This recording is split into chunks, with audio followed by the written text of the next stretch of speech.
Chapter 262 A Curious Cat.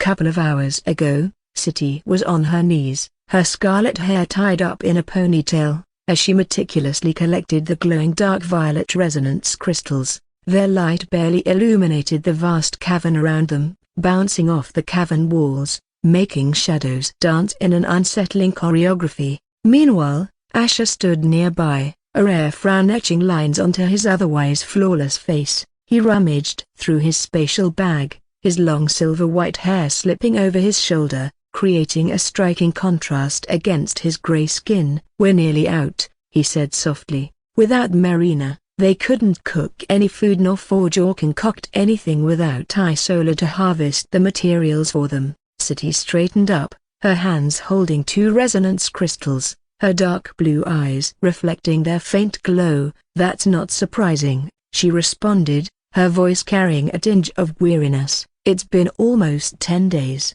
and still, there's no sign of us getting closer to Isola or Mother. This place, it's like it doesn't want us to regroup. We didn't even come upon any safe zones." Asher closed the bag, his dark golden eyes meeting City's. "Our options are limited. We either start hunting for supplies or gather enough Divya shards to push into the next dungeon, where we may hope to regroup faster. One way or another, we can't afford to stay hidden any longer." A determined glint appeared in City's eyes, her hands tightening around the crystals. "Then we'll hunt. We'll be the silent hunters here. Your technique, which you taught me, will come in handy." His lips curled into a smirk, amused by her fierce determination. "You took the words right out of my mind." Without a word, City reached into her spatial bag and pulled out a piece of food, offering it to Asher. "You need to eat," she said, her gaze steady. "You didn't eat last night, and I know your supplies ran out." Asher looked at the morsel in her hand, and then at her. "And this is your last piece." Was his instincts and intellect that helped them cross a lot of hurdles in this dungeon despite the fact that he was more than 20 years younger than her, isn't it? "I believe Marina used special ingredients to cook this rare-grade food which grants health and mana recovery for a short period." City nodded, her face resolute as she subtly cleared her throat. "It's fine, you need it more than I do, and it's my duty to protect you during this quest." After spending all these days with him alone, City realized that she was too arrogant to have looked down on him just because he was not as strong or old as her. Even if it was her senses that came in handy when avoiding danger, astonishingly, it was his instincts and intellect that helped them cross a lot of hurdles in this dungeon despite the fact that he was more than 20 years younger than her. She was beginning to realize why the Queen, her mother, and so many people got pulled toward him. He had an indescribable charm of doing and saying things she couldn't put her finger on, but still, she was determined to be on her guard and not let him influence her since she had a feeling that he was hiding something. After spending so much time with him alone, she witnessed how knowledgeable and how great his instincts were. Even if he had the bloodline memories of an immortal bloodline, they could help so much before the inherited instincts and whatever knowledge they gained should be honed through a lot of experience to reach the level he was displaying. But how could someone who had spent most of his life sleeping on a bed be this good? Even if the late king himself imparted knowledge to him, he couldn't have possibly imparted his experience and instincts. However, despite all her doubts, she felt that he genuinely cared for the welfare of their kingdom and the Queen. His actions at least proved that, accepting the food with a subtle smile. Asher placed it into his bag. "I'll eat it when it's necessary," he said as he turned around, and City followed. "Have you thought of any strategy if we only come upon powerful groups?" City asked with a look of concern as she walked beside him. She already had some in her mind, but she wanted to pick his brain. "It's been almost 10 days since we came here. By now, at least a few weaker groups should have also made it here, especially if they had formed alliances. But just to answer your question, we will think of one after knowing what kind of people we are dealing with. It's never wise to blindly run into a fight, so we won't engage any strong groups until we have no choice." Group name: Damned Hunters, Divya Shards, 30,640. The winding expanse of the Hollow of Echoes seemed endless, its haunting whispers never seeming to tire. 23:43 For hours, Asher and City moved like phantoms through the murky depths, their gazes ever watchful. Weak monsters came and went, ignored by the pair who saw no worth in engaging them without ice solar to harvest their remains. Stronger enemy groups were likewise avoided, their numbers or strength too daunting for Asher and City to tackle alone, their supplies too meager to risk a full-on confrontation. With each passing hour, City felt fatigue tugging at her, her body protesting against the physical strain and lack of substantial sustenance. They had been eating and drinking frugally over the past few days to preserve their supplies, but who knew they would still be traveling alone without regrouping for this long? At this point, she was nearly ready to throw caution to the wind and challenge a formidable group to loot supplies. However, a sudden faint sound of shuffling footsteps made her ears perk up. She turned to Asher and tapped his back urgently, silently gesturing for him to follow her. Swiftly, they navigated into another tunnel until they found themselves hiding behind a large boulder, overlooking a group of 7 hunters. They were huddled around the fresh corpse of a monster, greedily harvesting its carcass. City watched them silently, her dark blue eyes glinting in anticipation, but it was Asher who acted first. His eyes, dark and calculating, measured the hunter's mana circuit. A slow smirk spread on his lips. "I've got this, they're just D ranks," he murmured, his tone infused with an unsettling level of confidence. "But, Your Highness, there are 7, City began, her voice filled with apprehension. However, before she could finish, Asher was already slinking away, his figure melting into the shadowy recesses of the tunnel. City knew Asher had the strength to easily kill them, but the question that haunted her was whether he could do it quietly. It wasn't as if he could kill all 7 of them at the same time without making a noise, could he? Asher's eyes shimmered with an icy resolve as he gently placed his palm against the nearby shadow, his command pulsating through the darkness. The shadow responded with an obedient shudder and began to crawl across the rocky surface, pulling along more shadows in its path. Like a silent, shadowy serpent, it moved stealthily across the cavern until it was within reach of the unsuspecting hunters. In a matter of moments, before they could process the unexpected turn of events, thick shadowy roots burst forth from the ground and entangled them with a vice-like grip.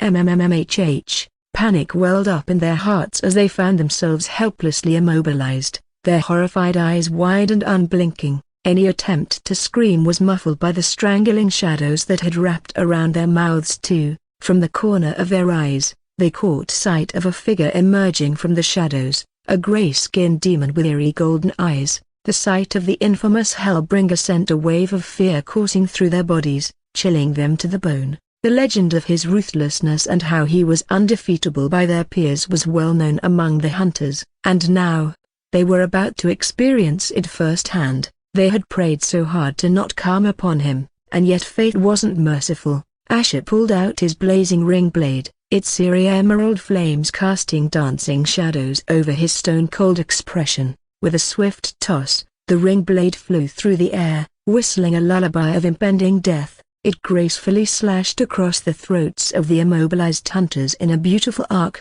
ensuring nobody was left alive. Their wide eyes began to lose their light. As life ebbed away, the roots gently lowered their lifeless bodies onto the cavern floor before disappearing back into the shadows. As effortlessly as it had begun its deadly dance, the blade of damnation returned to Asher's hand, the flames flickering in silent triumph. Asher could have let City handle it, but he wanted her mana reserves intact just in case they had to fight stronger ones on the way. From her hiding spot, City had been watching in stunned silence. She had known of Asher's strength, but the ruthless efficiency of his methods left her in awe yet again. He was surely the most terrifying genius she had ever seen. However, her gaze lingered on the ring blade, the same one he'd brought when they started this quest, but her thoughts got distracted when she saw Asher gesturing to her to help him loot the dead hunters. Shaking herself out of her reverie, she eagerly walked over,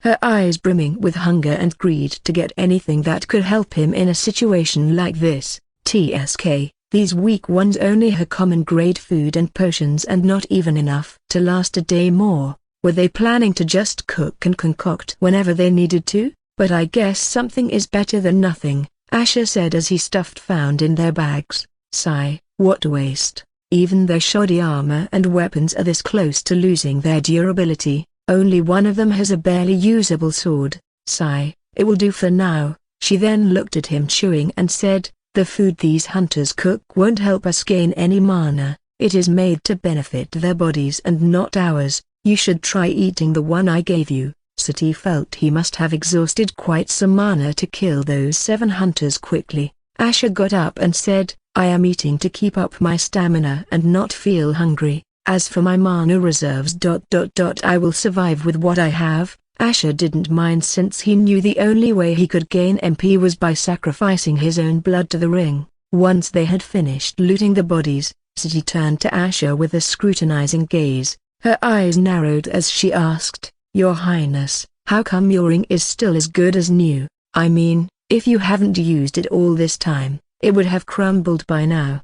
Just like my armor and gloves. Asher was taken aback, but not surprised. He had been expecting this question since Sati had been sticking with him the entire time. He let out a chuckle and shrugged. I didn't realize I was stuck with such a curious cat. You're always full of questions, aren't you, Sati? Sati pinched her lips together as she looked to the side. He then said with a smirk on his face, how about this? I'll answer your question if you tell me why you never transform into your werewolf form. Sati's brows furrowed at his unexpected query. He already knew the answer. You already know why I can't, she replied. My bloodline has been sealed by my people before my mother, and I had to run away. With the help of the late king, I was able to unseal it halfway. Asher shook his head, unconvinced. I don't buy that. Sati's eyes widened in surprise. What? Sati couldn't believe how unbelievable he was.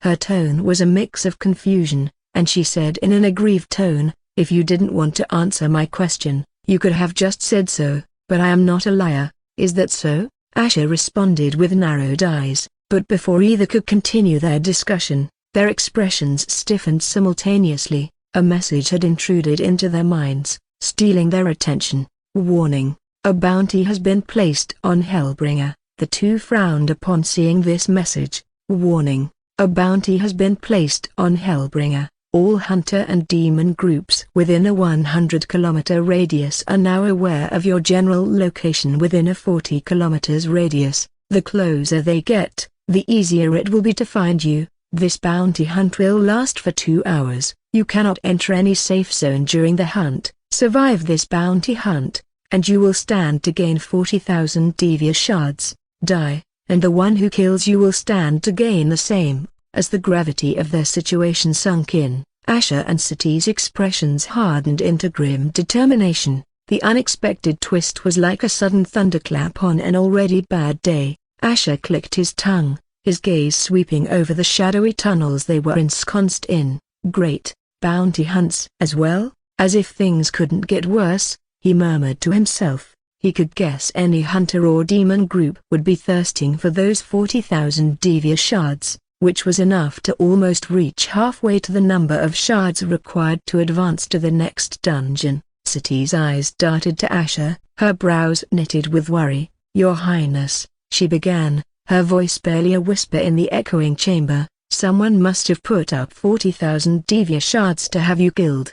Do you know anyone who would be that desperate, that determined to hunt you down? A subtle scoff escaped Asher's lips. Does it matter, Sati? He retorted, given the number of people that want me dead, take your pick. Sati's gaze narrowed at his comment, yet she realized the truth in his words. Swallowing the knot in her throat, she shifted the subject. What do we do now? Our location is continually exposed to the others. Her voice trailed off, realizing that she was relying on his advice, a stark contrast to her previous independence. Asher's fingers traced over the map of their location, his gaze narrowing in concentration. This is bad, he admitted, but our best option is to keep moving. That way, we can buy some time and prevent many groups from ambushing us by staying at the same place. However, inwardly, Asher was not sure at all how things were going to play out in the next 2 hours. He could only hope there weren't too many people in their vicinity. City nodded in agreement, understanding that motion was their only option. Time was of the essence now. With a shared look of understanding, the duo hastily set off, pushing forward into the winding labyrinth of the Hollow of Echoes. The two of them plunged headlong through the echoing corridors of the twisting caves, throwing caution to the wind. Their normally stealthy pace had been replaced by a desperate scramble, each footfall echoing around them like a cacophony. Since their location was being exposed, they saw no point in trying to hide any echoes of their steps.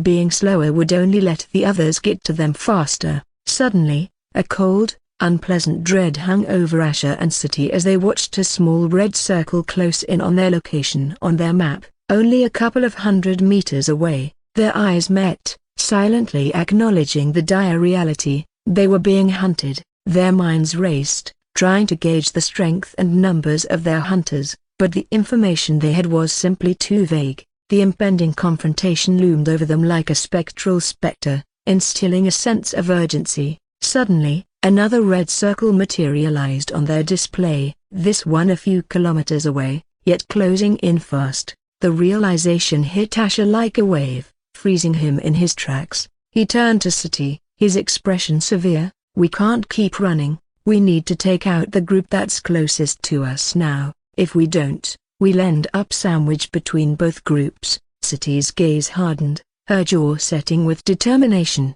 She nodded, her voice grim. "Do you have a plan for dealing with the ones nearest to us?" Asher's eyes flicked to the incoming red circle, his brows furrowed in deep concentration.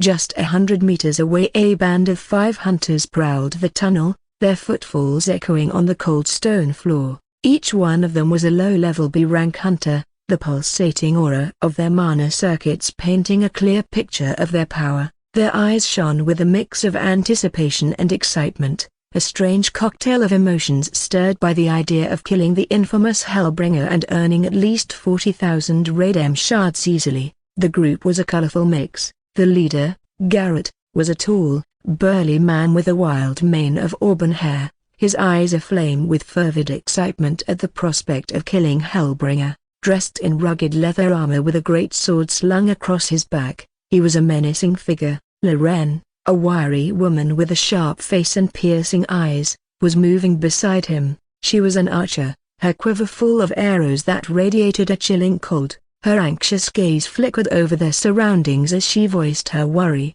"Should we really take part in this bounty hunt? What if we encounter a powerful demon group or more?" Sebastian, a sturdily built man with a wide grin, scoffed at her words. "Doesn't matter," he dismissed. "Everyone will be after Hellbringer, even the demons. If someone else gets to him first, we'll simply turn tail. Otherwise, we should get to him first, kill him quickly and escape. We can then use one of the teleportation gates we found to get to a safe zone." Beside him, Ezra, a young, lean mage with an air of quiet intensity, looked at his leader and asked with a grim face, "Are we sure about this, Garrett? Hellbringer is known for killing even B-rank hunters like us. Isn't that why he is considered quite dangerous despite being weaker than us? What if he has powerful people backing him up?" Garrett laughed, his voice echoing through the tunnel. "Don't believe the crap you see on the news. Hellbringer is a pussy who is trying to hype himself up by dealing only the final blows. He never kills a B-rank without help. Not even 5 of him can. Besides, I heard he's separated from his group. We'll take this bounty as easy as slicing a cake." Following him was Finn, a young man with a reserved aura, who chose to keep his counsel to himself, his eyes constantly scanning their surroundings, ready for any unexpected threat. As they rounded a corner, they came to an abrupt halt, each of them having their eyes widened. There, standing in the shadows, was a solitary figure, his dark golden eyes eerily glowing. Garrett's heart thumped in his chest as he whispered, a fervid smile creeping onto his face. "Hellbringer. Get him."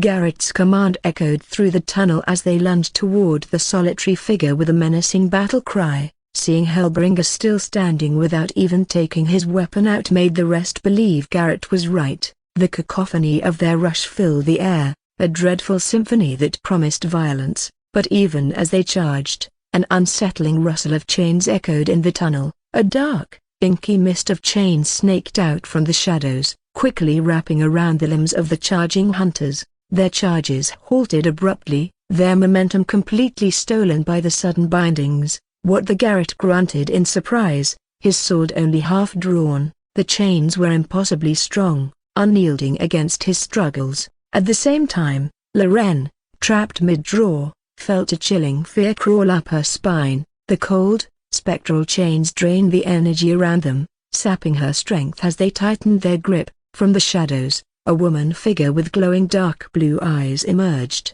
Sati stood there, her eyes cold and ruthless. As the light trickled down the opening of the tunnel, her form suddenly shimmered and twisted, becoming an untouchable silhouette of darkness. She moved swiftly, a gust of cold wind sweeping across the faces of the shocked hunters. Ezra managed to whimper in fear, "What the hell is?" But his words were cut off as Sati, materializing in front of him, drove her hand directly into his chest. There was no blood, but the impact was evident. He flew backward, crashing into the tunnel wall. His body slumped lifelessly onto the cold ground, a small crater left in his wake. The next second, she was upon the next hunter, Finn. Before the others could react, an embodiment of his worst nightmare, she moved without making a sound, appearing before him as though she had always been there. Her hand, coated in an armor of stone and dirt, found his heart and squeezed. His gasp was cut short as his life faded, a shocked expression forever etched on his face. Sati didn't spare a glance at the fallen hunters. Instead, she was already moving on to Sebastian and Loren. With a swift gesture, a storm of shadows and debris engulfed the pair, the vortex deafening their cries and shredding their bodies with the wrath of a tempest.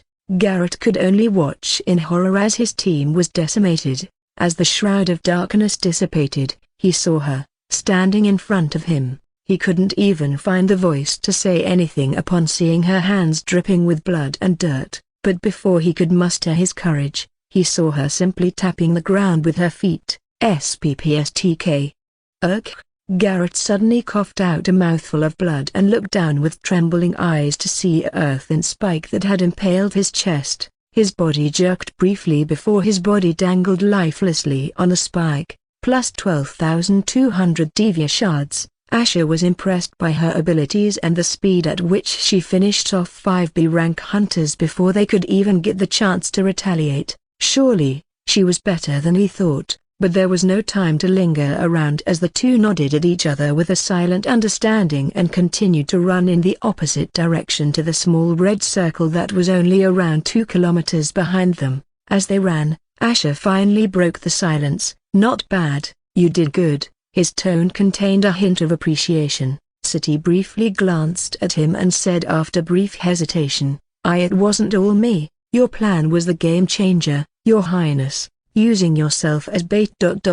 Was bold but effective. They didn't even see me coming and were too distracted." Her voice held a hint of respect that she somehow coughed out. Asher scoffed as he said, "Well, since you already know how famous I am in both realms, it isn't a surprise that they like me so much." They continued running in sync, their steps echoing through the tunnel. Sati, yet again, found herself admiring Asher's courage and quick thinking once again.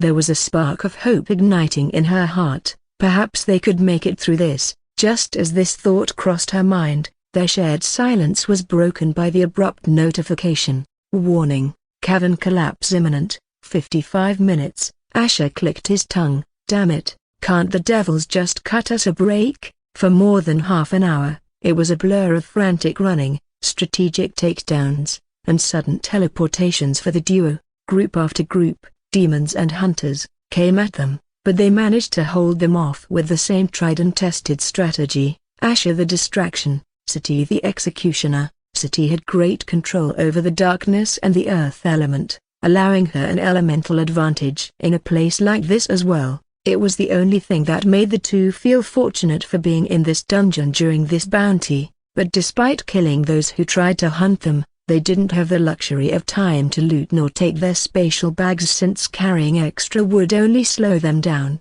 Sati didn't even bother to take their clothes since she was sweating profusely. and she was getting used to fighting more freely. The sound of each encounter echoed through the caves, the aftermath a grim reflection of the duo's desperate struggle to survive. In the heat of these encounters, City suffered minor injuries, and to Asha's surprise, her stamina wasn't going down at all. She was literally like a machine, keeping up the same or more vigor and speed without slowing down even a fraction. He felt this must be some kind of special ability of hers, and indeed City revealed to him that she had some kind of special adaptation ability that allowed her to become harder to injure the more she got hurt. This was definitely an ability anyone would dream of having, or so Asha thought. They also kept using whatever teleportation gates they could find to throw off the ones trying to hunt them down, especially when too many small red circles on their map were trying to converge on them. But with every teleportation gate they used,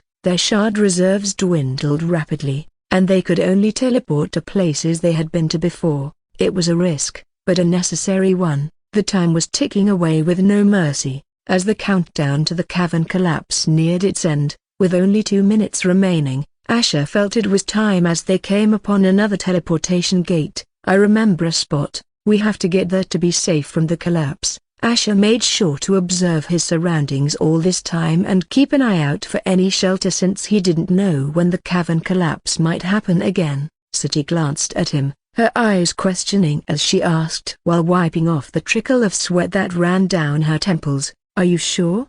she asked, her tone laced with both hope and relief. Asha gave her a firm nod, already moving towards the nearest teleportation gate. "Trust me, it's our best bet," he responded, urging her to follow him. The teleportation consumed another 2,000 from their shards, but it was a necessary sacrifice. Moments later, they arrived at a previous location, their bodies taking rapid breaths as Asha's eyes quickly searched ahead. But their eyes narrowed as they saw a fast-approaching red circle on the map in their minds. City's breath hitched, and Asha's heart rate kicked up a notch. Yet again someone was on their tail, coincidentally or not. "Where is it?" "They are right on us," City asked frantically, her wide eyes searching their immediate surroundings. "Right ahead," Asha replied tersely, his gaze fixed on a particular spot on the cavern wall, just a few yards away. It was a small, narrow crevice barely noticeable amidst the jagged rocks and shadows. City glanced back once more, her gaze catching sight of the shadows of the rapidly closing figures. "They're strong," she warned, her tone laced with an uncharacteristic edge of anxiety. Without another word, Asha dashed towards the wall, reaching out to grab onto a sturdy-looking rock protrusion. With a powerful leap, he hoisted himself upwards and into the tight confines of the crevice. "Come on!" he shouted down at City, extending a hand to her. City, without a moment's hesitation, sprinted to the wall and took Asha's offered hand. With a grunt of effort, Asha pulled her up and into the narrow hideout. As she tried to squeeze herself into the crevice, City quickly realized the space was barely enough for 2 people. She struggled to find a comfortable position, but there simply wasn't enough room.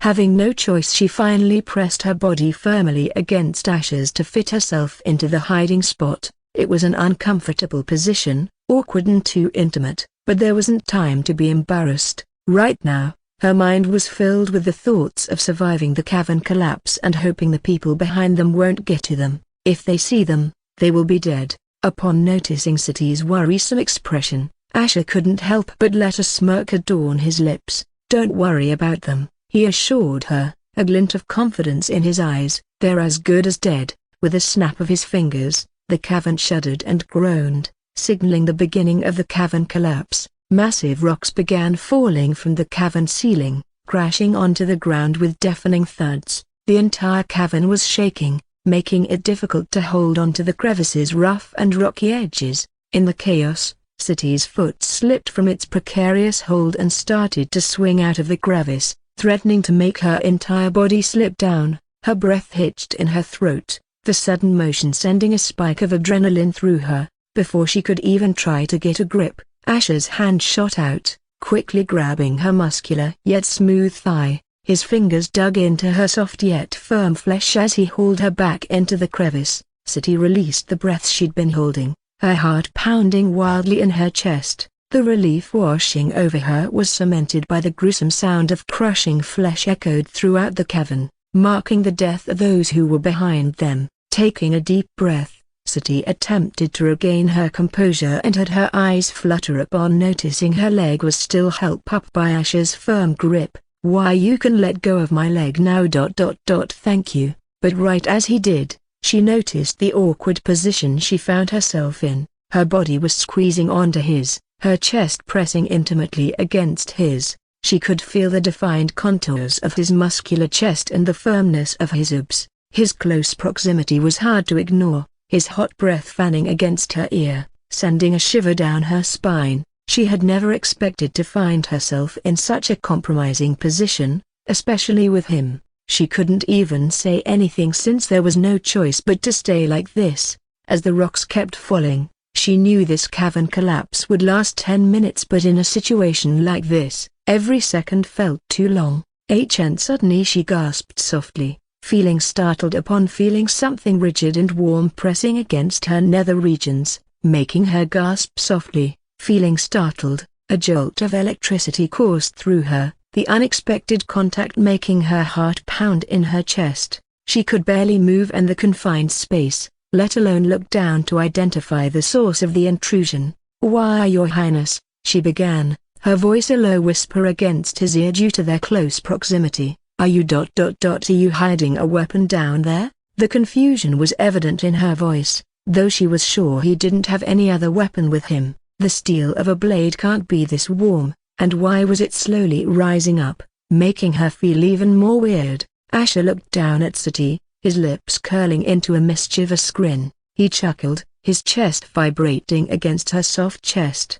"Even I am not that smart to stash a weapon in my crotch," he teased. Sati's face flushed a deep shade of crimson that extended down her neck. She quickly realized what had been poking her, and she gasped, her wide eyes reflecting the faint glow of the cavern. Her head was angled awkwardly to the side due to the cramped space, preventing her from seeing that it was not his thigh pressing against her lower body, but his crotch. Her fingers curled reflexively against his chest, the rough fabric of his shirt scratching against her fingertips. "Your Highness," she warned, her voice taking on an uncharacteristically high pitch, "you can't take advantage of the situation. Please. Lower that thing down." She felt disappointed for thinking he wasn't that bad earlier.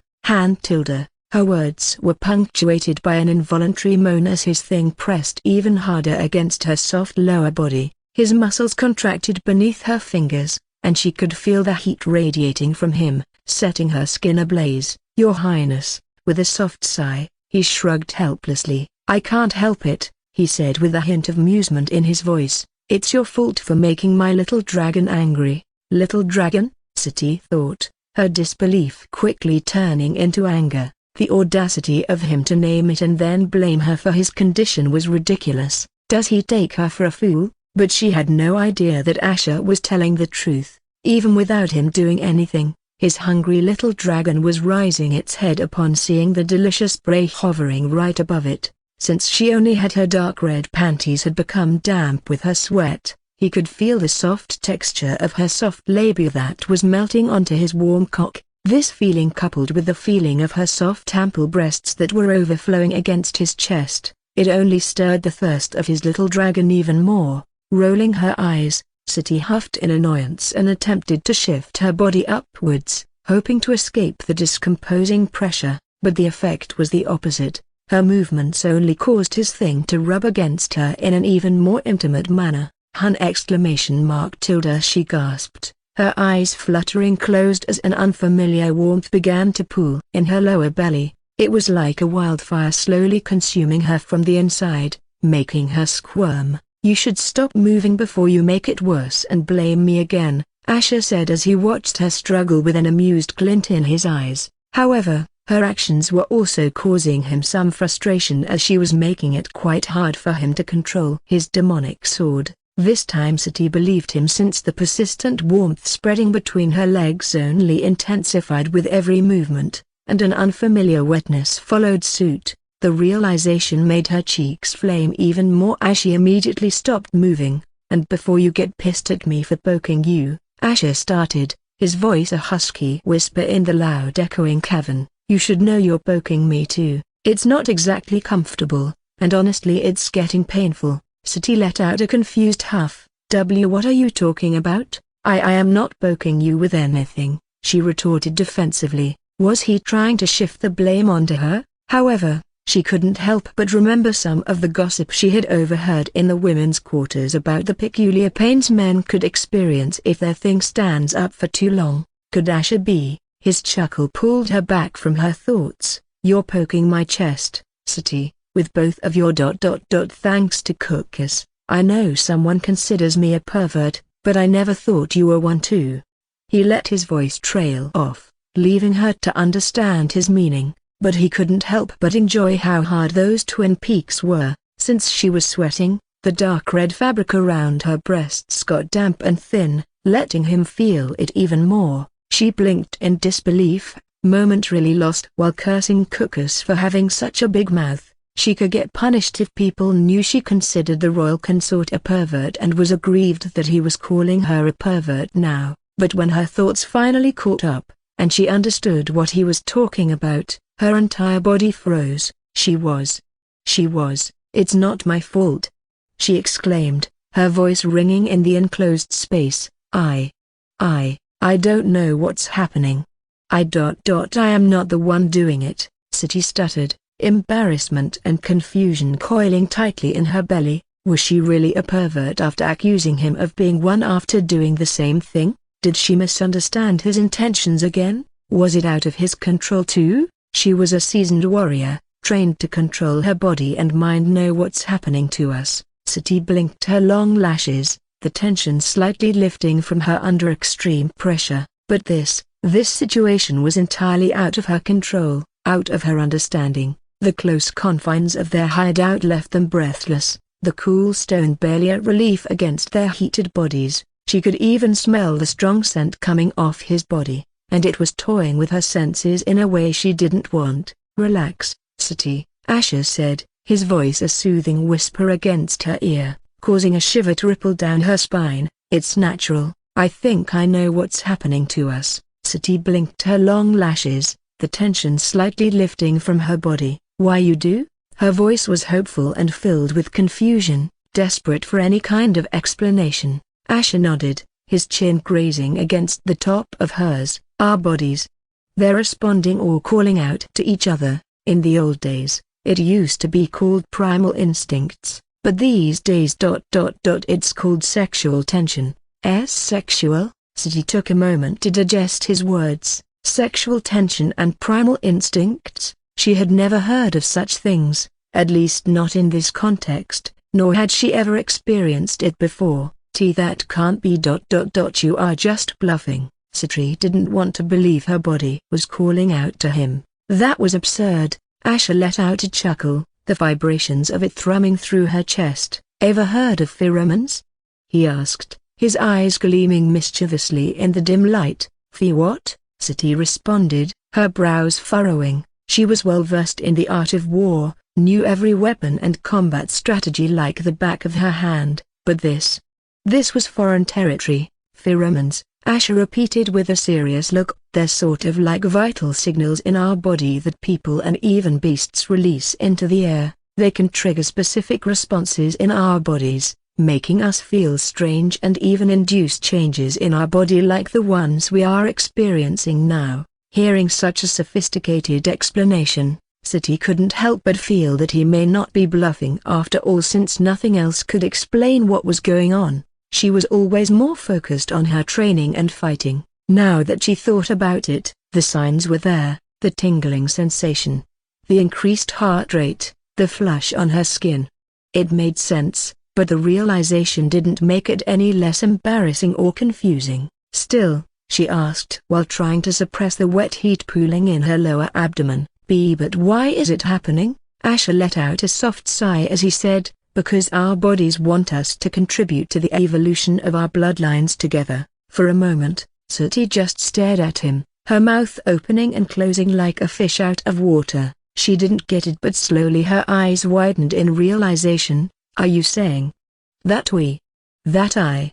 She stammered, her cheeks heating up even more. If that was possible. Yes, Asher replied, his grin widening at her befuddled state. In simple terms. Your body is craving for mine. Sati's cheeks reddened, her lips parting in shock at his audacious statement. Nonsense.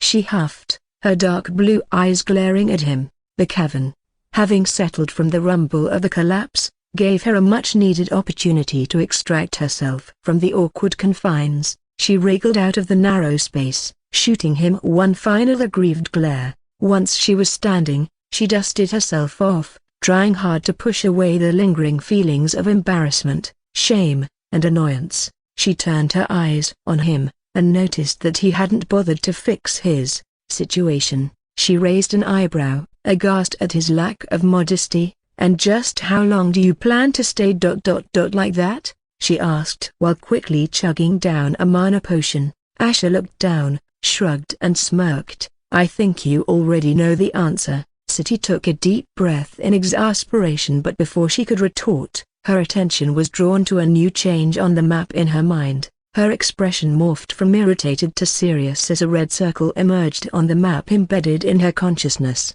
A new threat was approaching, and fast. Asher followed her gaze, his face hardening as he too noticed the imminent danger. His previous demeanor evaporated, replaced by razor-sharp focus. They must have come out of the same teleportation gate we did. We can't run. Asher noticed another red circle in the opposite direction popping up, but it was still a couple of kilometers away. Now that the cavern collapse was over, he knew everyone must be desperate and excited again to resume the hunt for his head. He was sure more people were hunting for him compared to when the bounty started. Oh no, Sati muttered, her usually fierce eyes wide with apprehension as she saw three figures racing toward them. Asher noticed her change in demeanor. This was the first time he'd seen her look so unsettled since they began their quest. His attention shifted to the approaching figures, three werewolves in their humanoid form, their speed a blur in the cavern light. As they came into sight, they slowed their pace, their expressions contorting into ones of hostility. Low growls echoed through the still air as they neared, their predatory gazes fixated on Asher and Sati. The first was a muscular figure, his fiery red skin glowing ominously in the light. His dark green eyes held a chilling depth that can make anyone's blood run cold. Claws tipped with slender fittings glinted menacingly, reflecting an eerie sheen, a sure sign of poison. The second figure was burly, massive and covered in intricate, dark tattoos that added to his intimidating presence. His yellow eyes blazed with a ferocious spirit, and his claw fittings were broad, serrated, making him seem quite savage. The last one was a beautiful woman, tall, slender and red-skinned. She held herself with the grace of a dancer, yet there was an air of lethal elegance about her. Her claws, delicate and ornate, were as deadly as the men's. The Rust Blood clan, Asher murmured, his gaze flicking between the three werewolves and Sati. The name and the auras emanating from their bodies were enough to make Asher frown. They were infamous for their use of poison. Sati nodded, her expression grim. This isn't good. They are too strong for us. Two of them are soul purgers, one at the peak and the other at the mid-level. And the woman? She's a peak soul reaper, Sirkin, Lyra, and Raza. They are quite renowned warriors of their clan. Understanding dawned on Asher as he realized why Sati looked so troubled. They were up against werewolves from the second strongest werewolf clan, who were experts in poison and surely hated Sati and him right down to their bones, and the strength of these three easily overwhelms the two of them combined. Sirkin, Sati spoke first, her voice as hard as steel. If you are so determined to fight, then know this, at least one of you will die, but we can avoid that. We can avoid needless bloodshed if we just forget we ever crossed paths. Sirkin scoffed and let out a snort of contempt that echoed eerily through the stillness. His gaze never left Sati as he sneered, I didn't expect any less from the traitorous rat who ran away from her own clan. The burly figure, Raza, crossed his arms, a smirk playing on his lips. You two must be trembling over there. I bet you didn't expect there'd be no running away from this, huh? We have been tracking you two the entire time, waiting for a good time to corner you both. but that caused us to get separated from the others. TCH, Asher now realized why only 3 of them were here and guessed that the rest must be the other red circle behind them. Sati's eyes narrowed, her voice cutting through their mocking laughter. Are you really so desperate? Don't you care about each other's lives, all for the sake of 40,000 shards? Lyra stepped forward, her eyes filled with scorn as she looked from Sati to Asher. We're not doing this for the shards. Ignoring the fact that the Moonbinder clan had offered all the clans a handsome reward in return for your head. Her gaze landed on Asher as she continued with a veiled glint in her eyes. There are so many powerful parties offering a lot for the head of that alien standing behind you, one of them which has offered us something we can't refuse. By entering this quest, he just signed his death order, and so did you by being with him. Asher furrowed his brows, wondering who that party was to even entice the second strongest werewolf clan. Dark Moon clan was the weakest right now, so he was sure it couldn't be them, and they were the only ones he had personally offended. Who else would go to such lengths to have him killed even though he hadn't yet become that big of a threat? Sati clenched her fists, her heart racing as she wondered if this was it. She knew Asher was stronger than those of his level, but these 3. They weren't exactly wrong. Even if she goes all out, she might only get to take out one of the weaker ones, but it won't change the reality that the 2 of them were going to die here. I am sorry. Mother. Asher chuckled darkly at this, stepping up beside Sati. His gaze was challenging as he eyed the 3 werewolves. How long do you plan to keep barking? Because from where I'm standing, it seems like your bite isn't that strong. Sati slowly turned her head to look at him, wondering why he was still so confident despite the grim reality they were facing. Was he faking it to not give in to despair, or did he really not care about dying? However, she had no idea that she was half right. Asher was faking his confidence not because he was afraid of dying but because even if he survives, Sati will probably die, and this would mean his chances of surviving this quest would lessen, let alone claiming the Devia. However, upon hearing Asher's taunt, the 3 of them didn't have their expressions changed. Instead, the look of contempt on all 3 hardened as Sirkin let out a low growl. False bravado isn't going to save your life, Bloodburn consort. Let's see you say the same thing once one of us claws out your heart. Asher wasn't surprised upon seeing how these guys weren't the kind to get easily triggered, unlike Driven, but nevertheless, it didn't mean his Hellbringer form would stand to gain nothing. The only question would be whether he can last long enough or be forced to escape to his damned dimension if Sati dies. As his words echoed in the tunnel, an intense energy began to pulse around the trio. It surged like a storm, the air crackling with their anger, and with a sudden, spine-chilling roar, they transformed. Sirkin's body contorted and grew, his red skin darkening and stretching as thick crimson fur erupted from beneath. His arms twisted, fingers curling into deadly claws that glowed with a sickly green hue. His face morphed, cheekbones sharpening as his mouth extended into a pronounced snout filled with deadly teeth. His eyes remained, a chilling dark green glowing with an eerie luminescence against the fiery red of his fur. Their muscles bulged and rippled, expanding as his body took on a larger, more formidable shape as they stood on their feet. Lyra had a similar transformation, though her feral form was taller and more agile. Her fur, although the same crimson hue as her companions, appeared softer, more delicate. In their transformed state, the trio stood, a terrifying picture of unity and power, and embodied a deadly threat that no one could ignore. Growl. With a synchronized growl that echoed like a chilling battle cry, they charged at the 2. The ground seemed to tremble beneath their powerful feet, each step sending ripples through the earth. As Asher took out his ring blade and Sati pulled out the sword from her back, their expressions grim. Sati couldn't think of any way they were going to survive this, as the ferocious trio of werewolves roared and launched themselves towards Asher and Sati. Asher's cold, confident voice rang out, "Sati, you handle the other 2, leave Sirkin to me." Sati spun to look at him, her eyes wide with confusion and disbelief. Sirkin was not just the strongest among the 3, he was the embodiment of the deadly ferocity and poison of the Rust Blood clan. A single swipe from his claws was enough to kill someone of Asher's level. "I am counting on you." Asher's firm voice brought her back to reality. He was already rushing towards Sirkin, a cold blazing glint in his eyes.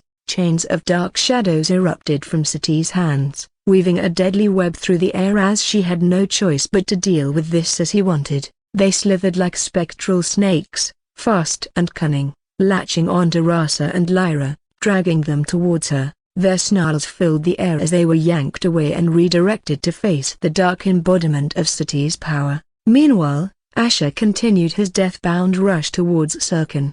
Sirkin watched his approach with a smirk, his feral green eyes glinting ominously. "Desperate to die?" Sirkin's voice was low and menacing, his grin revealing rows of lethal, sharp teeth. Asher's smirk did not falter as he replied, his voice steady despite the looming threat. "You're asking the wrong person." A mocking scoff echoed from the Sirkin's maw, deciding to end him with a single attack. And with that, Sirkin swung a massive kick towards Asher, a move that could rip through steel as if it were paper. But just before the kick landed, a brilliant inferno seemed to explode from Asher, the sudden blinding light illuminating the cavern like a premature dawn. The eerie emerald flames danced around him, his form shifted, the flesh reduced to nothingness, revealing the charred skeletal body within, an eerie fiery glow pulsating from the cracks of his now pitch-black bones. The transformation happened in an instant, yet time seemed to slow down as Sirkin's eyes narrowed. Yet he didn't stop and let his feet hit Asher's chest with a force that sent thunderous shockwaves. The impact echoed through the silence, sounding like a dreadful melody of shattering glass as the skeletal bones crumbled into 1,000 pieces. Asher, a gasp tore itself from Sati's throat, a shout carrying his name being swallowed by the howling wind. She wanted to rush to his side, but Rasa and Lyra, empowered by the sight of their leader's easy victory, kept her occupied.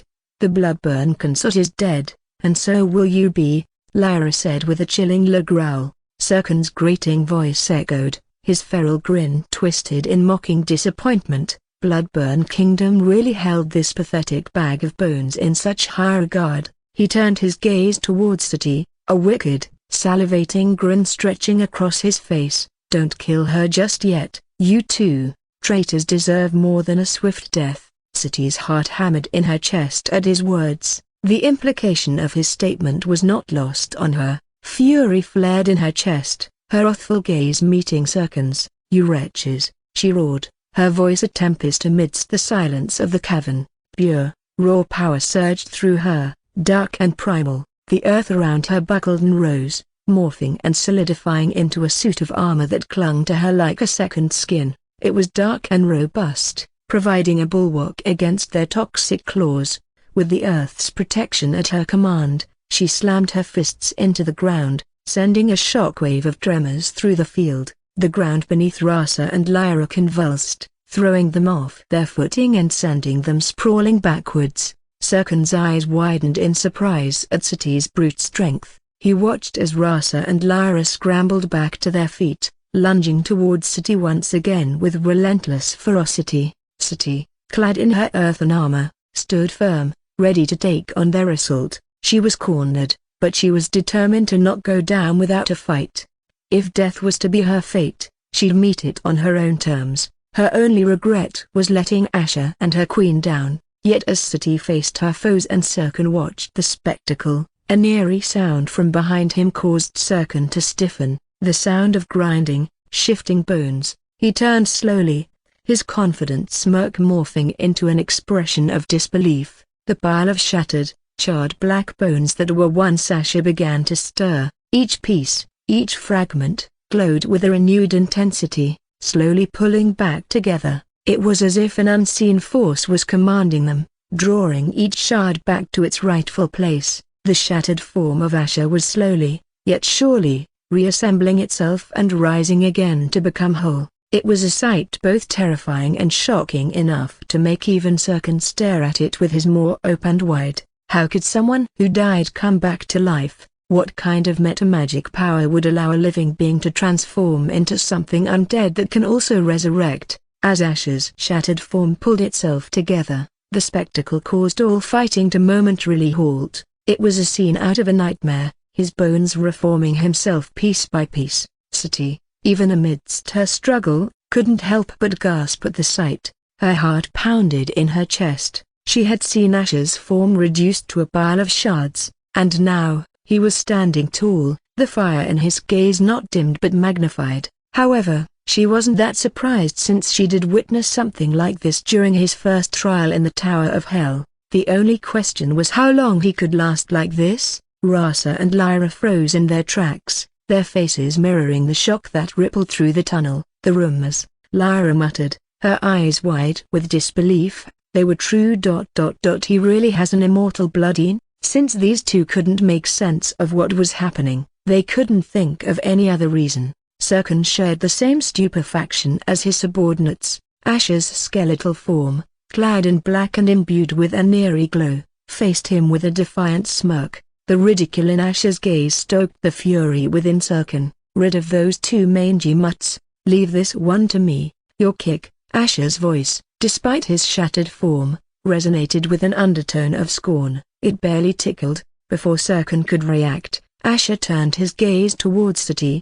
Get rid of those two mangy mutts, leave this one to me. Sati caught Asher's determined gaze, understanding the silent promise in his eyes. He was planning to buy her time like he said before. She didn't know how long his mystic, hellish form would last, but she knew she couldn't waste the opportunity. Steeling herself, she charged at Rasa and Lyra once more. Enough of your tricks. Serkan's roar of rage echoed through the cavern, cutting through the tension like a hot knife. His eyes flashed dangerously as he clenched his hand into a fist and lunged at Asher. The punch connected with Asher's skull, shattering it into countless pieces, and sending bony shards scattering across the tunnel. As Serkan's punch scattered Asher's skull to the winds, he took a moment to collect his thoughts as he looked at his fist. The skeletal form of Asher had been stronger than before. It didn't make sense. How could he become stronger after coming back? But his eyes widened and shook as the charred bone fragments once more began to move.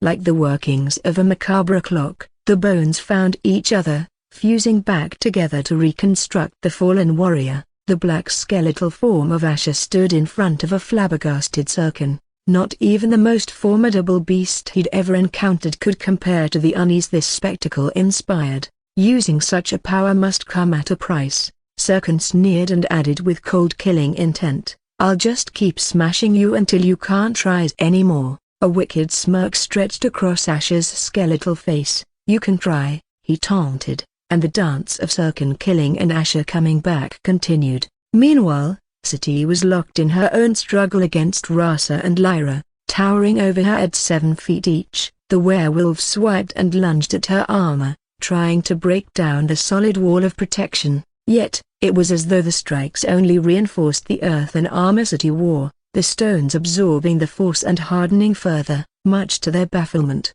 But the two formidable werewolves remained undaunted, confident in the advantage they had with their numbers. It should only be a matter of time before they can wear her armor down and then make her succumb to them. Sati could feel their cold intentions as her primal instincts took over. Her heart pounded as adrenaline surged through her veins. Rasa was the first to strike, swiping with claws that could shred through steel. She narrowly evaded his attack, but his counterpart Lyra was not as forgiving. With a powerful leap, Lyra managed to land a heavy blow, scratching across Sati's protective earthen armor. The blow jarred her, a searing pain blooming across her side, causing a small spurt of blood to seep from beneath the armor. But Sati felt her body growing stronger, feeding off the pain and the injuries. She found the strength within her augmenting, the injuries making her faster, her senses sharper, and her strikes harder. However, the constant onslaught was pushing her limits.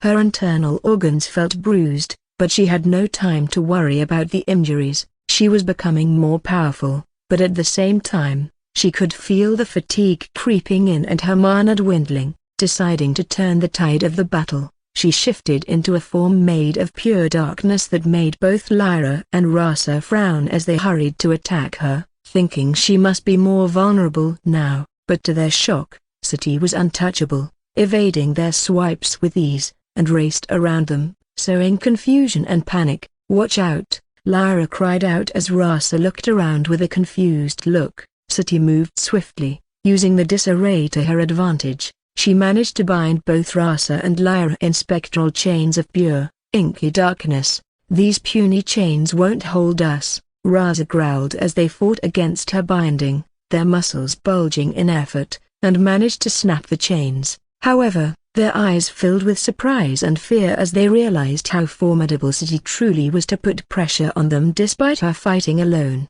"I am not finished," Sati said with a ferocious look, ignoring the pain flaring up in her body. Sati tapped into her newfound strength and drove it into a single, powerful blow. Boom!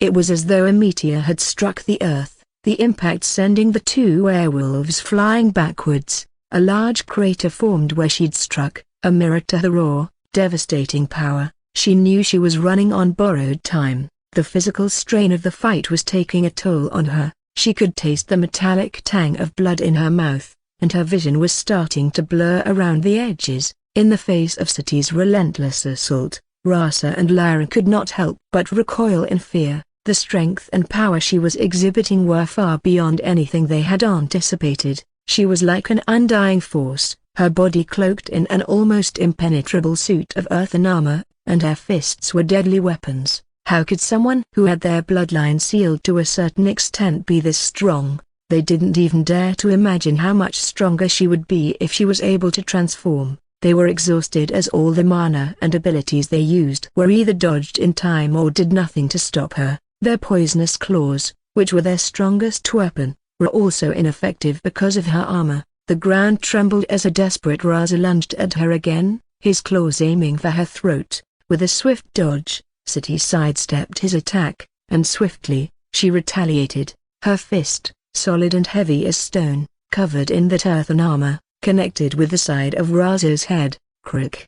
There was a sickening crunch as her blow landed, the strength behind it resonating with the strength she had gained from each wound she had taken. No, Rasa's voice was barely a whimper, a feeble attempt to protest against his impending doom, but it did nothing to diminish the killing intent in Sati's eyes as she drew back her arm, and with a swift, powerful blow, she slammed her fist into Rasa's head. PLSHHHK. A gruesome sight exploded under Sati's fist as she dealt a spine-chilling smash on his face. Rasa's head collapsed under the pressure, the brute force of Sati's attack smashing it into a pulpy mess. His body convulsed once, twice, before it fell limply to the ground, a lifeless heap of fur and muscle. "Why you?" Lyra, witnessing her companion's brutal end, shrieked in terror. Her eyes widened in horror as she scrambled backwards, but it was too late. The fear that now filled her was tangible. It seeped into the air, fueling Sati's determination. "You can't," Lyra stammered, her voice shaking. You can't," but Sati was relentless. She advanced, each step causing the earth to shake. With a speed that belied her injuries, she launched herself at Lyra. Her hands, wrapped in that formidable earthen armor, collided with Lyra's chest, who tried defending, but in vain. Croak! The force was tremendous. It was as if a meteor had crashed into Lyra's body, the impact sending a shockwave rippling through the air. Her chest caved in under the pressure, the sound of bones cracking and crushing filled the air, and a wet, desperate cough sputtered from Lyra's lips. Her heart was crushed, literally and metaphorically. Her eyes, wide with shock and disbelief, stared up at Sati as her body fell limp. With a final, shuddering gasp, Lyra's life ebbed away, her body joining Rasa's in the dust. As the dust settled, Sati stood amidst the carnage, her body drenched in sweat and blood. The earthen armor that protected her was cracked and chipped, revealing blood seeping from underneath. The poisonous scratch marks on her earthen armor still hissed. Though Sati didn't bask in the glory of winning this battle, she immediately turned to look in the direction where Asher and Serkan were, only to have her eyes widen. Just a few minutes ago, Serkan's focused pursuit of Asher was a dance of death and defiance. Each time Serkan thought he had succeeded in maiming Asher, the blazing charred skeleton would stand up, a brilliant emerald glow enveloping him as he bounced back, an eerie resilience in his eyes. It wasn't just resilience. With each rise, Asher's aura seemed to pulsate stronger, his power increasing in leaps and bounds. Serkan's dark green eyes mirrored a growing storm of confusion, uneasiness, and frustration. The relentless power Asher exhibited was an enigma he couldn't decipher, an anomaly that didn't align with the man he'd initially perceived as weak. Despite the huge power gap between them, how can he not feel uneasy about something he can't understand? In the midst of their cat-and-mouse chase, Asher suddenly halted and retreated. The abrupt retreat elicited a cruel, triumphant grin from Serkan. "Finally fearing for your life?"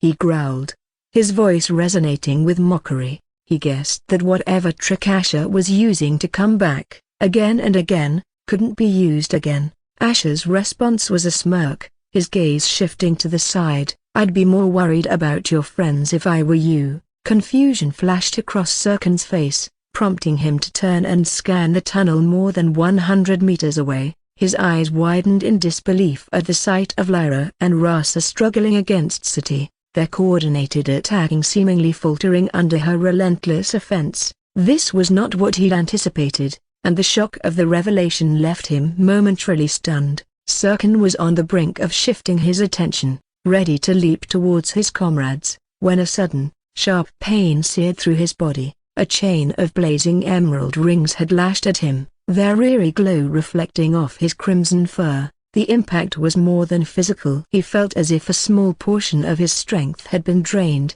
replaced with an unfamiliar burn. "You irk!"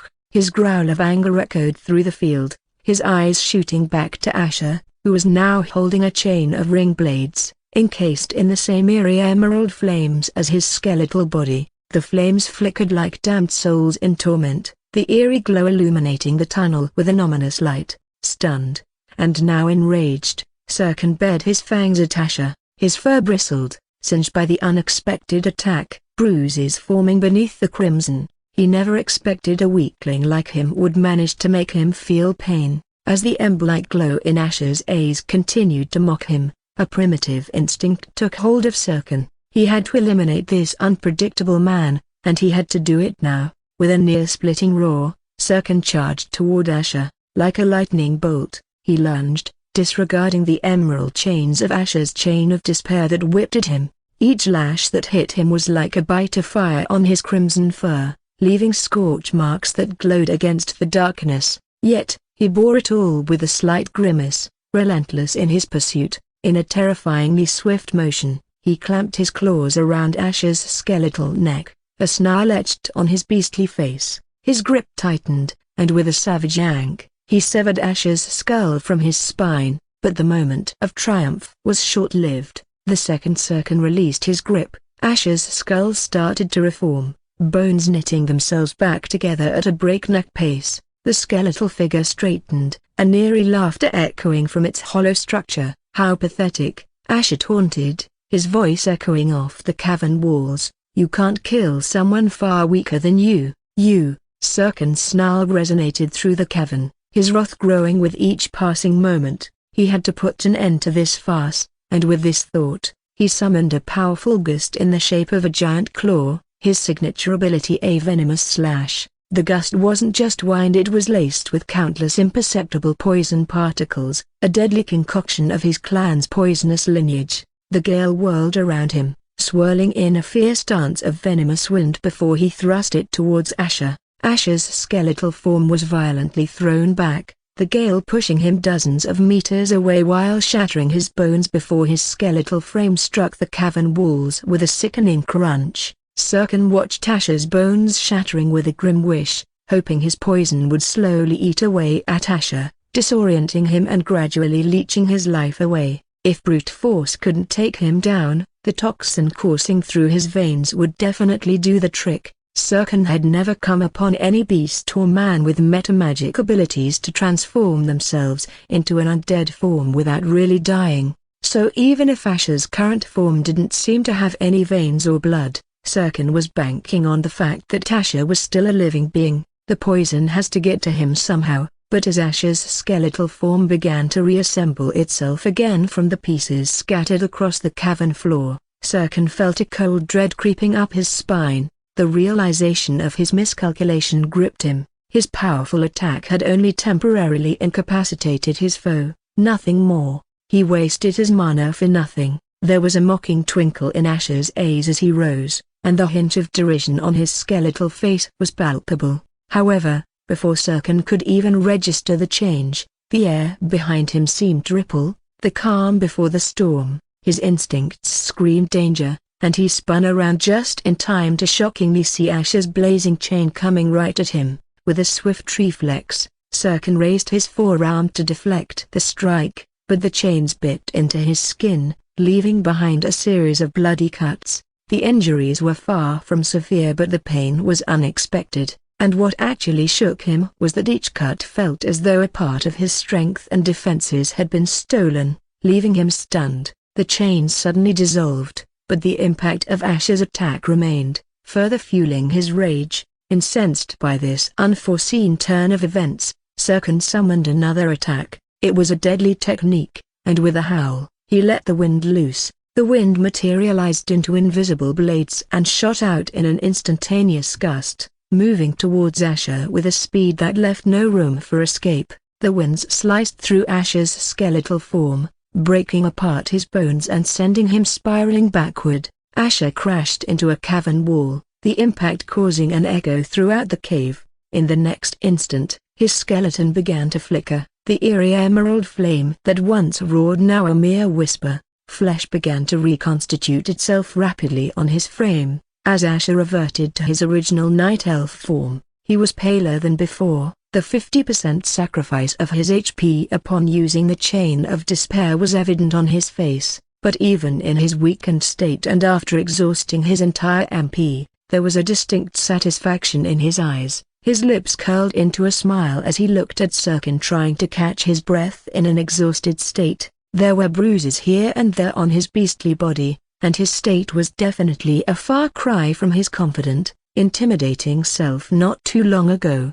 Asher was sure Sirkin was no longer as strong as a peak soul purger. Temporarily, at least, while Asher looked on, clearly at the edge of his endurance, Sirkin felt a rush of relief. It seemed that the strange power that Asher had been using was finally exhausted. His pale countenance was proof of it. The vicious smile that had once taunted Sirkin was now reduced to a weak semblance of defiance, driven by a lethal intent. Sirkin lunged at Asher, growling at him, "You merely delayed your death." He was certain Asher would surely die this time with just a single attack from him. "I delayed anything but my death." Asher's response was a mere scoff, but before Sirkin could retort or even reach Asher, he felt a powerful impact against his face. KRSSSHK.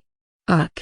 The sudden force came from an unexpected direction, and he barely had time to comprehend what had happened. His body was thrown back, smashing brutally against the cavern wall as blood spewed from his mouth. His vision blurred momentarily, the unexpected attack sending him reeling. It was only when he managed to refocus his gaze, did he see the true assailant. Sati, her fist encased in an armor of jagged earth, stood at the spot he had previously occupied. Her chest heaved with the exertion of the punch and the injuries that weighed on her. A look of determination etched on her face. She took a quick glance at Asher, her eyes glowing with shock and disbelief. The fact that a peak soul hunter like him managed to exhaust and stay alive this long against a peak soul purger was something she had trouble comprehending, but she didn't waste any time dwelling on it and said with urgency, "Your Highness, please run, I will buy time for you." Despite being bruised and battered, with a resolute expression, she launched herself at Sirkin, determined to hold him back long enough. Since things had already reached this point, she can't let down the people who put their faith in her, including this pervy consort. Never before in her wildest dreams did she imagine she would be doing this for his sake as well. Sirkin could hardly believe it. More than 100 meters away, he could see the gory corpses of his pack members, making his eyes shake as nerves stuck out on his face and neck. He had never expected what should have been an easy battle to turn into one of loss and humiliation for him. Sati, with a wild, resentful growl, Sirkin lunged forward, his glowing dark green eyes brimming with rage and killing intent, intending to tear these two down in the most painful way possible. As this unfolded, despite what Sati said, Asher looked at his ring blade before quickly downing 2 health potions one after the other, even though he knew it wasn't good to gulp down 2 at the same time. He grimaced and grunted as he clutched his ring blade that was glowing with an eerie emerald light as dark green veins shone beneath his skin, and with a shaky yet determined gaze, he looked in the direction where an earth-shaking battle was taking place. Sirkin's gaze was locked onto Sati. Her defiance infuriated him, her strength surprising him. "Do you really think you can stall me? Even if you can ...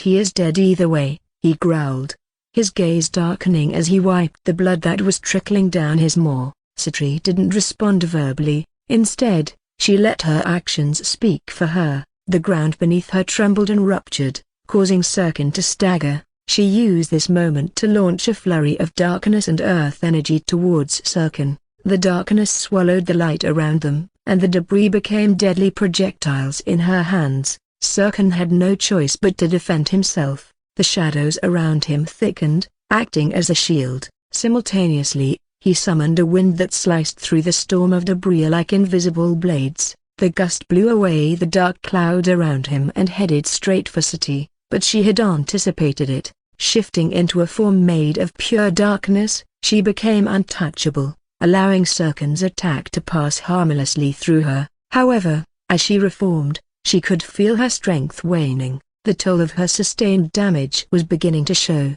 and she knew she wouldn't be able to keep this up for much longer, but she had to hold on, to buy Asher more time. The earthen cavern trembled as the two once again clashed in a fierce battle. A maelstrom of destructive power erupted around them, the air thick with swirling shadows, poisonous winds, and a raw, primal fury. Each blow they exchanged echoed thunderously, resounding through the cavern's depths. Sati, her strength amplified by her injuries, engaged Sirkin with an unyielding resolve. She allowed herself to get hit purposefully, each wound fueling her power. Her once earthen armor was now supplemented by a shroud of darkness, dampening the intensity of Sirkin's attacks. "Yuag!"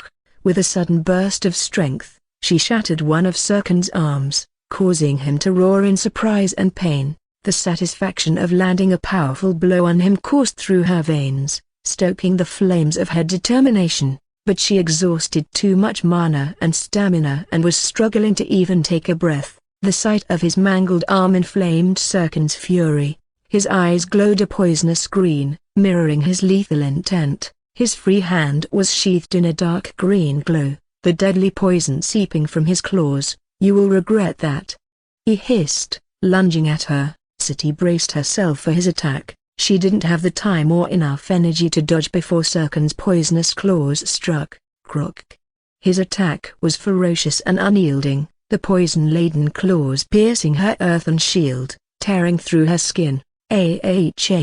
She let out a guttural cry of pain as her body flew back and brutally smashed against the walls before falling down, her body trembling with the effort to withstand the pain. Her earthen armor began to crumble as she struggled to raise her body. Sirkin decided not to risk it and simply finish her off right away since he was also heavily injured and exhausted. But just as he was about to walk over to her, his eyes narrowed, and he quickly took a step back as a ring blade, blazing with eerie emerald flames, whizzed past him before returning to a skeletal figure enveloped in the same flames. "You!" Sirkin glowered at Asher, raw hatred flaring in his eyes, and was surprised he was still here instead of running away. But what made him frown was that Asher had again transformed into his undead form, which took a great lot of effort to make him come out of it earlier. This made him feel wary since he himself was not in a very good state, and he didn't know if he had the energy left to keep killing Asher again and again, even if Asher himself was weak.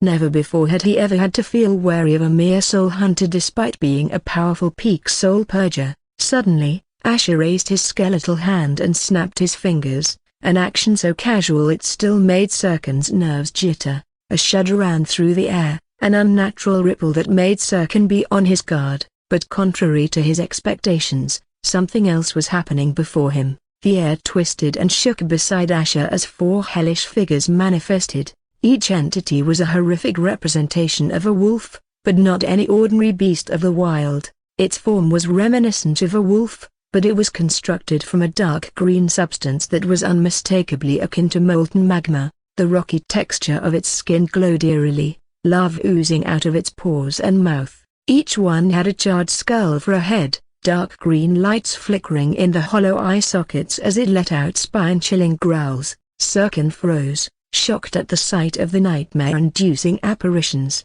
These beasts, hellish and terrifying, were of no species he recognized, and what baffled him even more was how Asher managed to pull out 4 beasts when he couldn't possibly have more than a single beast companion. He could tell they were weaker than Asher, but the fact they bore the same undead aura was unsettling. Wouldn't this mean they might be hard to kill like their master? Asher's voice cut through the eerie silence, sounding like a bone being scraped against stone. Are you afraid of death, Sirkin? Sirkin's eyes flickered momentarily, but he quickly masked it with an indignant snarl. Not even 10 of you can make me, he growled defiantly, glaring at the skeletal figure of Asher. Asher's reaction was a slow, chilling shake of his head. You should go. At his command, the 4 monstrous apparitions surged forward, leaping with snarls and glowing maws open wide. Sirkin had no time to respond. With a savage roar, he smashed his fist into the head of the closest beast, pulverizing its skull into an unrecognizable pulp. As the others latched onto his skin with searing hot teeth and claws, Sirkin swiped at them using his only usable arm, ripping and tearing them apart. Yet, to his growing horror, they regenerated, their forms solidifying again and again with an even greater ferocity each time. Just like he feared, in the corner of his eye, he caught sight of Asher. He was merely observing, his arms crossed as he watched the scene unfold with a maddening nonchalance that only infuriated Sirkin. But a spark of realization hit him. His eyes widened briefly, and then his gaze hardened. Tearing away from the relentless beasts, he dashed towards Asher, his single-minded focus on reaching and killing the one controlling these relentless abominations. After all, he reasoned, a master's death should also spell the end for his minions. Asher remained a statue, standing unmoving as the feral Sirkin came barreling towards him. The dark air around them seemed to tremble with anticipation,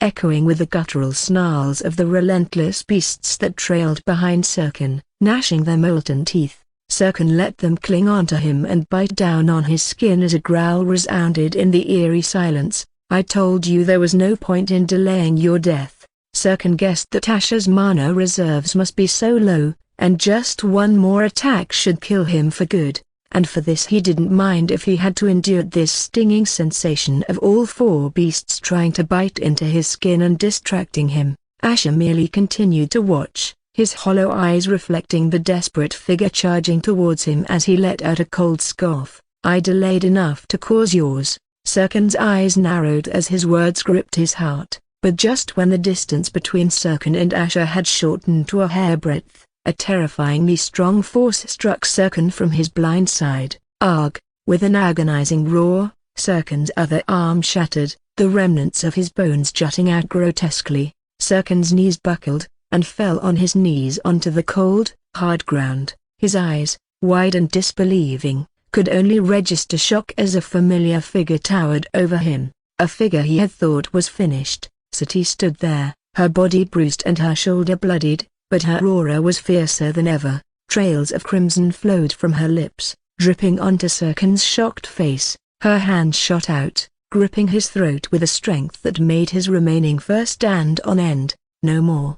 She growled, her voice barely more than a whisper, yet it held a terrifying intensity. Before Sirkin could even process the situation, a gut-wrenching crack echoed throughout the space. His neck had been twisted, broken, ending his reign of terror. The light in his eyes dimmed and then disappeared altogether as his massive body slumped to the ground, lifeless. He was unsure all this time whether they could even take down Sirkin. The eerie emerald flames that cloaked Asher fizzled out, and he returned to his original form, though his face was quite pale with veins showing under his skin. His eyes held a deep relief as he looked at Sirkin's corpse. A peak soul purger lay dead before them, and they were alive. He was unsure all this time whether they could even take down Sirkin. He used his cursed summoner talent to summon 4 Agraths to buy some time and to make Sirkin feel wary, even if the damned souls he summoned only have 20% of their original stats. This ability consumed no mana at all, and the damned souls had their own HP and MP, allowing them to get stronger without dwindling his own MP, and with whatever little NP he had left, he couldn't see any other way since he also wanted to avoid fighting himself. And astonishingly, their same plan of him being the distraction and City being the executioner worked, but his moment of relief was short-lived as City coughed, a splatter of crimson marring her lips, her knees buckled, and she started to fall.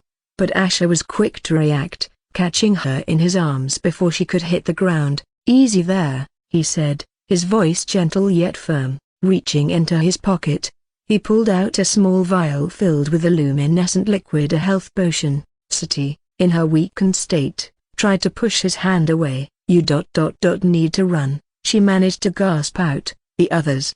They'll be here soon." City was still reeling from disbelief that he stayed, and helped her kill Sirkin when she totally expected him to run and have a chance of surviving. So why did he stay behind? However, shook his head, his gaze hardening. "Don't be foolish, City," he retorted, pressing the vial closer to her lips. No. City pressed her lips together firmly, thinking there was no point, but Asher's eyes met hers, brimming with firm determination. "Either we both make it out of here, or we don't. There's no in between. Now drink the potion, or I will force it into your mouth with mine." "You prefer the latter?" City had no choice but to swallow the potion under his crude threat, her throat contracting against the cool, soothing liquid that immediately brought a numbing relief. But the look in Asher's eyes had shaken her. Could it be? But there was no time to ponder. Asher's eyes were fixated on the red circles converging on them,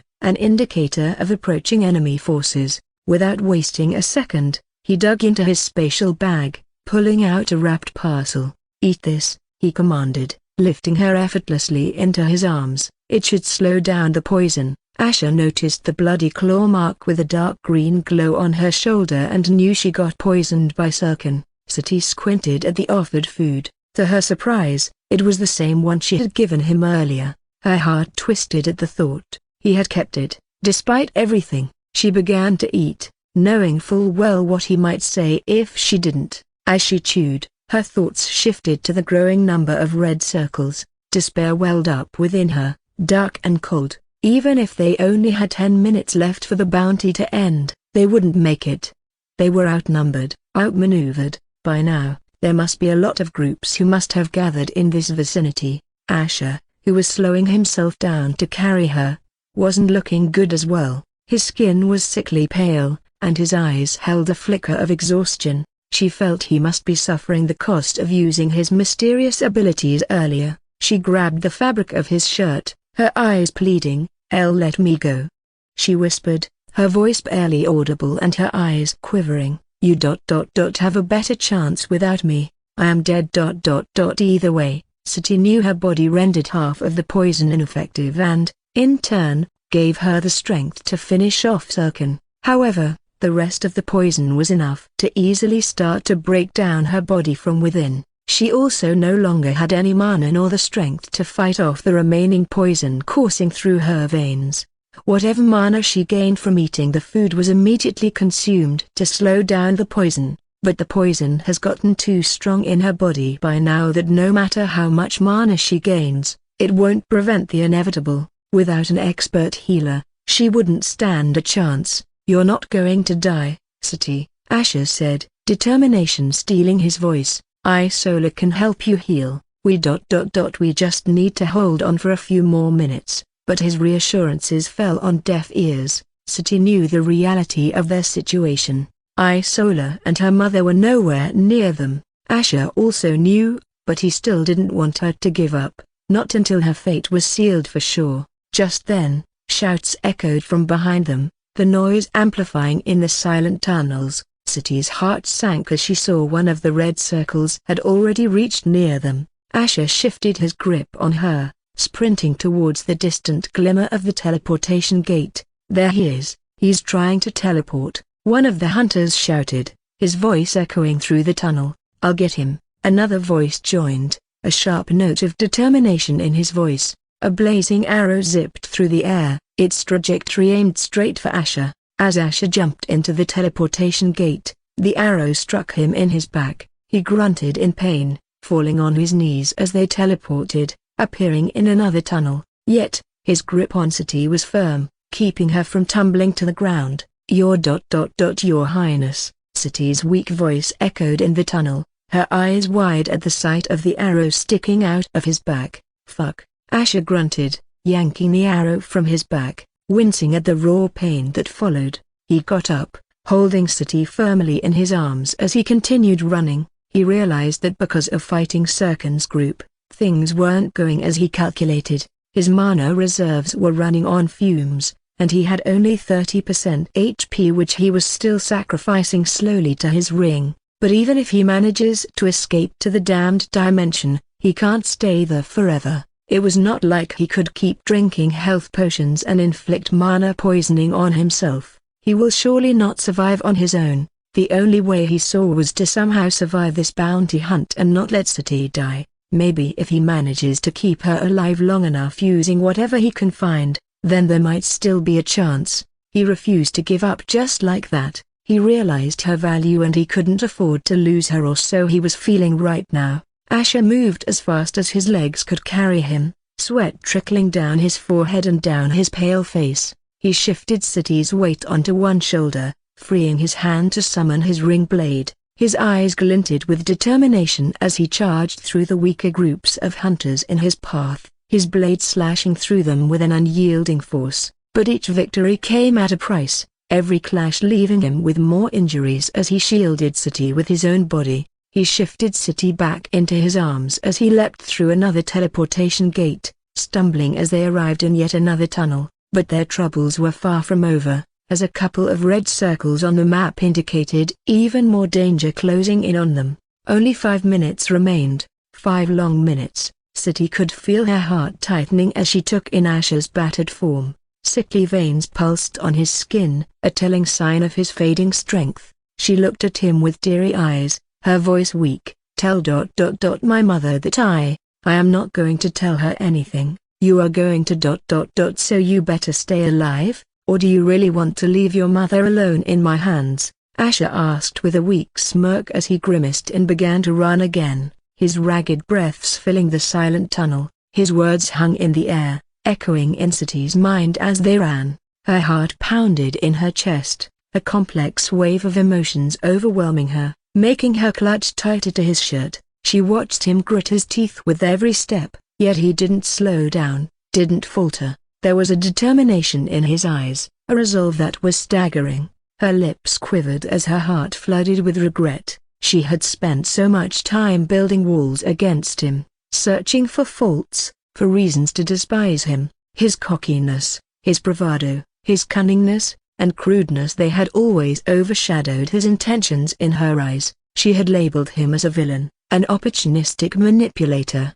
He was probably one for the most part, but something within her was telling her that there was so much more to him than that. And now, this man, who she had been quick to judge, was proving her wrong with his every action. A wave of guilt washed over her as she realized her blindness. In that moment, Sati's heart ached for the countless times she had scorned him, the moments she had disregarded his kindness as a ruse. Her eyes welled up with unshed tears as she clung tighter to him, whispering a quiet apology that was lost in the wind. Sati looked ahead and saw dozens of red circles closing in on them. The warning signals on her map were closing in fast and hard, and there was no sign of a teleportation gate nearby. The realization sank in, they were trapped, and this was the end. She turned to Asher, trying to say something, but, whiz. A sudden sneak attack from behind struck violently on Asher, throwing him off his feet. They were airborne for a moment before crashing hard onto the stone floor. Sati could still feel one of Asher's arms still wrapped around her body while pain was shooting through her body. She forced her eyes open and gasped, Asher," she coughed out, her voice strained and barely audible. Asher lay there, unconscious, his face pale, and body broken.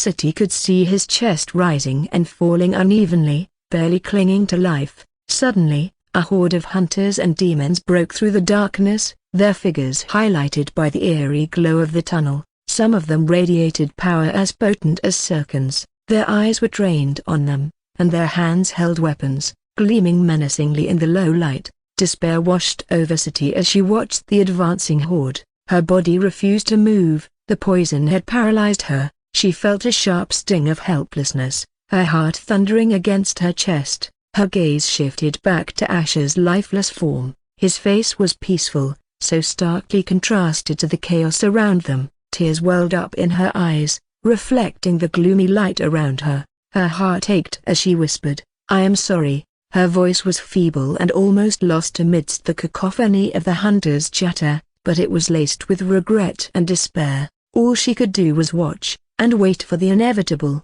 At the same time, the hunter groups and demon groups that had gathered around, snarled at each other, trying to claim that the bounty belonged to them. Each was becoming more and more restless as only 2 minutes were left. The entire place was brimming with so much tension and clashing auras. The entire tunnel was subtly vibrating with the clashing, loud echoes, but the squabbling hunters and demons suddenly fell silent as a looming figure leapt over, landing with a ground-shaking thud near Asher and City. A hulking, muscular werewolf. He was covered in dark crimson fur that seemed to dance in the cavern light. His dark green eyes glowed with an intimidating menace, causing the surrounding hunters and demons to step back instinctively. His presence exuded a palpable aura of power, authority, and sheer danger. He was known to them all. Even the most headstrong hunters and arrogant demons dared not cross him. He was Varg, the son of the Rustblood clan's chief, a prodigious warrior who had ascended to the frighteningly powerful realm of Soul Devourer not too long ago, but much earlier than anyone else of his age among his clan. The surrounding atmosphere became chilly as Varg let out a low, yet spine-tingling growl. His voice boomed throughout the tunnel. "The bounty ... I don't care, but these two."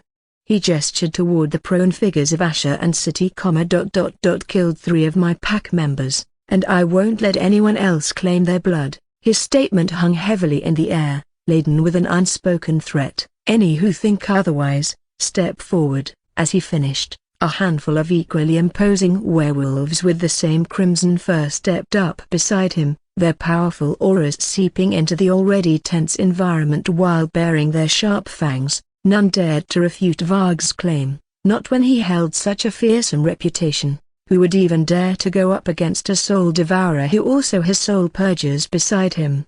They were also shocked to learn that these two managed to kill 3 pack members from Varg's pack. Just killing one was enough to make him grant you a very brutal death, since it was so hard to train someone to be strong and loyal to the pack. A process that could take dozens of years and form close bonds on the way, and so losing 3. His blood must be literally boiling. Varg's menacing gaze shifted from the surrounding crowd to the 2 unconscious figures lying before him. Even though the bounty was placed on Asher, his cold dark green eyes rested on City. His pack mates, whom she had killed, demanded vengeance and he would deliver it. A deathly silence enveloped the vicinity, as all eyes were fixated on the looming threat. Raising his claw high, it shimmered with a deadly, viscous venom. His only regret was that she was already on the brink of death, preventing him from dealing a proper punishment. Yet, he wanted to bathe his claws with her blood. "You will die by my hand, City. And so will your family." Varg's growl echoed ominously in the silent tunnel as he prepared to plunge his claw into City's unprotected throat. A sudden silence blanketed the crowd. The air became suffocatingly heavy as everyone watched, wide-eyed and frozen, at the impossible scenario unfolding before them. It was as if time itself had stopped to bear witness to this surreal spectacle. Varg stood paralyzed, his claw inches from City's throat while his eyes were tremoring. Unexpectedly, City's hand, which looked fragile and weak just moments ago, shot up and gripped his enormous wrist with an iron-like strength. Her eyes snapped open, emitting a breathtaking yet deadly blood-red light that illuminated the dark tunnel while her scarlet hair began to turn white. A collective gasp rippled through the crowd. Her body, frail and debilitated, suddenly began to radiate a blood-red light. It was like a dormant volcano, once tranquil and deceptive, now abruptly exploding into an unrestrained display of power and majesty. A convulsion seized her, and a cloak of ethereal white fur began to spread across her skin, replacing the red hue. Her body convulsed once more, bones realigning and muscles contracting, her form undergoing a radical and rapid transformation. Her slender figure gave way to a muscular, imposing stature. Her stature towered over all present, including Varg, who had to look up to meet her gaze. Her previously delicate features had transformed into a more ferocious countenance. Her eyes, now blood-red, beautiful yet deadly, glowed with a ferocious intensity. The aura around her was imposing, the raw power radiating from her making everyone have their legs tremble. It was as if the air around her rippled with her power, crackling with an otherworldly energy. The air grew heavy, the aura she emitted was suffocating, a typhoon of power that made even the bravest of hearts quake. She stood there, towering at 8 feet tall, an epitome of primal power and beauty. Her blood-red eyes gleamed dangerously, like a wolf under the moonlight, fierce and formidable. With City's sudden transformation, the atmosphere turned oppressive. The killing intent was palpable in the air, causing Varg to gasp for breath and his legs to tremble. "I'm possibly broken, bar you can't be broken, bar." Varg's eyes shone with recognition, but the shock was too much for him to cough out his words. For a moment, City merely looked down at Varg, her blood-red eyes glowing with a calm rage. Her voice echoed ominously in the still tunnel, "Your pitiful existence was always destined to be snuffed out by my hand. CRCHK. And with a swift, effortless motion, she broke Varg's wrist, causing him to let out a low grunt of pain. Rip. Before anyone could react, her claw plunged into Varg's chest, tearing out his heart and casually dropping it with a savage grace that left everyone in stunned silence. Varg's dark green eyes widened in horror and shock as his body collapsed onto the ground. In the wake of Varg's untimely demise, the assembled crowd of hunters and demons could only watch in horrified silence. Each gaze met with her tall figure, eyes wide with terror, bodies paralyzed by fear. The strength she demonstrated and the crushing aura pressing down on them were clear signs that she was a peak soul devourer. Was this a hallucination, a shared illusion of desperation? Those who knew about the royal battlemaster also knew that she wasn't a soul devourer and couldn't even transform into her werewolf form. Impossible, they thought, yet their trembling hearts confirmed the reality. In the chilling silence, she slowly glanced over the crowd, a sea of faces etched with fear, their once menacing auras now feeble in comparison to hers. Her gaze was sharp and cold, a predator surveying her helpless prey. They couldn't even open their mouths to beg for mercy nor move their legs to turn around and run away. City raised her hand and merely flicked her fingers, making the air shimmer with a blood-red light. An invisible, deafening wave of power cascaded over the crowd. It was swift, like a storm sweeping across a barren field, a gust of wind tearing through the silence. Before they could even blink, all kinds of lacerations and wounds magically slashed through the bodies of each hunter and demon. Some of the wounds seemed like they came from weapons like swords, spears, serrated blades, while others seemed as if they were caused by minor attacks. The crowd dropped to the ground one after the other, like dominoes, their life essence extinguished in an instant. The sight was horrifying yet oddly mesmerizing, a grim ballet of death orchestrated by her. No pleas for mercy were uttered, no desperate attempts to escape, just the sound of bodies hitting the ground, echoing throughout the area. 1 second they were all alive, but the next, they weren't. Anyone who had seen this would feel as if death had swept through the crowd of powerful hunters and demons in an instant. City cast a nonchalant glance over the sea of corpses, turning her attention away from the carnage. Her gaze fell upon the unconscious form of Asher. Her towering form began to shift and compress, flowing like silver liquid under the luminescent light of the cavern. Bones reformed, muscle retreated, and fur retracted into the flesh, reducing the towering figure back to a slender, humanoid silhouette. Her transformation was seamless, a beautiful yet terrifying spectacle. while her previously red hair was now radiant white that flowed down her waist. Now standing nude in the silence, her silhouette was nothing less than a goddess of war, majestic and formidable. Her skin was flawless, without any injuries or bruises, while her delicate features seemed to carry more elegance than usual. With a soft shake of her head, she crouched beside Asher's unconscious form, her eyes brimming with a strange mixture of annoyance and concern. "Really now, Asher," she chastised in a piqued tone, her eyes scanning his numerous injuries, "did you really have to go and wake me up this early? I can't believe you've made me deal with these insignificant things, when you have yet to face the real danger." Her gaze suddenly became glazed as she added, "Or maybe a broken bar. You are destined to face that, a linear broken bar."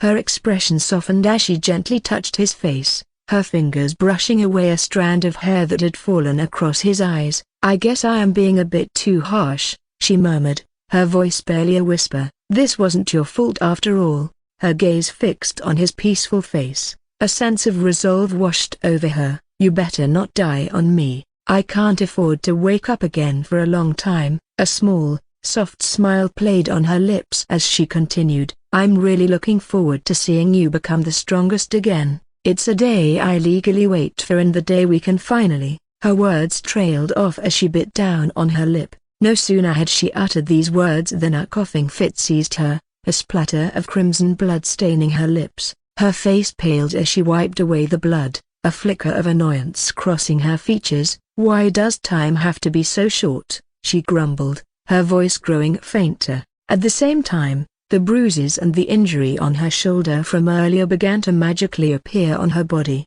Sati's body slumped to the ground beside Asher as her hair began to turn scarlet and flow upwards into a ponytail on its own. As she lay there, her gaze never left him, her blood-red eyes reflecting his serene face until they slowly closed. Moments later, the chilling stillness of the place was disturbed by a soft moan. Sati's eyelids fluttered open, revealing dark blue eyes clouded with confusion and pain. She attempted to push herself up, but a sharp pain coursed through her body, making her wince and unable to move even her limbs. But she was shocked she was still breathing when she thought she had died. As her eyes scanned the area, they widened in horror upon seeing the gruesome and shocking sight. Strewn all around her were corpses of hunters and demons, a scene right out of a horrifying nightmare. Her breath hitched as she struggled to comprehend what had occurred or who did this. While her gaze darted around the lifeless bodies, but her heart pounded in her chest as her gaze landed on Asher's unconscious form beside her.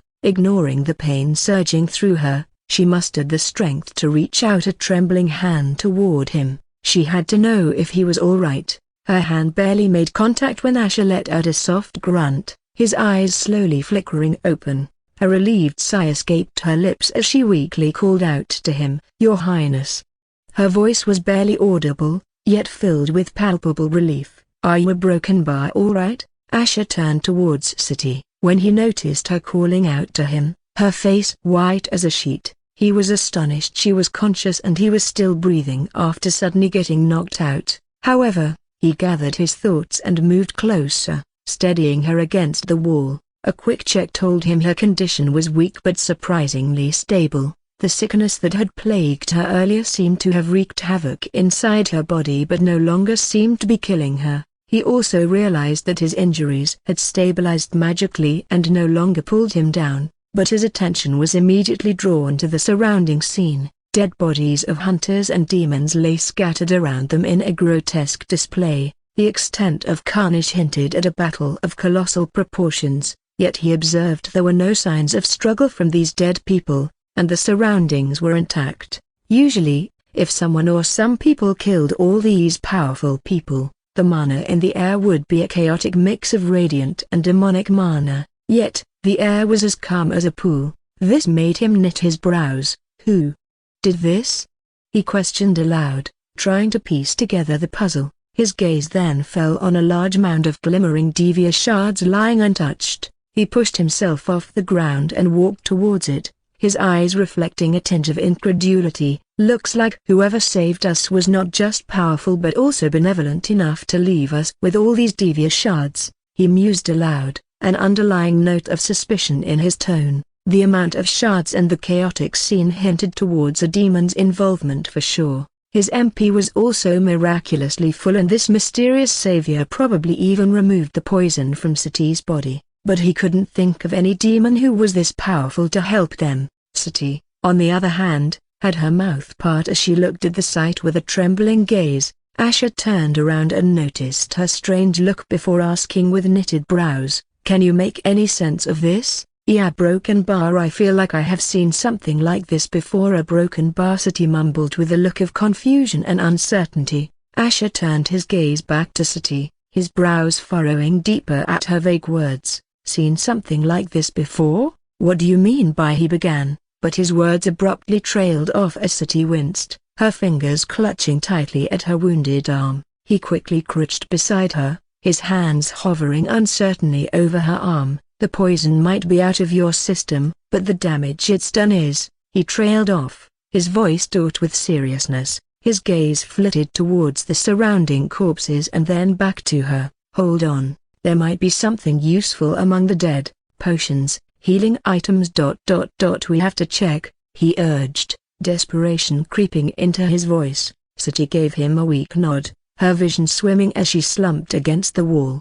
Her eyes fluttered shut as unconsciousness began to pull her under. Asher watched her fall into a fitful sleep and felt she needed more than just a healing potion to recover. Otherwise, in this state, she would definitely die within a few hours. However, Asher was no longer worried about lingering around in this place to loot. After checking out the messages he received earlier, "You have successfully survived the bounty hunt. Rewards, plus 40,000 Divya shards. Private safe zone, bounty survivor. The private safe zone can only be accessed by you and will last for 2 weeks until you leave. No teleportation gates can access this safe zone. Once you leave, the private safe zone will cease to exist." Asher turned to the side and saw a glowing sign on the wall, which he knew was the door to the private safe zone, and only he could see it. Title name, Bounty Survivor.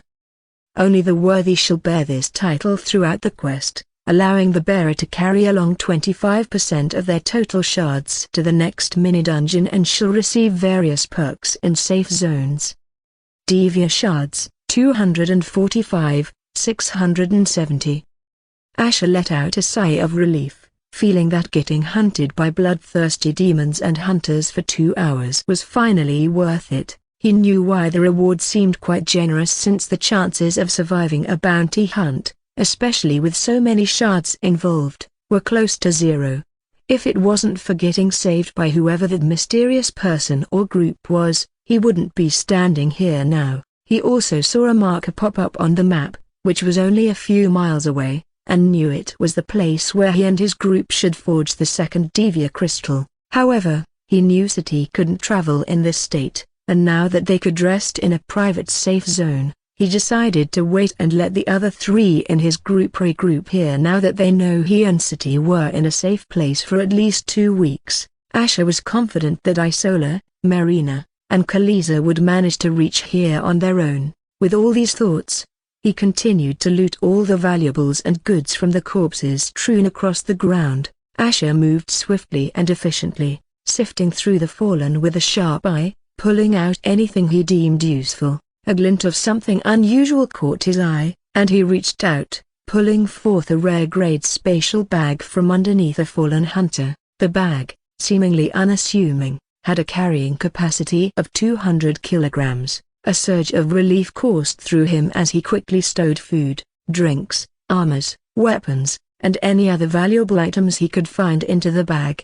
With his loot secured, he turned his attention back to the now tranquil space, his gaze immediately drawn to the glowing symbol etched into the wall. As he extended his hand, the rock surface seemed to ripple, a low grating sound filling the air. Slowly, the wall split open, revealing a hidden passage to a small cavern yet large enough to accommodate even Kaliza. He then walked over to the unconscious Sati, his arms gently wrapping around her body as he carried her into the cavern. The rocky entrance rumbled shut behind them, encapsulating them in a surprisingly serene space. The cavern was a stark contrast to the carnage outside. It felt comforting, homey even. A soft glow pervaded the space, It saw a small pool of glowing dark blue water in the corner of the cavern. The light danced on the stone walls, creating an almost ethereal atmosphere. There was a simple bed set against one wall, its worn-out linen sheets inviting in their simplicity.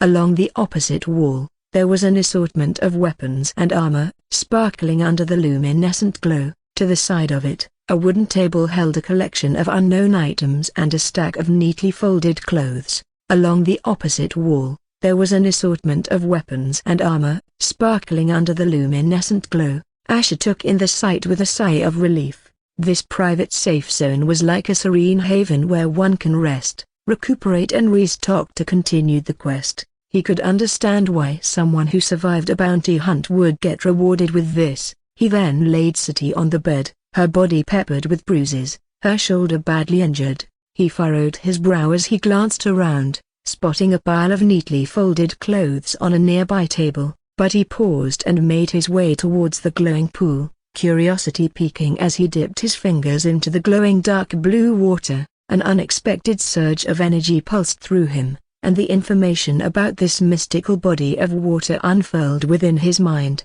It was a mana-full pool, famed for its rejuvenating properties and ability to restore mana. A low gasp of wonder escaped him. This could probably help Sati heal faster. Without wasting another second, he lifted Sati's limp form and waded into the pool. The water glowed around them, casting an otherworldly glow on their skin. He immersed her within the pool, her body buoyant, with only her head resting against the stone edge, her face pale yet serene. Seeing her safely settled, he stripped down and plunged himself into the cool pool. The water enveloped him, an immediate sense of relief washing over his body. He could feel the fatigue lifting, the energy surging back into him, his life force replenishing and soothing his injuries. His gaze, however, never left Sati. He watched for any signs of recovery, any sign that she was healing, and as expected, he could see her complexion getting better. He realized how funny fate was. When he first woke up, he and Sati were quite at each other's throats since then. He never thought a day would come where they would end up depending on each other, but he was glad things ended up like this now that she had definitely caught his interest and he found himself wanting to explore it, feeling she will be quite useful and maybe let him discover some answers he was seeking. However, as a minute passed, Asher noticed her body beginning to tremble. Instantly, he was by her side, hoisting her out of the waters with utmost care. Her shivering lessened slightly as he came out, the severe injury on her shoulder visibly less gruesome than before. He settled her on the bed, noticing how the cold, bluish pallor hadn't left her skin completely, and the remnant dirt and dried blood marred her delicate features. With a clean cloth in hand, he fetched a small pail of the mana-full liquid and began the task of wiping her skin. As Asher cautiously swiped the cloth across her body, he found himself taken aback by the stark contrast between the velvety softness of her skin and the steely firmness of her underlying muscles. Her figure, especially with her long, wet scarlet hair lying loose, was the epitome of strength, grace, and feminine allure, a combination that was deadly and intoxicating. The red hues of her skin shone under the dim, warm light, adding an ethereal touch to her beauty. Sati's face was tranquil, her usually fierce expression replaced by a peaceful slumber. Her features were so finely chiseled, her cheekbones pronounced, her lips full and inviting. This was a side of Sati he hadn't seen before, serene, vulnerable, yet commanding in her presence. She seemed even more beautiful than usual, making Asher wonder if it was because her face didn't have her usually suspicious and peaked look. The room fell silent except for the gentle rustle of the cloth against her skin and the rhythm of their synchronized breaths. He then stared at her face as his gaze became glazed for a moment before shaking his head and walking away. As Sati lay resting, Asher, now attired in nothing but his undergarments, went about exploring the small cavern. His keen eyes took in the sight of the common-grade weapons and armor, nothing that really caught his interest and made him feel he probably expected too much, but he wasn't disappointed, considering the high-end loot he had garnered from the fallen outside. His gaze then fell on the durability matrix, a peculiar and beautiful matrix used to restore the durability of items in exchange for devious shards.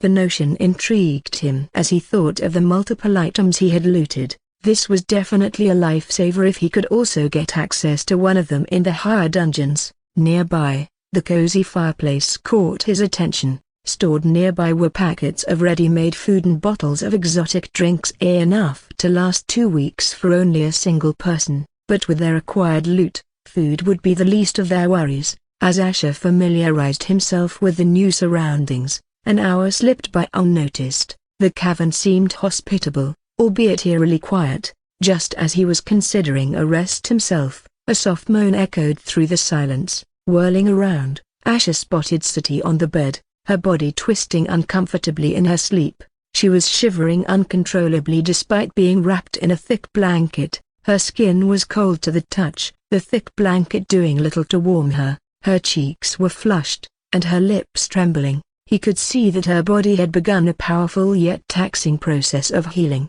but since she overstrained her body by getting severely injured, especially getting poisoned, it must have messed with her healing process. So instead of her body getting warm and healing, it was instead causing her a lot of discomfort and cooling down her body. He had seen conditions like this during his time as a hunter, especially when some poisons were capable of this. These poisons were designed to not let someone with natural healing abilities quickly recover, and he had no doubt the Rustblood clan were experts in making sure of that. The realization came swiftly to Asher, and there was only one best way to help her. With this in mind, Asher got on the bed and laid down beside her. He tentatively pulled her blanketed body against his own, her back to his chest, his arm encircling her protectively. He planned to let his body heat seep into hers and warm her up. However, to his surprise, the moment he made contact with her body, she twisted her body around, and her hands instinctively reached out, wrapping around his torso and pulling herself closer to him. As she did this, the blanket came undone as her cold bare skin made contact with his. Her ample breasts squeezed against his torso, and her head nestled under his neck, her legs entwined with his own, her cold body pressing against him as if seeking refuge in his warmth. A soft chuckle of disbelief escaped Asher's lips at her unconscious movements, and he could feel the cold puff of her breath against his skin. He couldn't help but imagine her reaction if she was conscious right now, but he let her be since she was only helping herself by doing this. However, he let out a tired sigh at the thought of his little dragon suffering so much ever since this quest started. But suddenly, a soft mumbling broke the silence of the cave. Father ... you can ''T ... you can't abandon us." Sati's voice was barely above a whisper, her words coming out jumbled and incoherent. It was as if she was trapped in a nightmare. Asher furrowed his brows as he heard her mumble and looked down at her with a narrowed gaze. Sati was greeted with the sensation of warmth as she roused, pulling her from the depths of her troubled sleep. The dull ache of her injuries was a distant sensation, replaced with comfort and a relaxed sensation. For a second, she wondered if she was dreaming, since the last thing she remembered was being this close to dying. But as her senses returned, the scent of a familiar man, the musky aroma of his body, filled her nose. Her eyes fluttered open to be met with the sight of his well-built chest, the color of dove gray, right in front of her. Her arm was draped over his torso, and the realization hit her like a lightning bolt. With a sharp gasp, she attempted to push herself away from him, but the sudden movement brought on a wave of pain, and she grimaced, falling back onto the bed, her limbs numb and sore. Asher, roused from his sleep, turned to look at her, a teasing smirk playing on his lips. The sleepy cat finally woke up. His voice was lazy, his eyes holding a trace of amusement. Sati blushed crimson, her eyes wide as she realized she was stark naked. She snatched the bedsheet, wrapping it around her body with a huff. She glared at him, her dark blue eyes shimmering with confusion, anger, and embarrassment. Realization and a bombardment of emotions kept her stammering. "Did I what? Sleep with you?" Asher leaned back against the deeded you. Her voice was barely above a whisper, her words trailed off as she failed to express her thoughts. The overwhelming realization and a bombardment of emotions kept her stammering. "Did I what? Sleep with you?"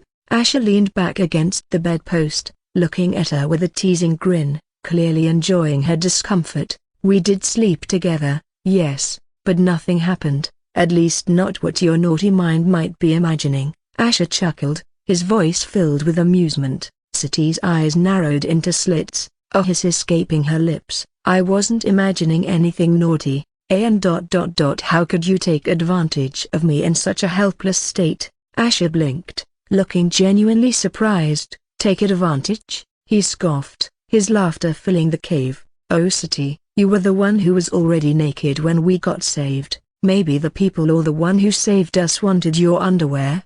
He chuckled as he started explaining everything that happened while she was unconscious. As he spoke, the anger in Sati's eyes softened and faded.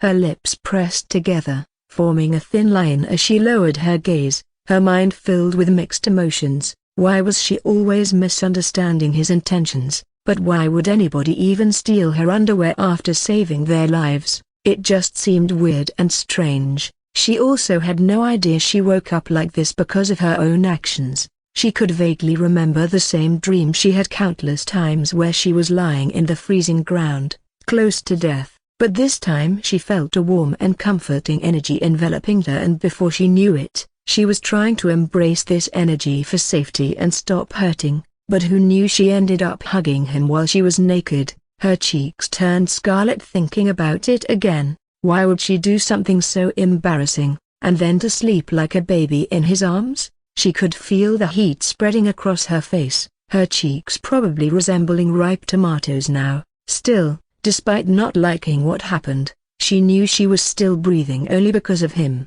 Asha rose from the bed, stretching his weary muscles. "I will heat some soup for you. It should help with your healing process. You seem stable now, but your body is still weak. Try not to move around too much for the next few days." Sati silently nodded, clutching the blanket around her body. Her mind was filled with thoughts, her heart pounding in her chest. As she watched him move around the cave, she couldn't help but feel a strange warmth spreading across her body, one that had nothing to do with her physical condition. She wondered how long she was hugging his body to cause this side effect. She peeked through the blanket to take a look at her own body and saw that her bruises and even the previously gruesome injury on her shoulder were looking way better than before. Yet, seeing how her body was clean without any blood or dirt, she winced, feeling she might die from shame and embarrassment, imagining how his hands must have caressed all over her body to clean her body. She wasn't even married, and now he probably knew every nook and cranny of her body like the back of his hand.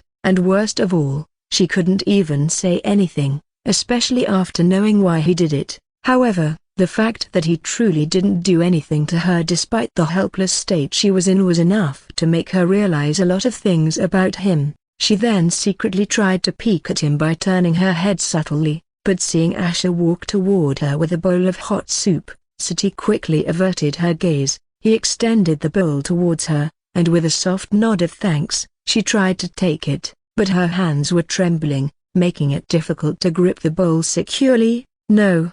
He shook his head. "Keep your hands in there." He moved to sit next to her, the bowl of soup in his hand. "I will feed you." Sati's cheeks reddened as she stammered, I can feed myself. You don't have to." He cut her off with a serious look. "Really? This soup is limited in quantity, and you'll delay your healing if you spill it. Do you really want to risk that? We can't stay here forever." Sighing in defeat, she reluctantly put her hands back inside the blanket and nodded, her eyes closing. Asha offered her a spoonful of the hot soup. She swallowed it, and slowly, her eyes fluttered open. Quick as a flash, her eyes scanned his body. "You should eat too, your wounds." He shrugged, his gaze meeting hers. "I only need some rest in the pool, but if you insist, I'll have some." He lifted a spoonful of the soup to his mouth, swallowing it quickly. Sati's eyes fluttered, and she parted her lips, as if about to say something, but instead, she averted her gaze, choosing to stay silent. Why would he eat from the same bowl? She wondered inwardly, her heart drumming a little faster in her chest. "I heard you talking in your sleep," Asha said, his voice gentle. yet serious. Siti's eyes widened, and she turned to face him, anxiety clear in her voice. What did I say? You mentioned your father and it seems like you had a nightmare, Asha replied, studying her reaction closely. Her face fell, her gaze dropping to her hands in her lap. My father, a broken bar, she mumbled, her voice barely a whisper. Siti sighed inwardly, thinking about the same bad dream she was from time to time. Did he really abandon you? Asha asked softly, making Siti furrow her brows, wondering what all she mumbled while sleeping. She had never told anyone else about this, not even her mother, since she didn't want to burden anyone else with all this nor make herself appear weak. Asha continued, his voice low, as far as I know, he died as a loyal warrior, trying to protect the Mnsea, the chief of the Moonbinder clan where you and your family used to live in. Or am I wrong? Siti jerked her head up, her eyes flashing with a mix of anger, sadness, and disappointment. No, a broken bar, she spat out, her hands clenched into fists in her lap. He was loyal and strong once, and that was something I always admired about him after hearing people talk about his past achievements. But he wasn't the same after, and what really got him killed was of his own doing and foolishness I still can't understand. Asha was taken aback. What do you mean by that? He asked, his brows furrowed. Siti's eyes glazed over with a faraway look. She began, her voice carrying a tone of resignation. Around the time I was born, my father was gravely injured during one of his quests. His blood force was somehow drained, leaving him bedridden, in a state that was like a coma. He was aware of his surroundings, he could even speak. But his body was just broken. A pained look crossed her face. Everyone pitied him. He was a formidable warrior, and to see him reduced to such a state. It was hard. His future and his life was gone. I still remember how I started helping my mother take care of him as a small child. Her lips pressed into a thin line, her fingers clenching the blanket tightly. There were possible remedies, treatments that had a sliver of chance of him regaining at least some of his strength, enough for him to stand on his feet, but he refused every single one of them. All he said was he was no longer fit to be a warrior and that he had fulfilled his purpose. Siti took a deep breath, her gaze dropping to her hands in her lap. This continued until I turned 15, and things became very bad when the Mnsea was revealed to be a traitor. We had to flee, but my father. He refused to leave. He said he was not capable of protecting us, or himself, and that he can't let the Mnsea die alone. She gritted her teeth, as her eyes shimmered with a mix of anger, sadness, and resentment. He wouldn't have chose to remain helpless if he was really loyal to at least the Mnsea, but he chose to be a burden. For 15 years, I watched him purposefully make himself useless. I watched him give up. I watched him abandon us even when we needed him the most. If only he didn't give up, so many good people wouldn't have died. He wasn't a strong man as I thought. I have never felt more ashamed of someone. Her voice was shaky as she finished. He always said he loved me and was always kind to me, but even after his death, I cannot bring myself to forgive him for what he did. Her words echoed in the air, heavy with the weight of her pain and disappointment. Asha nodded in understanding as he posed his question, his voice gentle. Is that why seeing me in a soulless state reminded you of your father? Siti lifted her gaze to meet his. There was a look of guilt on her face as she gave a small nod of affirmation. I know I unconsciously projected my father onto you, she admitted softly, even if I didn't intend to, and seeing the Queen so troubled after the announcement of her marriage with you. It just reminded me of how my father caused pain to those around him, even without doing anything. A single tear slipped down her cheek as she quietly posed her own question, her voice barely above a whisper. So broken bar, why did you still save me even after a broken bar? A warm smile crossed Asha's face as he responded, his tone sincere. You stuck by me, despite the bounty on my head. You probably did it out of duty, but nonetheless, you didn't try to save your own skin. He gazed ardently into her eyes as he added, and I didn't want to lose someone who was as loyal, as fearless, and as beautiful as you. His words and his fervid gaze caused her heart to flutter. an unexpected warmth blossoming within her. Never expecting such intense words to escape his lips, his voice was steady and soothing as he slowly reached out to wipe the tear from her cheek, his face closing in on hers. "And unlike your father, you never have to worry about me abandoning you." His lips slowly moved closer to hers, his eyes never leaving her face as time seemed to slow down. There was a pause, a breathless moment of anticipation before his lips finally met hers, making her eyelashes tremble.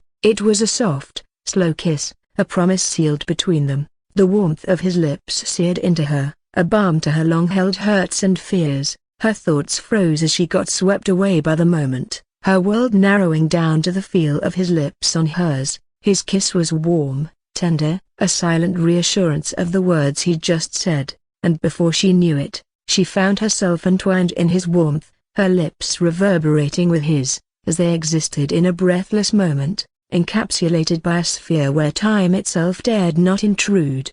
For a few moments, they lingered in the kiss, a slow and gentle meeting of lips that held an underlying current of shared emotions. But suddenly, as if jolted from a dream, Sati pulled back. She hastily moved her body to the side, her face flushing a brilliant shade of red. The realization of what had just happened seemed to crash over her like a wave. In a flustered tone, she quickly covered her face with her hands, her voice muffled as she stammered, Please forget what just happened at a broken bar." Was she really that crazy to kiss him?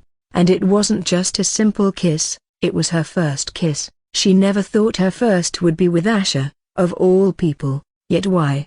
Why did it feel like her heart was being bathed by moonlight? At her sudden retreat, Asher couldn't help but chuckle. He admired her flustered state for a moment before reaching out to gently pull her hands away from her face. His eyes were soft, his smile charming as he posed a question. "Why should I forget something that I don't want to?"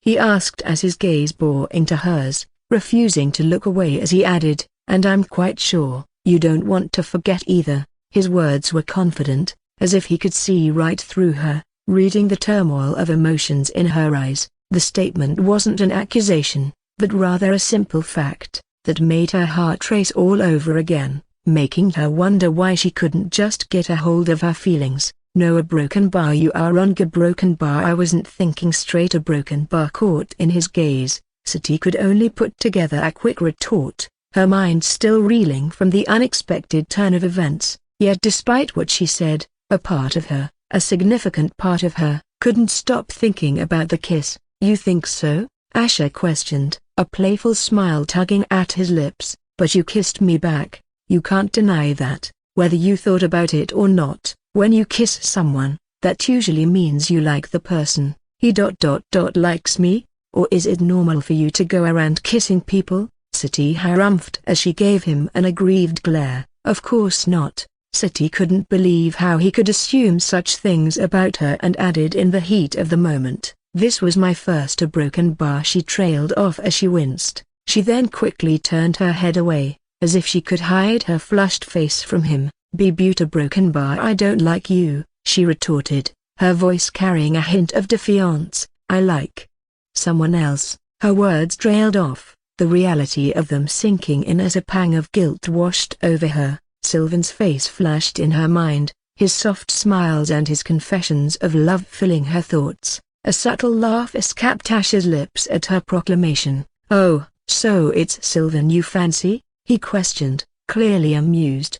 "But if that's the case, why haven't you two become an item yet? Don't give me a boring excuse like you didn't want to make him lose face or something. I know there is something else." Whirlwind of conflicting emotions. Seeing her obvious hesitation, Asher's subtle smirk grew more. Her lips parted and closed several times, but words failed her. She struggled to find an answer to Asher's pointed question, her mind a whirlwind of conflicting emotions. Seeing her obvious hesitation, Asher's subtle smirk grew more pronounced. He shifted on the bed, moving to sit behind her. "I've always observed you and Sylvan, allowing me to learn some interesting things," he admitted, his voice quiet yet carrying an undeniable conviction. Sati blinked in surprise, her heart pounding in her chest. Why would he take such interest in her and Sylvan's relationship? But Asher continued, his words slow and measured. "I see the way you two interact. You may like him,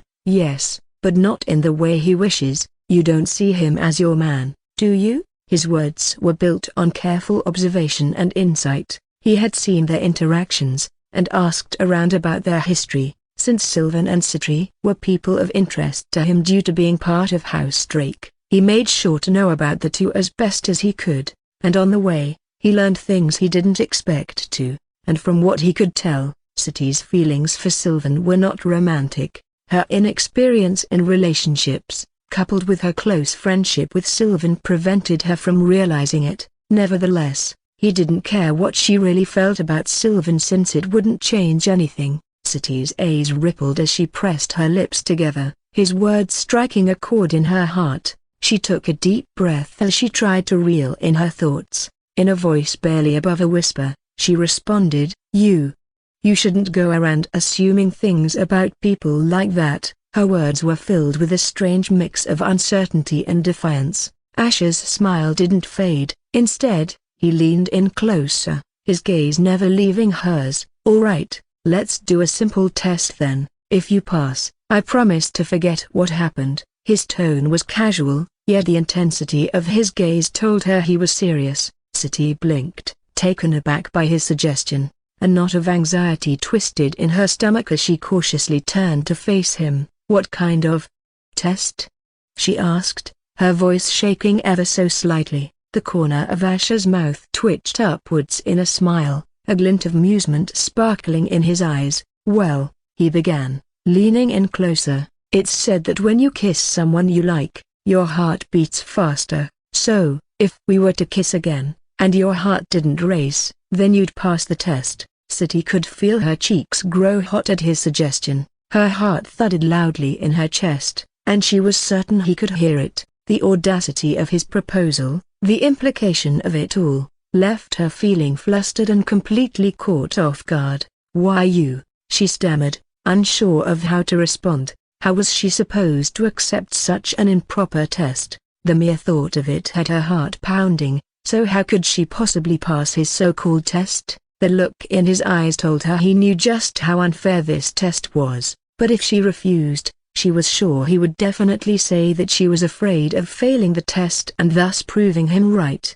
Suddenly, Citri's eyes glinted as an idea struck her. She put on a serious face, the turmoil of her emotions hidden behind a mask of solemnity. I am afraid I cannot take part in such a test," she declared, bowing her head slightly. "It would be disrespectful to the Queen."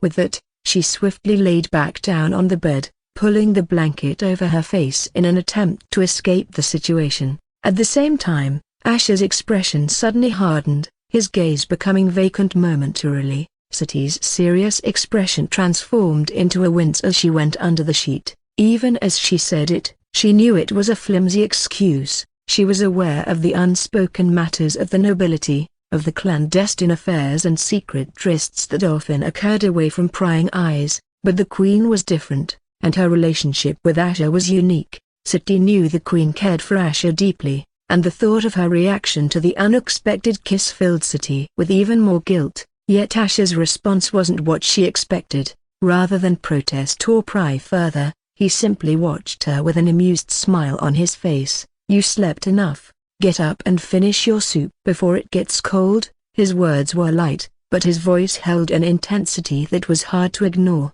Citri let out a breath she didn't realize she was holding. Relieved that he had seemingly dropped the idea of the test, she slowly peeked out from under the covers and saw him walking away. Despite the relief, her heart was still racing. The lingering effects of their conversation, the kiss, and the uncertainty of what was to come leaving her restless. She could only hope Isola and her mother make it here as fast as possible so that she doesn't have to deal with this awkward tension. The days dragged on, with no sign of Isola and her mother. Citri could guess that their journey was a challenging one, it seemed, and they were running into one obstacle after another. All the while, she was left alone with Asher, the tension between them hanging in the air like a palpable fog. His presence was both a torment and a comfort, and to her dismay, she found herself drawn to him in a way she never expected. Despite the tension and the silent battles she fought within herself, There was a certain solace in his company,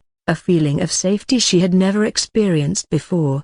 During this time, Sati found herself growing more silent, only giving brief replies to Asher's inquiries. She tried to keep a poker face to his teases, which only seemed to embolden him further. His teases became more frequent, his devilish laughter echoing in her ears, warming her heart despite her attempt to remain stoic. But it wasn't just his carefree demeanor that softened her. He took care of her diligently, aiding her in her recovery, helping her move her limbs and regain some semblance of normalcy. The man she initially thought was crude and rude revealed a whole nother side she never could even imagine in her dreams. His attentiveness was unexpected, his concern for her well-being evident in his every move. The way he looked at her was unlike anything she had seen before. The intensity of his gaze was hard to ignore, and it left an imprint on her heart that was hard to shake off. A week passed, and the discomfort that had initially plagued Sati slowly faded. Being alone with Asher no longer felt awkward or tense, but instead strangely comforting. Sati found herself counting the days left until they had to leave, a realization that shocked her. She had started to hide her recovery progress, feigning weakness to prolong whatever she was experiencing for the first time. She was curious and tempted to explore this feeling despite knowing that her methods weren't right. She questioned herself countless times, and tried to put an end to this charade, but each time, she found herself unable to and felt like her heart was rebelling against her. Each time Asher was near, her resolve would crumble, leaving her yearning for something that questioned her feelings. The more time passed, the more she was unable to stop thinking about the kiss and the moments they shared alone during their journey in this dungeon. On the 10th day in the private safe zone, Asher, as usual, after Sati had finished eating, walked towards the table to place the empty bowl. Sati was in bed, her mind still distracted, when she heard the clatter of crockery and sudden cry of pain. Asher had collapsed, his hand clutching his side. Alarmed, she sprang out of the bed, her previous weakness forgotten, and rushed to his side. "Your Highness," she called out in worry, bending down to help him. But as she reached out to him, his hand shot out and grabbed her wrist, pulling her down with him. With a surprised gasp, she found herself on the floor. Asher sprawled over her. She was about to question his actions when she saw the knowing smile on his face. "Fully recovered, are we?" Asher's voice was laced with humor as he looked at her with twinkling eyes. "And here you were, pretending to be still unwell. Do you know the punishment for deceiving the royal consort?" "Yeah, broken bar wasn't a broken bar." Sati blushed, avoiding his gaze, not knowing what to say. She didn't want to admit anything, but the embarrassment of her actions made her heart race, and she could feel the heat creeping up her neck and onto her face. But before she could gather her thoughts, Asher's fingers were gently tilting her face up toward him. He was smiling, a warm, teasing smile that did nothing to calm her pounding heart. "You know," he said, his voice soft, "you could have simply told me what you wanted. No need to go through all this trouble." He paused, his gaze holding hers. "And I know what you want." With that, he began to lean in, his face inching closer to hers. "And no ... I." Sati's breath hitched in her throat, her hands unconsciously clutching at his shirt. A part of her wanted to push him away, but her strength seemed to have abandoned her. As his face drew nearer, she found herself closing her eyes, her heart thudding wildly in anticipation. Just as she could feel his breath on her lips, a voice rang out in the room. "Asher, Sati, are you two in there?" Sati jumped at the sound of Isola's voice echoing through the chamber. Her eyes flew open and she gasped, quickly wriggling out from under Asher's grasp, not knowing what came over her while he simply laid there on the floor, watching her with a knowing grin as she scrambled to her feet. "For devil's sake," she mumbled, fumbling as she hastily tied up her disheveled hair, then grabbed a set of clothes from a nearby chair, tossing them at Asher. "Your Highness, please get dressed," she managed to gasp out, her cheeks a deep shade of red. A low chuckle escaped from Asher as he caught the clothes in midair. "No need for you to play the maid, Sati. Your mother's here now," he said, his tone filled with amusement. Sati's blush deepened at his words with an aggrieved look. "I'm just trying to make you look decent." she stressed firmly, hurriedly turning her back on him and heading towards the entrance. If somebody else saw her being alone with his half-naked figure, what would they think? With all this, her heart was thudding with a mix of embarrassment, anticipation, and relief. At last, her mother was here, she was safe. The stone walls of the chamber creaked and began to part, a shaft of light slicing through the semi-darkness. As they opened fully, City's heart soared at the sight of her mother standing just outside. "Mother!" she called out, her voice filled with joy as she rushed towards the figure framed in the entrance. Marina's eyes welled up with tears as she saw her daughter, a wide, relieved smile spreading across her face. "City!" Marina called out, her voice choked with emotion. She opened her arms wide, and the two of them ran into each other, embracing tightly as though they were never going to let go.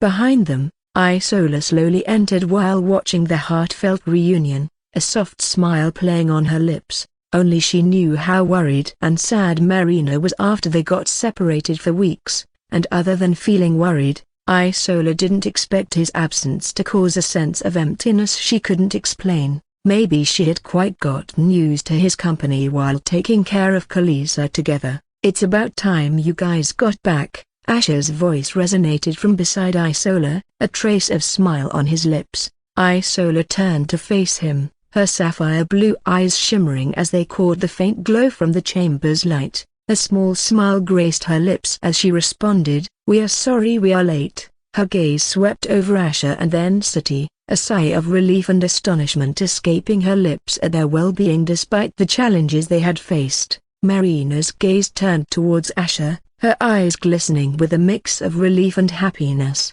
"Master a broken bar," she greeted him, bowing deeply in a show of respect, though, on the inside, she wished she could be in his embrace, and bask in his scent. She was also worried about City offending her master when they were separated, especially since she was alone with him and could only hope she was nice to him.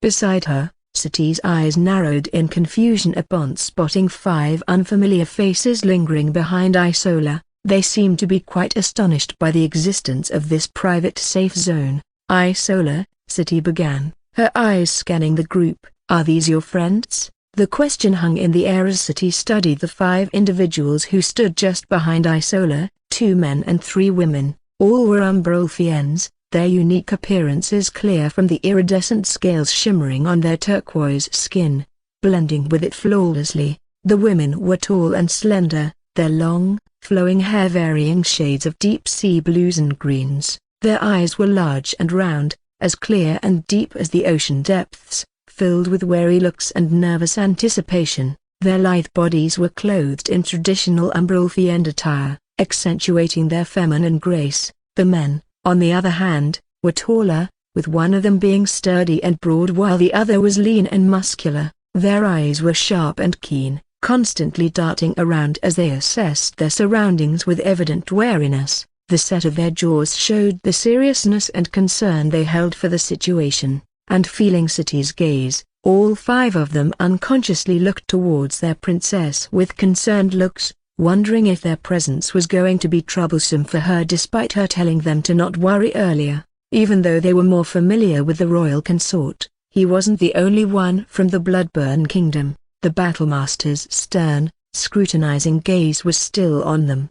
Isola nodded, her delicate features softening into a subtle smile. "Yes, they are some of the bravest and most loyal warriors among my people that we came upon in this dungeon," she responded. The 5 of them bowed briefly with a moved look, silently thanking their princess for holding them in such high regard. Her gaze then swept over the 5, her eyes reflecting pride and admiration. "We decided to travel together, and because of their assistance, we were able to reach here much more swiftly." She took a step forward, standing beside Asher while gesturing to the 2 men first. "This is Orin," she introduced, pointing to the sturdy, broad-shouldered man. His eyes met Asher's as he gave a respectful bow. "And this is Silas," she continued, indicating the lean, muscular man who mirrored Orin's actions with a similarly reserved demeanor. Moving on to the women, she started with the tallest one, who had a calm and elegant aura about her. "This is Alicia, Orin's wife," she stated, Alicia bowed deeply, her eyes briefly meeting the royal consort's. Next to her is her younger sister, Myena, she added, pointing to the short and defiant younger woman who was currently sporting a pout while craning her neck up to stare at him, but with a stern look from Alicia and a slight push on her head. Myena grudgingly bowed as well, not before shooting a playful glare towards her sister.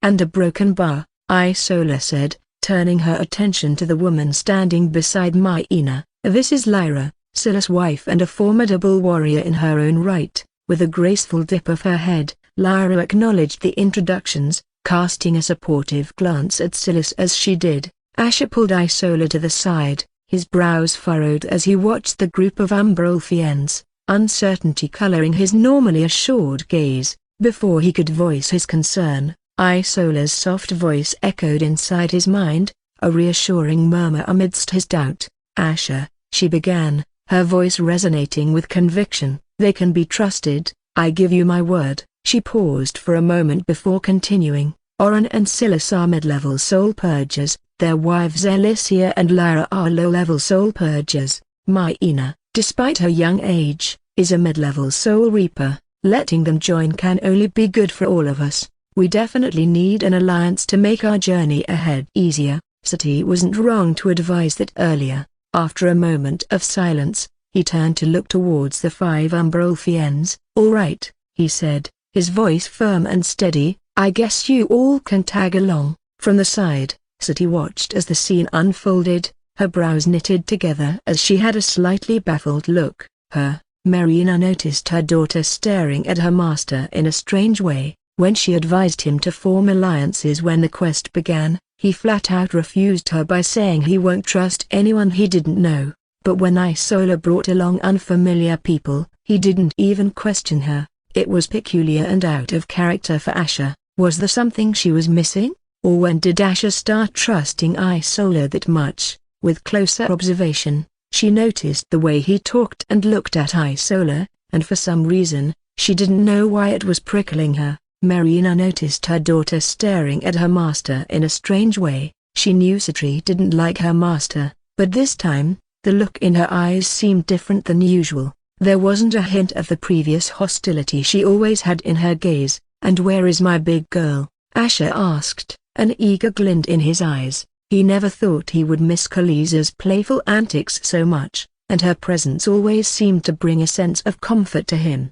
Isola retrieved the beast bag, her lips curling up in a subtle smile as she handed it to Asher. "She's probably sleeping," Isola replied. "She couldn't sleep at all for so many days without you around." Asher's face softened at her words. "Sigh, I hope she at least didn't stop eating," he murmured, holding out the beast bag. Before he could even utter her name fully, a radiant glow enveloped the bag, and in the next moment, Khalisa's colossal figure loomed over them. "Coo, coo." Her giant pincers snapped excitedly as she let out mewls of joy, each one resonating throughout the cavern. A single, large tear dripped from her bulbous eyes as she nuzzled against Asher with one of her pincers. "Khalisa," Asher whispered with a smile, feeling an ache in his chest after seeing her cry. He reached out to gently stroke her pincer, his fingers gliding across her hard carapace. "There's no need to be sad anymore, my girl, we're together now," he reassured her, his voice firm yet gentle. "I'm not going to let you out of my sight again," he declared, a warm smile spreading across his face as he continued to soothe her. The cavern was filled with a quiet calm as the rest of them watched this tender moment between Asher and the giant young kraken, their hearts warming at the sight. The 5 Umbrolfians standing behind had looks of awe and astonishment, not expecting their young guardian to have such a close and loving bond with the Bloodburn consort. They had seen him interacting with their guardian back home, though they weren't really sure if he was putting on a show since most of the time, he would be interacting with their guardian alone, away from their sights. There were always gossips among their people how the Bloodburn consort was planning to use their guardian for dubious means, but now, they were beginning to feel that maybe their guardian wasn't being taken advantage of as they initially believed. Otherwise, an intelligent and powerful creature like her would never reciprocate such feelings. Nobody could forcibly receive respect from any such majestic creatures. Asher's relaxed mood swiftly turned into one of seriousness as he locked eyes with Isola, his lips pressing together into a thin line before speaking. "For weeks, City and I have been struggling just to survive," he said, his voice carrying an undertone of cold anger. "We were nearly killed due to this bounty on my head." A shadow passed over Isola's face, a grim understanding in her sapphire eyes. Just as she feared, Asher and City must have gone through a lot. She felt bad she wasn't able to get back to them quicker, though she remained silent and listened on. Asher continued, his fists clenching in frustration. "I don't see a point in guessing who placed the bounty on my head anymore." His gaze bore into Isola's. "But what I need to understand is this: what is this bounty hunt all about? Is this going to be a regular occurrence where people will keep placing bounties on my head? I know now that we are together, we stand more chance to survive, but it is not a game I would like us to play every day. And if we have to then I want us to be prepared to survive it." Asher knew he had joined this quest despite knowing he wasn't strong enough and had expected things to get difficult for him, but just because he wasn't strong enough, he didn't want to simply give up and accept the consequences as it was. Depending on strength alone wouldn't make one truly strong. That was something he learned during his time as a hunter. Isola sighed softly and said, "After learning about this bounty hunt system when we arrived at the safe zone, I was taken aback by the number of groups gathering around it, but we needn't worry about being constantly pursued. There are stringent rules to this bounty system." She paused, gathering her thoughts before continuing. "Firstly, placing a bounty requires a minimum of 35% of the total shards required to complete the current mini-dungeon. This, in itself, will discourage many from attempting to place a bounty." At this, Asher let out a subtle scoff. "So, whoever placed a bounty on me, decided to add an additional 5% for good measure. It seems the one who placed it is a powerful group confident of replenishing their shards." Isola nodded in agreement and continued, "Must be ... and once a group has placed a bounty on someone, they are forbidden from placing another bounty on the same person or group they belong to for the rest of the quest. Similarly, other groups are also restricted from placing a bounty on the same person or any member of his group within the current dungeon." Asher's eyes narrowed in contemplation. "This means that we could possibly have bounties placed on our heads 5 more times by some other groups." Isola gently nodded, her sapphire eyes meeting Asher's. "That is a possibility," she admitted, "but we now stand a greater chance of survival.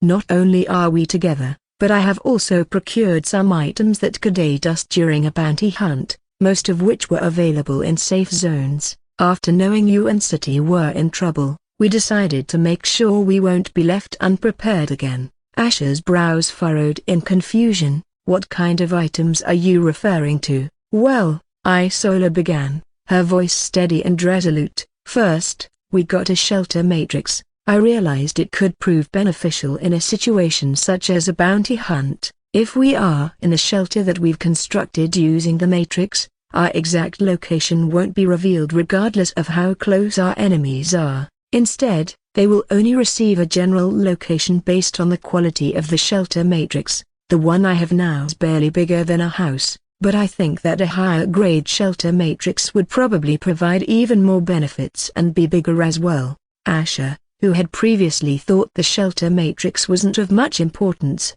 began to reconsider. It appeared that its significance could potentially grow over time. Isola continued, "Other than that, we also purchased some perk scrolls. These could be lifesavers during a bounty hunt. Some of these perks can distort the location of our group for a brief period, while others can grant us temporary protection or teleport us to a random place, but they are extremely costly to buy and can only be used once during a bounty hunt. I spent almost all the devious shards I collected on it." A sense of relief washed over Asher. "That's good," he conceded, his tone hinting at the weight lifted off his shoulders. "At least now we won't be sitting ducks while others attempt to gang up on us."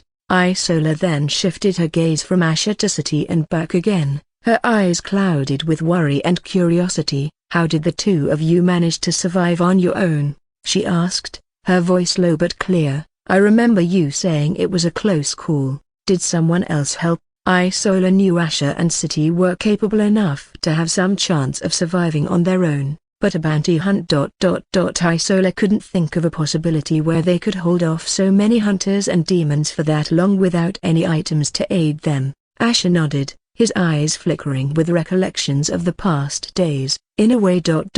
Yes, we were indeed in a very tough spot, and honestly, luck played a factor in us surviving so long. He then began to recount their tale, of the chase, the attacks, the near misses, and ultimately the strange salvation that had come their way. As he narrated their adventure, Isola's eyes widened with every detail. The peril they had faced was beyond her expectations, and it filled her with a mix of relief and dread that they were now safe. But the thing I'm most curious about is who saved us, Asher said, his eyes filled with a deep sense of wonder, and why. Isola looked at him thoughtfully before giving him a gentle smile. I guess it does tickle the curiosity, she agreed, but does it really matter? After all, the most important thing is that you and City are safe and sound, aren't you? Coo, coo. Khaleesi let out short mewls as she snapped her pincers together upon hearing Isola's words. See, even Khaleesi agrees,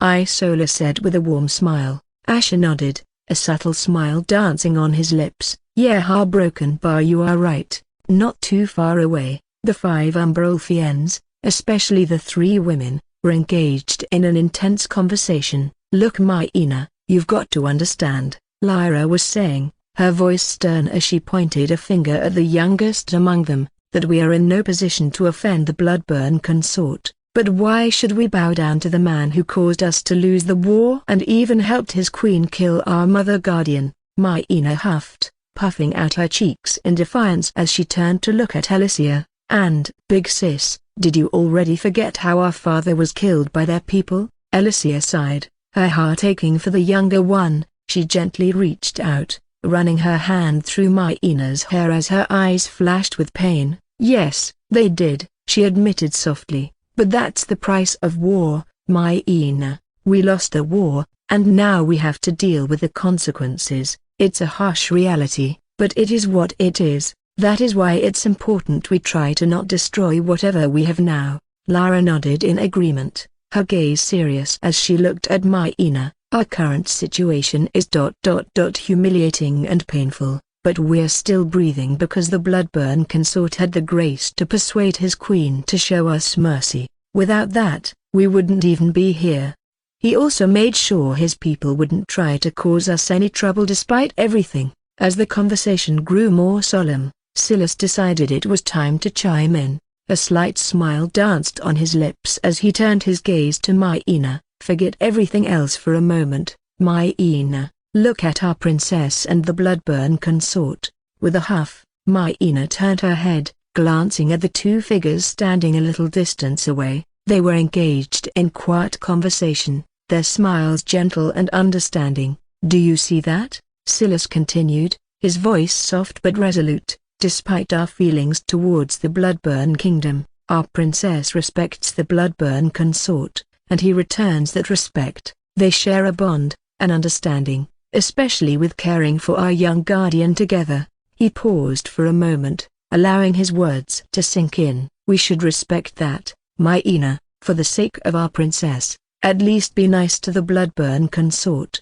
otherwise, you're only causing trouble for not only us but her, disappointing her and insulting her efforts. Orin, who had remained quiet throughout the conversation, finally nodded his agreement. We would be the worst of the worst if any of us caused trouble for the princess after everything she did for our people, he stated firmly in a gruff voice. The severity of their words hit Maina hard. Her pouty defiance dissolved into a look of genuine regret. She shook her head, her eyes brimming with tears. I didn't mean to cause trouble for the princess, she admitted, her voice trembling. Yeah, broken bar, I will not do that again. Or, it's fine. I am glad you understand now. We all love our princess, but we know how much more you are fond of her. Alicia hugged her with a soft smile as she wiped Maina's tears. After spending some time with her distressed mother, City finally managed to console her, her soft words echoing in the chamber. Mother, We're together now, there's nothing more to worry about. A look of gratitude warmed Marina's features. Thank you, my child, she began, her voice choked with emotions, for protecting our royal consort, for staying by his side. Siti glanced away, a faint blush creeping onto her cheeks. I promised the queen, she said, her voice soft. I had to protect him, at least for her sake. This was the first time she was sending me away from her, and that made me understand how important it was for her. A moment of silence followed before Siti turned back to her mother, her voice barely above a whisper. Buta Broken Bar, I understand now why you respect him so much. Marina's eyebrows shot up in surprise, her eyes blinking with disbelief, wondering if she heard her right. Siti nodded slowly, her gaze becoming intense and glazed. We looked out for each other out there. I wouldn't be alive if it wasn't for him, and I learned some things about him which I had previously misjudged. I realized how much I was in the wrong. Tears welled up in Marina's eyes as she processed her daughter's words. She never expected she would hear these words escape her daughter's lips. She cupped Siti's hands, her voice shaky with overwhelming emotions. I know a Broken Bar, as I once said, he is a man we cannot comprehend easily. It takes time to truly know and understand him, and I am glad you understand now. I also didn't like him after he first woke up, but after knowing what he had gone through and understanding him more. A Broken Bar gone through? What do you mean, mother? Siti asked with furrowed brows. Marina's gaze regained clarity as she realized she had almost slipped up about something she shouldn't, so she shook her head with a smile and said, he had his own struggles to reach where he is now, my child, but now I feel more than indebted to him. He saved my daughter's life, mother, Siti mumbled, her face a mix of complicated emotions. Clap. A sudden clap from Asher brought everyone's attention back to the task at hand. Everyone, it's finally time for us to advance to the next dungeon, he said, his tone light yet firm. He turned his gaze to the 5 Umbralfiends, his eyes questioning. Do you still plan on sticking together once we reach the next dungeon? He already knew these 5 had collected 100,000 Devia shards. The 5 Umbralfiends shared a quick glance before Silas stepped forward. There was a determined set to his jaw, his voice resolute. We are willing to follow wherever the Midnight Maiden goes until she doesn't want us to. Isola's eyes softened as she looked at them and said, you all can stay with us as long as you want. Asher's smirk grew wider at their interaction. He pointed at a spatial bag, a glint in his eye. In that case, go ahead and take whatever weapons, potions, and armor you need from this. Stock up for our journey ahead. The group nodded, gathering around the spatial bag, their eyes wide at the plethora of items contained within. From his spatial bag, Asher produced a semi-transparent orange crystal, turning it over in his hands. Isola's eyes widened at the sight. Did you also find an echo crystal? Isola knew these were quite rare, even more than resonance crystals. Asher nodded, rolling the crystal between his fingers. Yeah, I found it while looting, he revealed, his tone contemplative. I can think of some situations where a crystal that can store voices or any sound and replay them loudly would be useful, but we only have very few of them, so we have to think twice before using them. 2 months into the quest, Pyrobeca Broken Bar, the 3rd mini-dungeon of the quest and one that a certain young lady wasn't liking very much after spending some time here, under the oppressive, crimson sky of the Pyro Peak, a group of 9 figures navigated the fiery hellscape. Volcanoes erupted sporadically, casting ash and glowing embers into the dense air. Rivers of lava glowed ominously against the scorched black earth, while the occasional fire sprite flitted past, leaving a trail of shimmering embers in their wake. In the midst of this caustic scene, a young woman with bright red eyes was struggling and annoyed with the relentless heat. As a vampire, this was the worst place she could be in. She felt like her entire skin was burning up. Her petite frame seemed at odds with the stark, dangerous landscape around her. Towering formations of hardened magma dwarfed her small figure. At barely 5 feet tall, her stature did little to command the respect of the realm,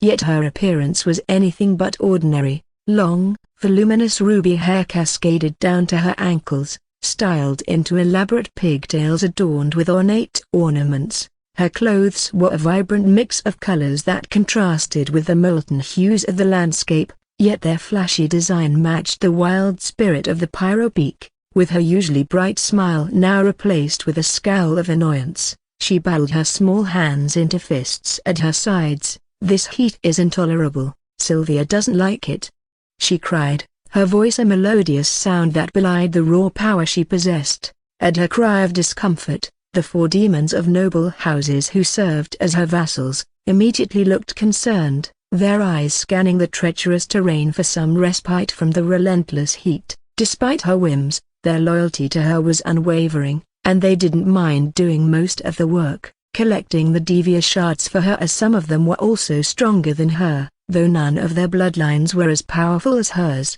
Thus serving her was not only an honor for them but a way for them to make sure House Valentine never forgets them and understands their value. And traveling among them were also 4 hunters who were eagerly following behind Sylvia as if in a daze. These hunters, normally known for their resilience and bone-deep hatred for demons, were treating her with a reverence akin to that of a goddess. Despite being prisoners, they were flattering her, clearly under the influence of her magic. "My precious lady, I can help you if only I had some mana." One of the hunters, a tall, muscular man, yet his face pale and weary, was quick to react to her discomfort. He had expended his entire mana to happily help her be comfortable without much sleep or rest. Coming upon a towering structure of magma that provided some protection from the scorching winds, Sylvia stopped walking. "Fine, let's rest here for a while. Sylvia is bored and tired." Saying so, she snapped her fingers together as one of the hunters quickly took out a chair and gestured for her to sit down with a look of worship. Her vassals meanwhile stood around her, their gazes watchful. The tall, muscular man immediately took out a morsel of food from his bag, dropped it on the ground, and began to gobble it up from the scorching ground without using his hands, just like he was instructed to do. He then summoned a breeze to cool her, a contrast to the hot winds of the pyropeak. The cool air seemed to swirl around her, taming her wild hair and cooling the air around her, making her expression relax. Another lean man and a short woman with hunter attire took out a comb each and stood behind Sylvia as they began to comb her long pigtails, which had become slightly messy from the winds. The tall woman among the hunters had a sickly face but took a blade and pressed it against her arm, which had a number of fresh slash marks. She winced as she cut her skin and quickly placed a small, elegant cup underneath as her blood dripped into it. Then with shaky hands, she smiled weakly and kneeled before Sylvia as she offered it to her. "My lady, a broken bar. I hope my lowly blood might help quench some of your thirst." Sylvia, seated comfortably in the makeshift chair, reached out a hand to accept the small, elegant cup filled with blood. Her bright red eyes shone with anticipation as she eyed the crimson liquid, but upon receiving the cup, her smile faltered. "What is this?" she asked, her voice soft yet icy. "You think I can quench my thirst with this paltry amount? This lady has been using her mana to keep you all alive, you know." The woman offering the blood flinched at Sylvia's words. My lady," she said, her voice trembling, I'm sorry, that was all the blood that came out. I can try cutting again." No, Sylvia interrupted, her angry gaze softening. She gave the woman a comforting smile. "That won't be necessary. This lady no longer needs your blood." She reached out and gently patted the woman's head, but the woman seemed to take her words as a rejection. Tears welled in her eyes, and she looked up at Sylvia, her expression filled with despair. "Does this mean, is Lady Sylvia disappointed with me?" she asked in a choked voice. What can I do to make up for my worthlessness?" Sylvia studied her for a moment, her gaze distant and thoughtful. She hummed, a small smile curving her lips as she brought a finger up to tap against them in thought. "I know," she finally said, her eyes brightening with a new idea. "Sylvia is bored and needs some amusement." The woman looked at her, anticipation sparkling in her eyes. "What should I do, my lady?" she asked, her voice eager as if she was willing to do anything to regain her favor. "Let's see." Sylvia trailed off, her eyes glittering with mischief as she pondered the woman's question. Casting a glance at the lean man meticulously combing her long, voluminous hair, Sylvia beckoned him with a flick of her wrist. The man instantly stowed away the comb, and bowing slightly, he asked, "What does my lady wish of me?" Sylvia's smile broadened as she clapped her hands together with excitement. "I wish for some entertainment," she declared, her eyes twinkling with an uncanny mischievous glint. "I want you and this lovely woman here to fight to the death, and the winner will get a pretty flower from me," she added, her tone light, as if she was merely suggesting they play a game. At her words, the man and the woman looked at each other, their faces a mask of determination, but there was a glint of resolve and eagerness in their eyes. Without hesitation, they both nodded, declaring, "As my lady wishes." Sylvia's eyes flickered to the matching rings on their ring fingers. She barely suppressed a giggle, her smile never fading. "This is going to be so much fun," she mumbled to herself, her eyes gleaming with cruel anticipation. The brutal dance of death unfolded before Sylvia, as the man and the woman clashed, their heavy breaths and desperate grunts filling the oppressive air of Pyro Peak. The heat from the surrounding molten lava only amplified their struggle, adding an extra layer of exertion to their already exhausted bodies. Despite their state, they kept their eyes locked onto each other, their hands poised for attack or defense, each of them refusing to back down. Sylvia watched, sipping languidly from her cup, her ruby eyes sparkling with twisted delight at the macabre spectacle.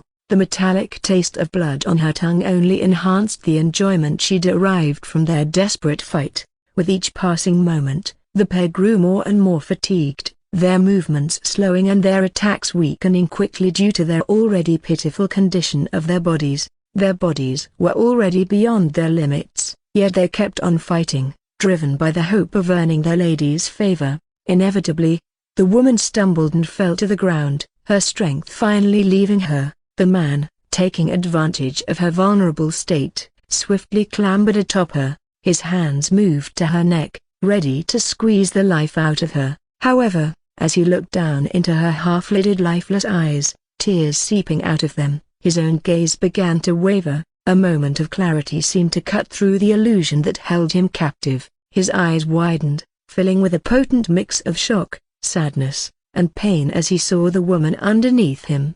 "Gori," he mumbled, her name escaping his lips like a prayer. His grip loosened around her neck, his hands trembling as he released her. His face was a mask of torment, the reality of what he did hitting him like a sledgehammer. Sylvia watched this unfold, her cup pausing halfway to her lips, and frowned upon noticing the man letting go of the woman's neck. "Sylvia's spell can't wear off this earlier broken bar," she mumbled with a baffled look. Lunge at Sylvia, his intent clear. He wanted to snuff out her life just like he was forced to snuff out his fiancé's. Upon hearing her soft mumble, the man's head snapped towards Sylvia, his face twisting into a hateful snarl. Whatever spell had been upon him seemed to be fading, his mind clawing its way out of the fog of illusion. "We're broken bar, you monster!" With a weak, anguished roar, he attempted to lunge at Sylvia, his intent clear. He wanted to snuff out her life just like he was forced to snuff out his fiancé's, but before he could get far, the tall, muscular man stepped forward, his hand shot out, grasping the man's neck in a vice-like grip. The man's eyes bulged as he desperately clawed at the muscular man's hand, his feet kicking uselessly in the air. His lips moved in an attempt to utter something, a plea to his friend, but no sound emerged. Without a shred of emotion, the muscular man swiftly twisted, snapping the lean man's neck with a sickening crunch. He then casually dropped the lifeless body to the ground, as if discarding a piece of useless trash. Straightening up, the muscular man turned towards Sylvia, concern flashing across his face. "My lady, are you all right?" he asked, bowing deeply. Sylvia, who had been watching the entire scene unfold with a detached interest, let out a soft scoff. Finally, her lips curved into a small, satisfied smile. "Good boy," she purred, her voice rich with amusement. "The fight ended too quick, but it was fun. My lady, a broken bar, we have company." A sudden call from one of her vassals grabbed Sylvia's attention. His voice was edged with a subtle note of apprehension. Before he could elaborate, Sylvia's gaze followed the direction he was looking, and her heart skipped a beat. Emerging from the shadow of a massive structure of hardened magma was a woman of such haunting beauty that she seemed to eclipse the ferocity of Pyro Peak itself. The woman had long silver hair that shimmered like liquid moonlight, falling in an undulating cascade over her shoulders. Her eyes, a riveting shade of ghostly red, were lit with an unsettling brilliance, drawing everyone's attention. Dressed in an alluring blue dress that complemented her elegance, she radiated a tempting yet unsettling aura that dwarfed even the oppressive heat of the fiery realm. A motley group followed her, demons who looked far too wary and a bunch of hunters who were visibly quaking in their boots. All of them had their gazes pinned on the woman. The expressions of her vassals were a cocktail of fear, respect, and something akin to devotion, while the captured demons and hunters' pallid faces were filled with horror and despair. As the woman stepped forward, a captivating smile bloomed on her lips. Her gaze met Sylvia's, her smile broadening just a hint as she spoke in a voice that was as soft as velvet and as chilling as ice. "Having fun on your own without this big sister, are you?" Sylvia's heart pounded in her chest as she rose to her feet, her usually vibrant eyes mirroring her shock. Her previously cheery demeanor was replaced by something else, something that her followers had rarely seen: trepidation. How did you find Sylvia?" Broken bar, Sylvia mumbled as she clutched the sides of her frock. A deceptive serenity played across Sabina's face as she strolled towards Sylvia. Her eyes glittered with playful anticipation. "Certain little friends on the way had spotted you, and coincidentally I happened to be near you. Given your tendency to rest and relax, it wasn't that difficult to run into you. The devils must have known how much you need me," she admitted, her voice melodious. The confession tightened Sylvia's lips into a thin line, her red eyes flickered with regret. She was too careless, and it had cost her this. However, it wasn't Sabina's words but her proposition that truly threw her off. "Now that we're together, we should form an alliance and continue our journey as a team. Together we will be unstoppable, don't you think?" Sabina suggested casually, as if suggesting a mid-afternoon tea. The color drained from the faces of Sylvia's vassals and even more from Sylvia. Her mother wasn't here to protect her or anybody else. She knew if Sabina wanted something, she wouldn't stop until she got it. One vassal, driven by loyalty, was about to step forward, his lips parting to object, but Sabina, as though reading his intentions, raised her hand to stop him. She didn't even look at him as her lips curled into a menacing smile. "Taylor, step forward, and you might have to worry about your little friend," she warned. The threat, though casually issued, held a deadly seriousness that froze him in his tracks. His courage seemed to embolden Sylvia, who attempted to say, Sylvia don't want an earlier broken bar, but her words died on her lips as Sabina abruptly closed the distance between them. Sabina interrupted Sylvia, her ghostly red eyes sparkling with a dangerous intensity. "I am afraid I still didn't catch that, dear Sylvia. The heat must be getting to me," she said, her tone casual as she gently wiped the sweat that was trickling down Sylvia's forehead. Sylvia swallowed hard, doing her best to maintain a veneer of calm. "Sylvia, broken bar doesn't mind an alliance, not at all," she stammered. "But, you don't really need Sylvia, do you?" Sabina's lips curled into a smirk at her words. She cooed in a mockingly sweet tone, wrapping an arm around Sylvia's shoulders. She squeezed Sylvia closer, her ghostly red eyes sparkling with mirth. "Dear Sylvia, don't sell yourself short. With your help, we could progress much faster, maybe even have a chance of stumbling upon him." Sylvia's eyebrows knitted together in confusion. "How exactly can Sylvia help us progress faster?" she asked, genuinely clueless since Sabina was very strong. Sabina rolled her eyes, a small TSK escaping her lips. "Sylvia, broken bar," she began, reaching out to pinch Sylvia's cheek with a mischievous grin. "You have something quite useful inside your head. Try using it better. It's not there just for show, you know." Sylvia felt Sabina turn her around to face the group of demons and captured hunters that followed her. "Look at them," Sabina began, a teaching tone seeping into her voice. "Capturing hunters only and having them perform silly tasks is such a waste of resources and time." With that, she took a step back, releasing Sylvia from her grasp, but still maintaining that intense gaze. "The rules of our little quest allow us to double the shards whenever we kill a hunter, right?"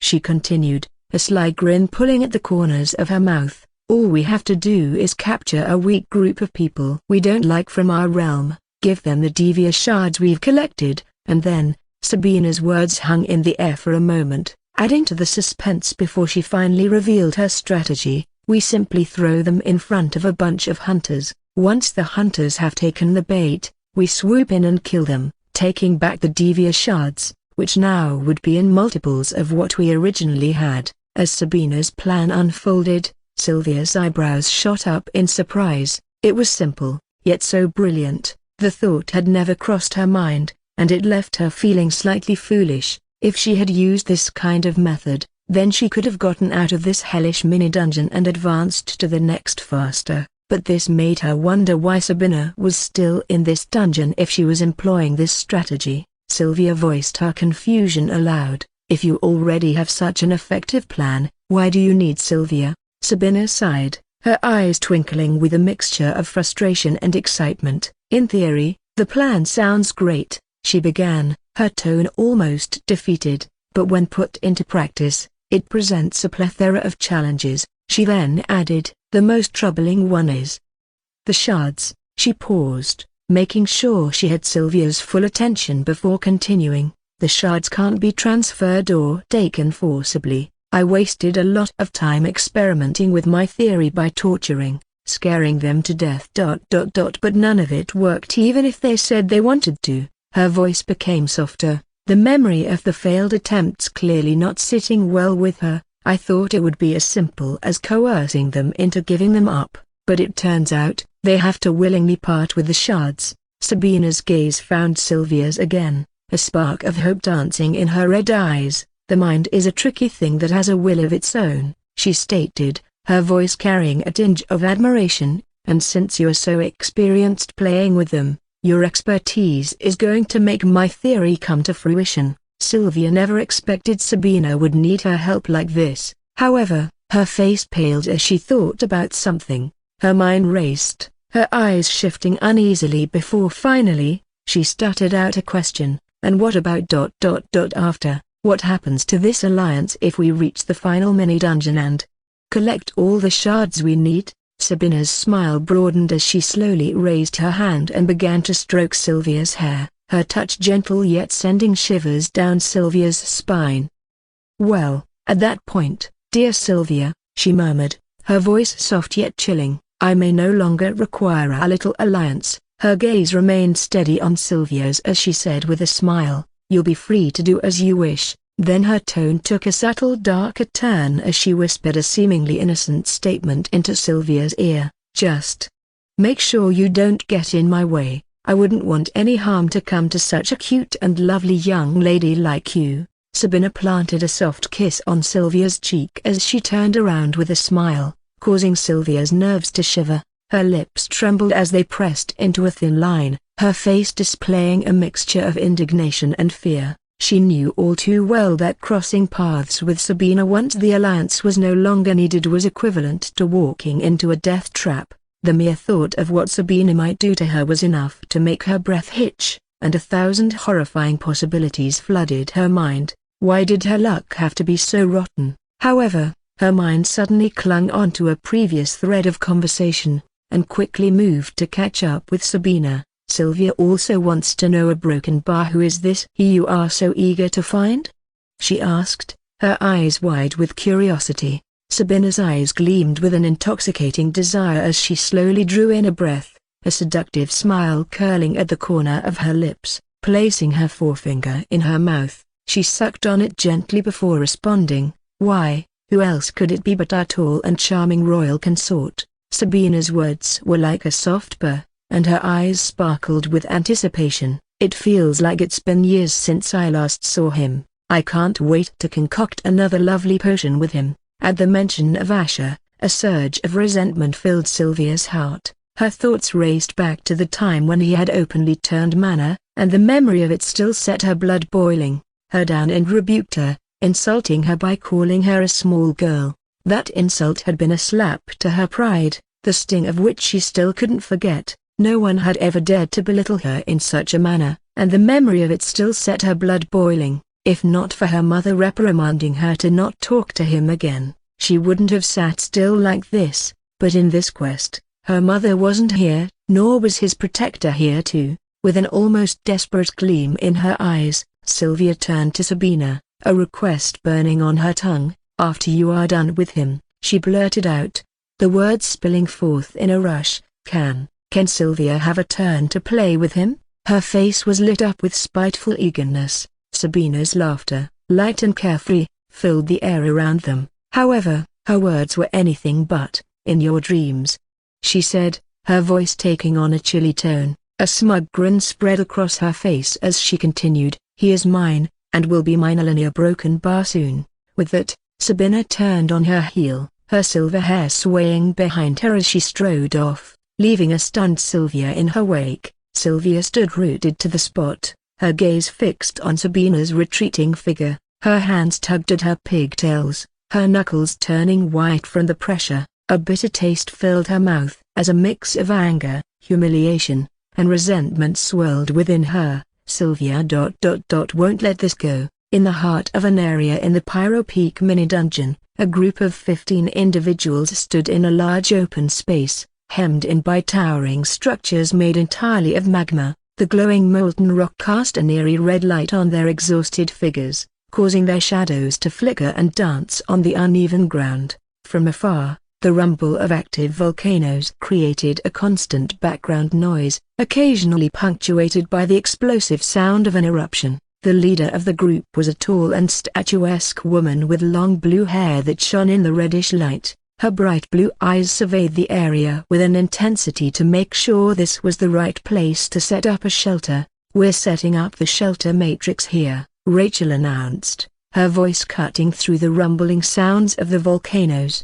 She took out a scroll from her bag and unrolled it onto the uneven ground. With a swift motion, she activated the scroll, triggering a glow from the embedded matrix as it spread itself over a large area. Following Rachel's lead, a man with platinum blonde hair and piercing bright green eyes approached the matrix. The large two-handed greatsword at his back seemed to dwarf his already imposing figure. "It took us 15 days to gather enough resources for this rare-grade shelter. Let's hope it pays off," Victor said with a subtle smile as he emptied a couple of metal ores into the matrix while Rachel was dumping other materials into it. "It should." "You were right. We can't speed through this dungeon and collect 200,000 shards quickly without this heat slowing us down. This mini-dungeon has essentially forced us to make a shelter," Rachel said as she wiped off the sweat trickling down her temples with her forearm while continuing to dump the resources. In the background,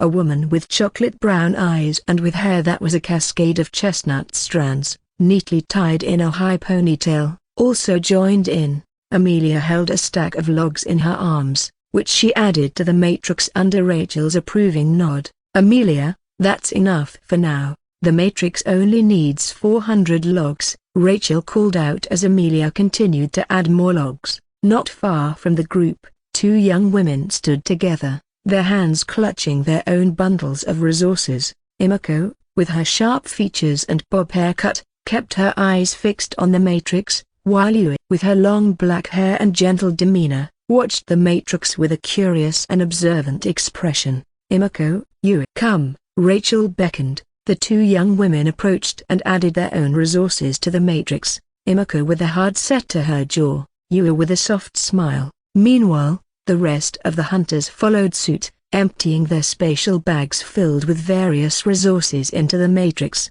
Each addition caused the matrix to glow brighter while causing subtle vibrations. A mesmerizing spectacle unfolded before the group as the shelter matrix worked its magic. As resources dumped into the matrix vanished into thin air, a pillar of brilliant light suddenly erupted from the scroll, reaching skyward and bathing the entire vicinity in its incandescent glow. The light soon took form, and when it subsided, a 2-storied stone building appeared out of nowhere, standing majestically amidst the fiery terrain. The shelter, composed of granite-like stone material, was an imposing structure, solidly built. It exhibited a simplistic architectural design with a sloping roof, an arched entrance, and multiple windows lined symmetrically on both floors. Despite its austere design, it emanated an aura of robustness and safety. A glowing shield, barely visible, encased the entire building, flickering with a serene light that spoke of powerful protective magic.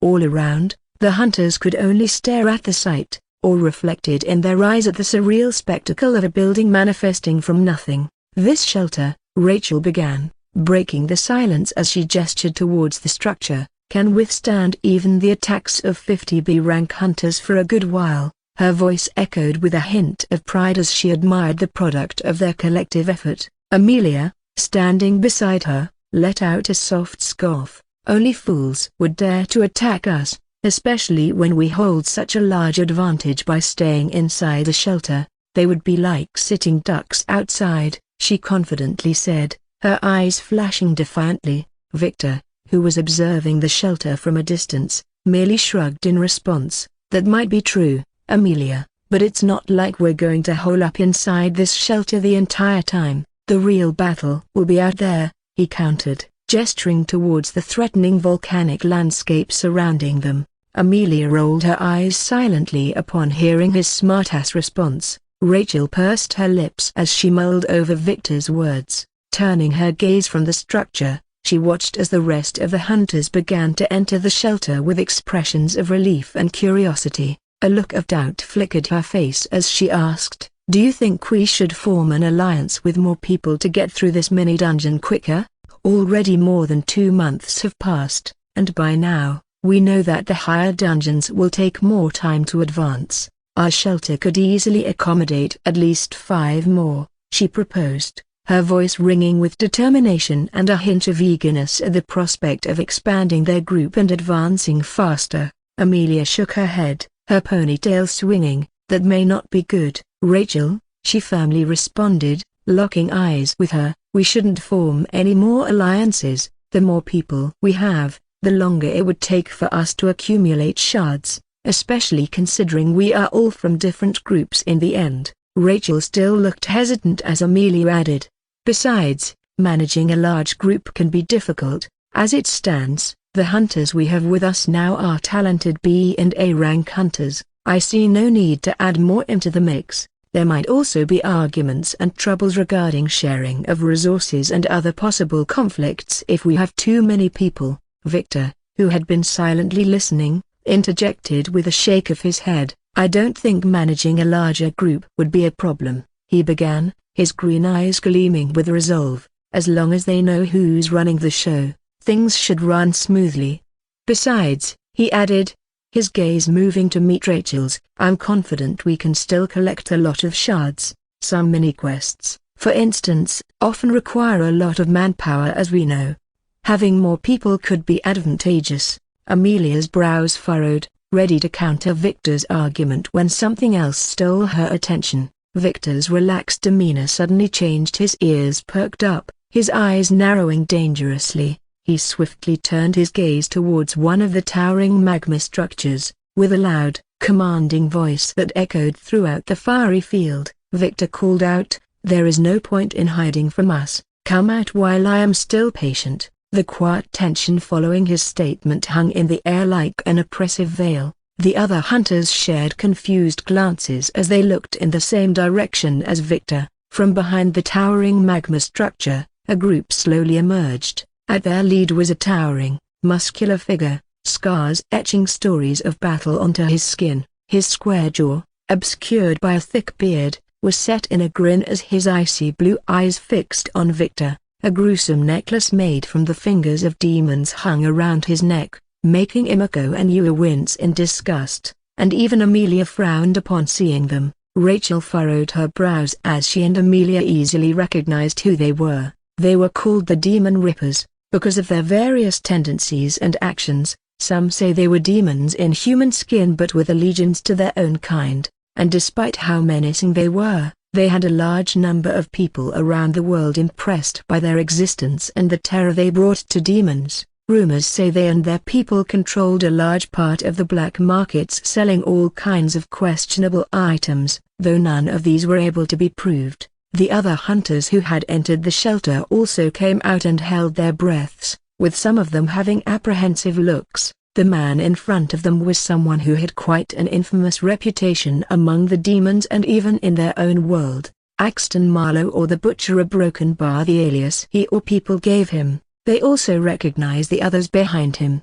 Behind Axton was Rourke, or the Fiend, a wiry man with a smug grin walked, the glow of the magma revealing sharp, angular features and his predatory green eyes. His fiery green hair was a stark contrast against the lava-lit backdrop. Then Elias, or the Serpent, a dark-haired man, followed, his grey eyes sharp and cunning, his lean figure shrouded slightly in the shadows cast by the molten structure. His mouth was busy sucking on what seemed like an eyeball, his expression delirious. A broad-shouldered behemoth of a man was next, the orange glow of the magma reflected in his blazing ember-like eyes. Cain, or the Inferno, had wild red hair and burn-marked skin that bore an uncanny resemblance to the volcanic landscape around them. Gildon, or the Jester, a wild, curly-haired man, his mirthful eyes belied by a malevolent grin, was at the rear, his lanky figure bringing up an almost jester-like appearance. Among them,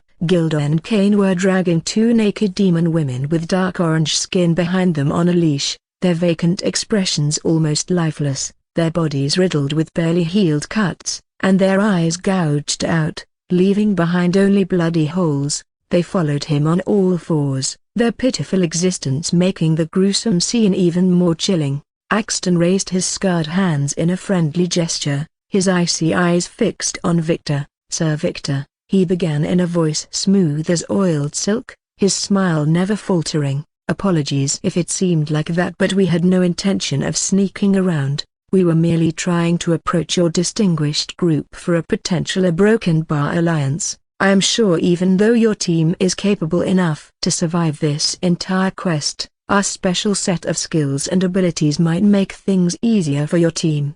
Victor met Axton's words with a knowing smile. "I must admit, it's surprising, the renowned demon rippers seeking an alliance. Rumor has it you folks prefer to work solo." Axton's mouth curled into a brief grin. "Never set such a hard rule, Sir Victor. In situations like these, it's always better to make friends, don't you think?" "Just give me a moment," Victor said as he gestured with his forefinger. His smile never wavered as he turned to his team. "We could benefit greatly from this," he murmured to Rachel. "The demon rippers may be a bit unorthodox, yes, but also powerful." Rachel crossed her arms as her expression became hesitant and contemplative. It seemed like she was struggling to weigh the pros and cons.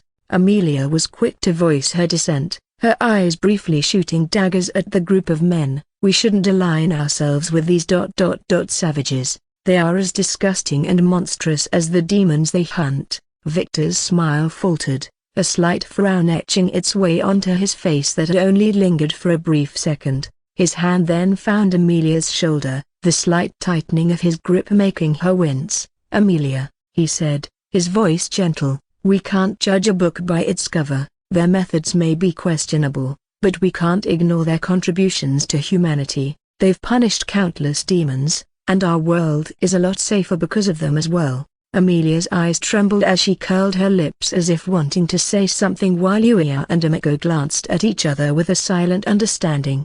With that, he released her shoulder, his attention turning back to Rachel. "But, you don't have to deal with them if you don't want to," he reassured her, his smile returning. "I can manage them. They are all powerful A-rank hunters, with Axton being a PK rank hunter. They all have great skills in tracking, stealth, and sensing abilities. If we have them, we could easily pick out the demons we can handle. It would make the rest of our journey a lot smoother." The glint in his eyes was strategic, already mapping out the potential benefits, but Amelia's look of disapproval lingered while looking at Rachel with a hopeful gaze that she would make the right choice. Rachel, a look of uncertainty still painted on her face, stammered, I think we should vote." As she was cut off as Victor suddenly interjected, "The demon rippers can sniff out Hellbringer faster than any of us can. Rachel's eyes snapped wide open at the mention of Hellbringer. Her gaze trembled as it darted from the demon rippers to Victor. A long silence ensued as her expression slowly hardened. Finally, she gave a silent nod. Okay, as hunters, it's our duty to exterminate monstrosities like Hellbringer at any opportunity we can. I will leave them to you, Victor, but tell them they can't take their pets inside. I don't want the others to be uncomfortable. With those words, Rachel turned on her heel, making her way toward the shelter. Amelia's eyes shot daggers at Victor, her body rigid with indignation. The subtle smile on Victor's face seemed to only fuel her ire. Refusing to spend another moment seeing his face, Amelia turned and bolted after Rachel. Her voice echoed around the lava structures as she called out, "Rachel!" Yuya and Amiko exchanged apprehensive looks and slowly walked towards the shelter while Victor turned around as the demon rippers gathered around him. Axton, with a small grin, initiated the conversation. "I hope we didn't give you any trouble, especially from Miss Horton." A chuckle escaped from Victor's lips. He waved a dismissive hand. "Don't worry about that pretentious thing.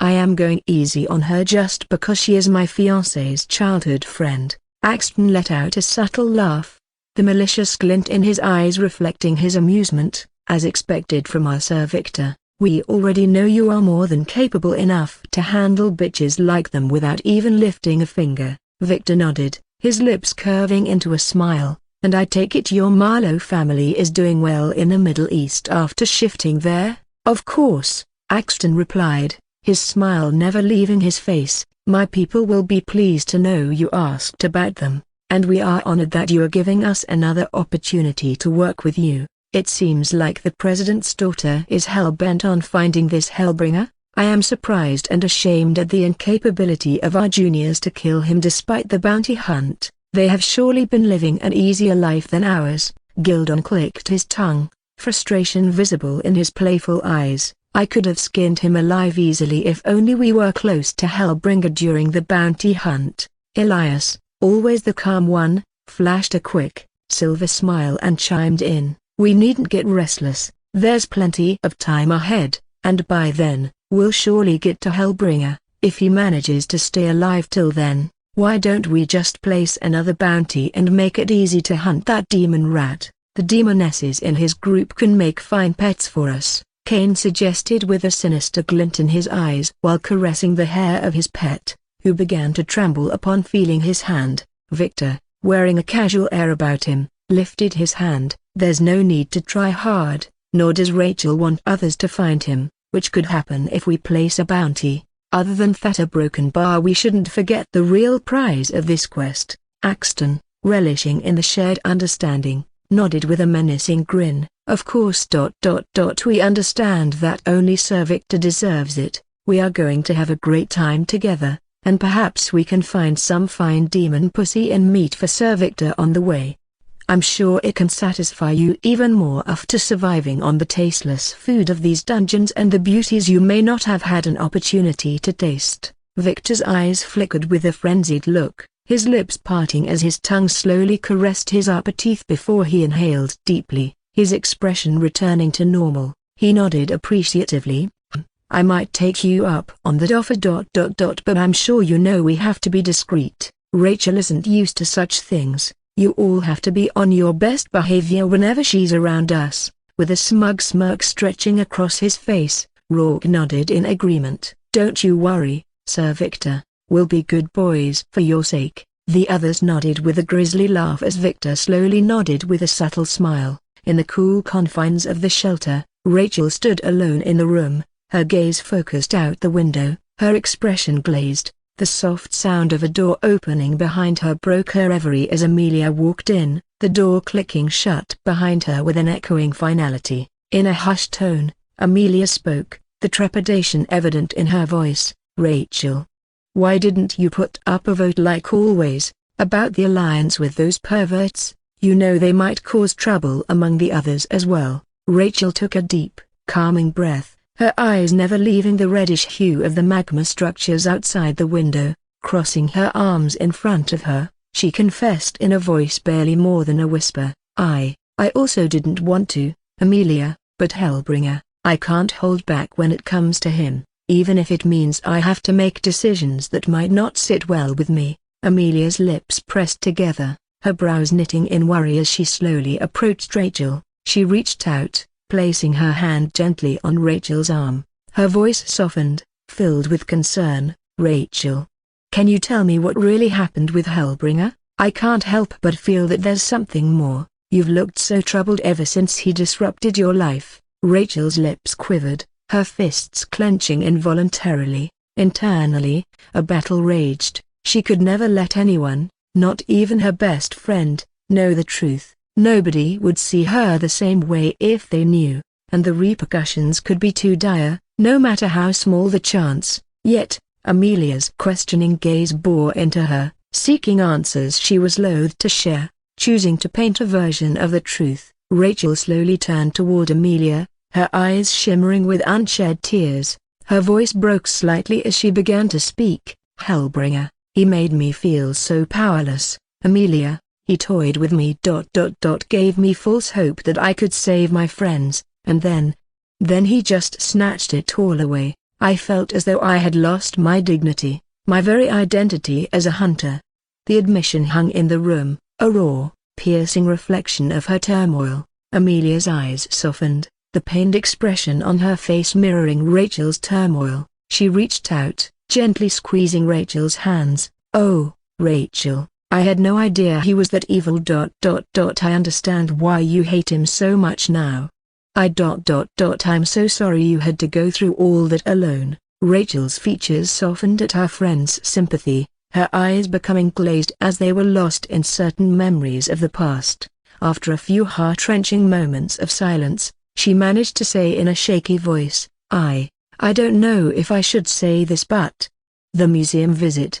It dug up some things I had tried so hard to bury, and now I find it even harder to forget him, especially with everything that's going on." Amelia's brows raised in surprise, her gaze holding a multitude of emotions as she mumbled, "You still think about him? Why?" Rachel pinched her lips together, mustering a shaky smile as she confessed, "I don't know. It's strange. I want to hate him. A broken bar make him disappear from my memories. A broken bar thinking about him. It gives me strength in ways I never expected, even though I wish it didn't have to be because of him. I feel like something is wrong with me." Rachel wryly chuckled. Amelia slowly shook her head, her expression softening. "There's nothing wrong with you, Rachel. You had feelings for him, and that's perfectly natural. Anyone who knew him then, who saw the man he appeared to be, they would have felt the same." Her expression briefly became glazed as she added, "That is why everybody loved him." Rachel lowered her gaze, a wry smile on her face as she responded, "Only later did I realize how foolish I was to have a crush on him, even if he hadn't turned out to be a... You know what, it was always that woman, a broken bar error from the Evangelion family that only entered his eyes. I don't know if he really loved her, but if he did... then she must have known the truth and ran away to avoid getting in trouble if it came out... But I guess it doesn't matter." Rachel mumbled in a low voice before looking at Amelia with a bitter smile, "If you hadn't introduced me to him, maybe I wouldn't be feeling like this. Not that I am blaming you." She paused for a moment, gathering her thoughts before she continued, "You were also his friend at the time, right? You were the first one he chose to mentor, and I remember how excited you were, so... Do you think about him too?" Amelia's face froze briefly, before it quickly hardened. Her eyes fell, and she scoffed lightly, shaking her head as if shaking off a distant memory. "Me? Think about that traitor? Rachel, that's ancient history. I've long since forgotten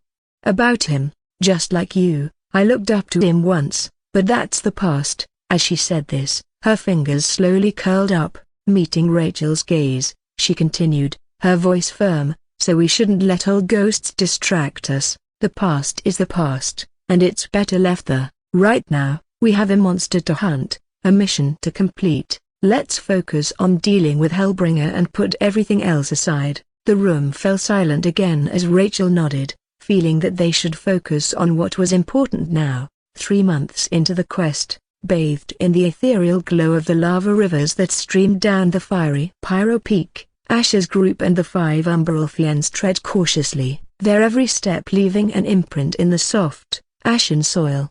As far as the eye could see, the land was draped in a heavy veil of fog, the ashen air thick with uncertainty and laden with the faint aroma of something akin to sulfur from the sporadic volcanic eruptions that painted the far horizon with brilliant specks of molten orange and red. The scorching heat radiating from the surrounding earth and air was overwhelming. All members of the group, save Asher and Khaleesi, were visibly uncomfortable. Rivulets of sweat trickled down their faces, seeping into their travel-worn clothes. As they trudged forward, Isola's usually twilight blue complexion had taken on a beet-red hue, a stark contrast to her luminescent white hair, while Seti's usually focused demeanor was marred by the thin layer of perspiration on her forehead. Oren and Silas and their wives, hardened by countless ordeals, remained focused despite the heat, their gaze as steady as their stride while Maina was huffing and puffing, wishing they could just get out of this place as quickly as possible, and was still wondering how crazy this blood-burn consort was to take up a quest like this.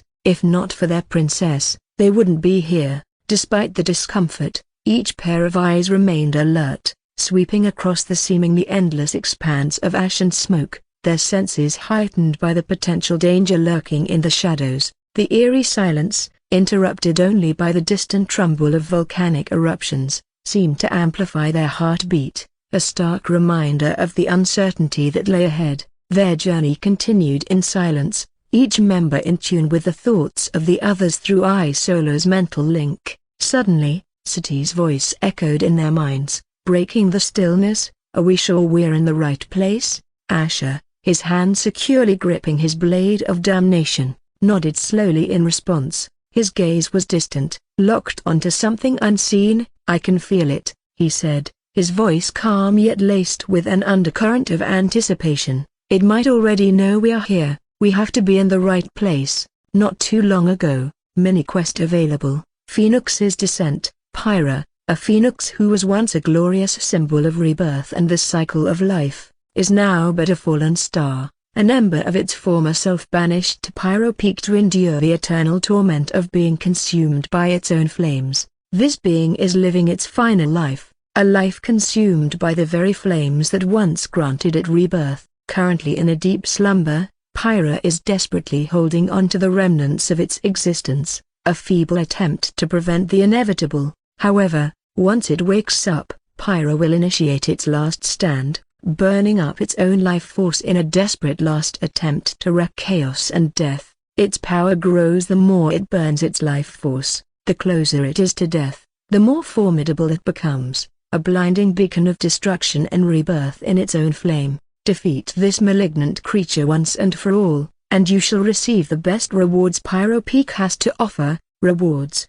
300,000 shards. Difficulty: Nightmare. Restrictions: no more than 20 people can enter the mini-quest area. This is insane. Isn't a phoenix one of the divine creatures that serve the angels? One of them is really in this mini-dungeon? Maina voiced out with a gasp.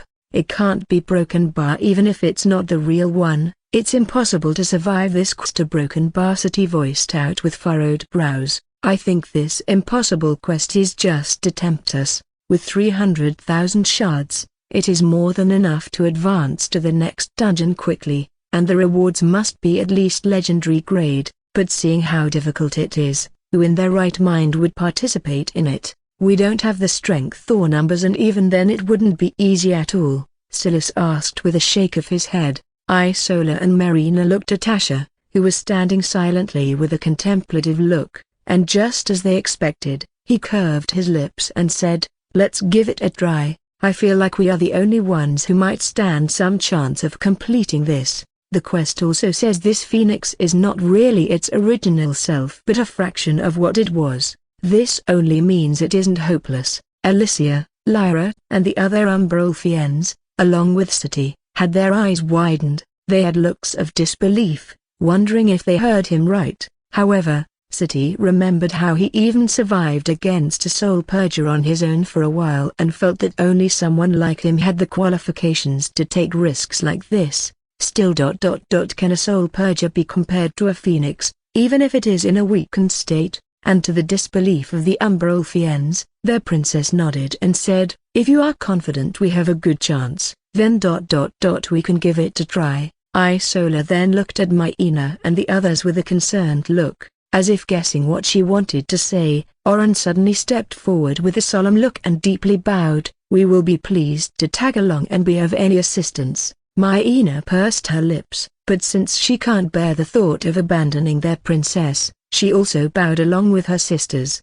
They were only 10, and the one who boldly wanted to accept the quest was the weakest among them. She prayed to the devils to curse him if they all die because of him, and the moment Asher accepted, he got a marker pop up on the map as the others exchanged knowing glances. And now, they were standing right where the marker was on the map. This had to be it. Feeling the ashen soil under his foot, Asher crouched down and clawed out some of it and rubbed it against his fingers before smelling it. His brows raised as he mumbled and looked at the vast expanse of the ashen soil. These are broken bar ashes of bone as a broken bar. But no sooner had his words left his mouth, a sinister sensation crept over them. It was as if the air around them had suddenly turned electric, causing the hairs on the back of their necks to stand on end. In the heart of the fog behind them, two monstrous ember eyes flickered open, glowing ominously as they fixed their gaze on the group. As they turned, their eyes widened in a mix of awe and dread.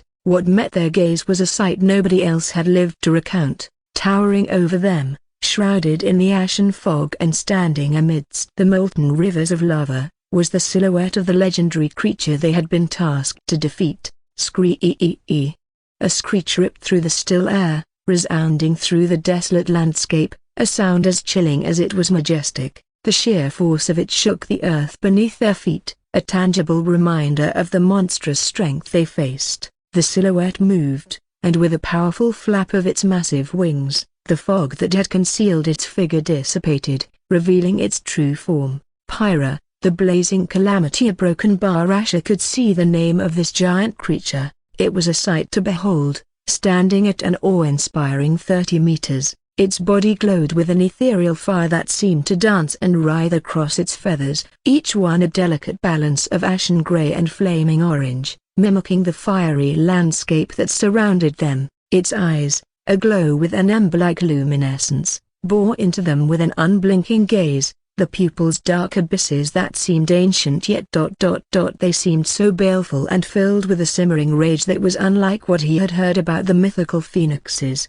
What the hell happened to this phoenix? The large, curved beak and the talons were jet black in color, sharp and menacing. Its wings, fully spread, eclipsed the skies, casting long, ominous shadows over the group. Each feather seemed to hold a lick of fire, flickering and dancing with each beat, a mesmerizing, terrifying display of power and beauty. The sight of the creature sparked a whirlwind of emotions within the group. Fear, awe, determination, and the thrill of the imminent battle coursed through them, their hearts pounding against their ribs, echoing the rhythm of survival. "Oh devils, save us!" A broken bar. Myena gasped, her voice barely audible over the wind. Asher's gaze sharpened as he studied Pyra, his keen senses picking up the subtleties, the terrifying aura the majestic fiery beast was exuding, while intimidating, was only around the Soul Slayer level. However, its HP stood at a staggering 250,000.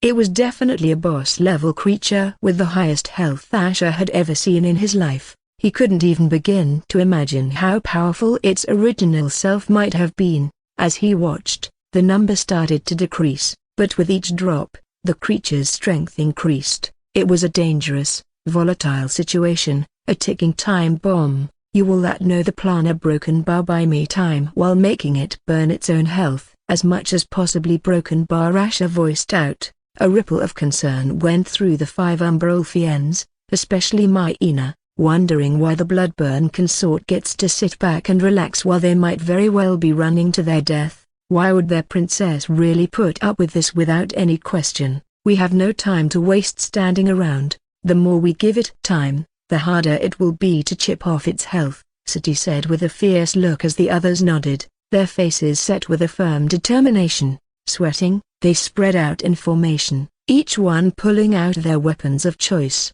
The clinks and whooshes filled the air, adding to the sense of impending battle. As they prepared to face off against the phoenix, Asher hung back and reached into his pocket, taking out a small, ornate pouch. The beast pouch, the magic within it hummed, as if sensing the anticipation in the air. "Come out, big girl," Asher said, his voice soft but firm. "It's our time to shine." A dramatic scene unfolded as the 8 of them began their assault on the phoenix, the once silent landscape now echoing with the sounds of battle cries and the thunderous beats of the phoenix's flaming wings, the air filled with the scent of smoke and the searing heat of the pyro peak, amplifying the intensity of the battle. Then, with a flourish, Asher opened his beast pouch, and out came the Khaleesi.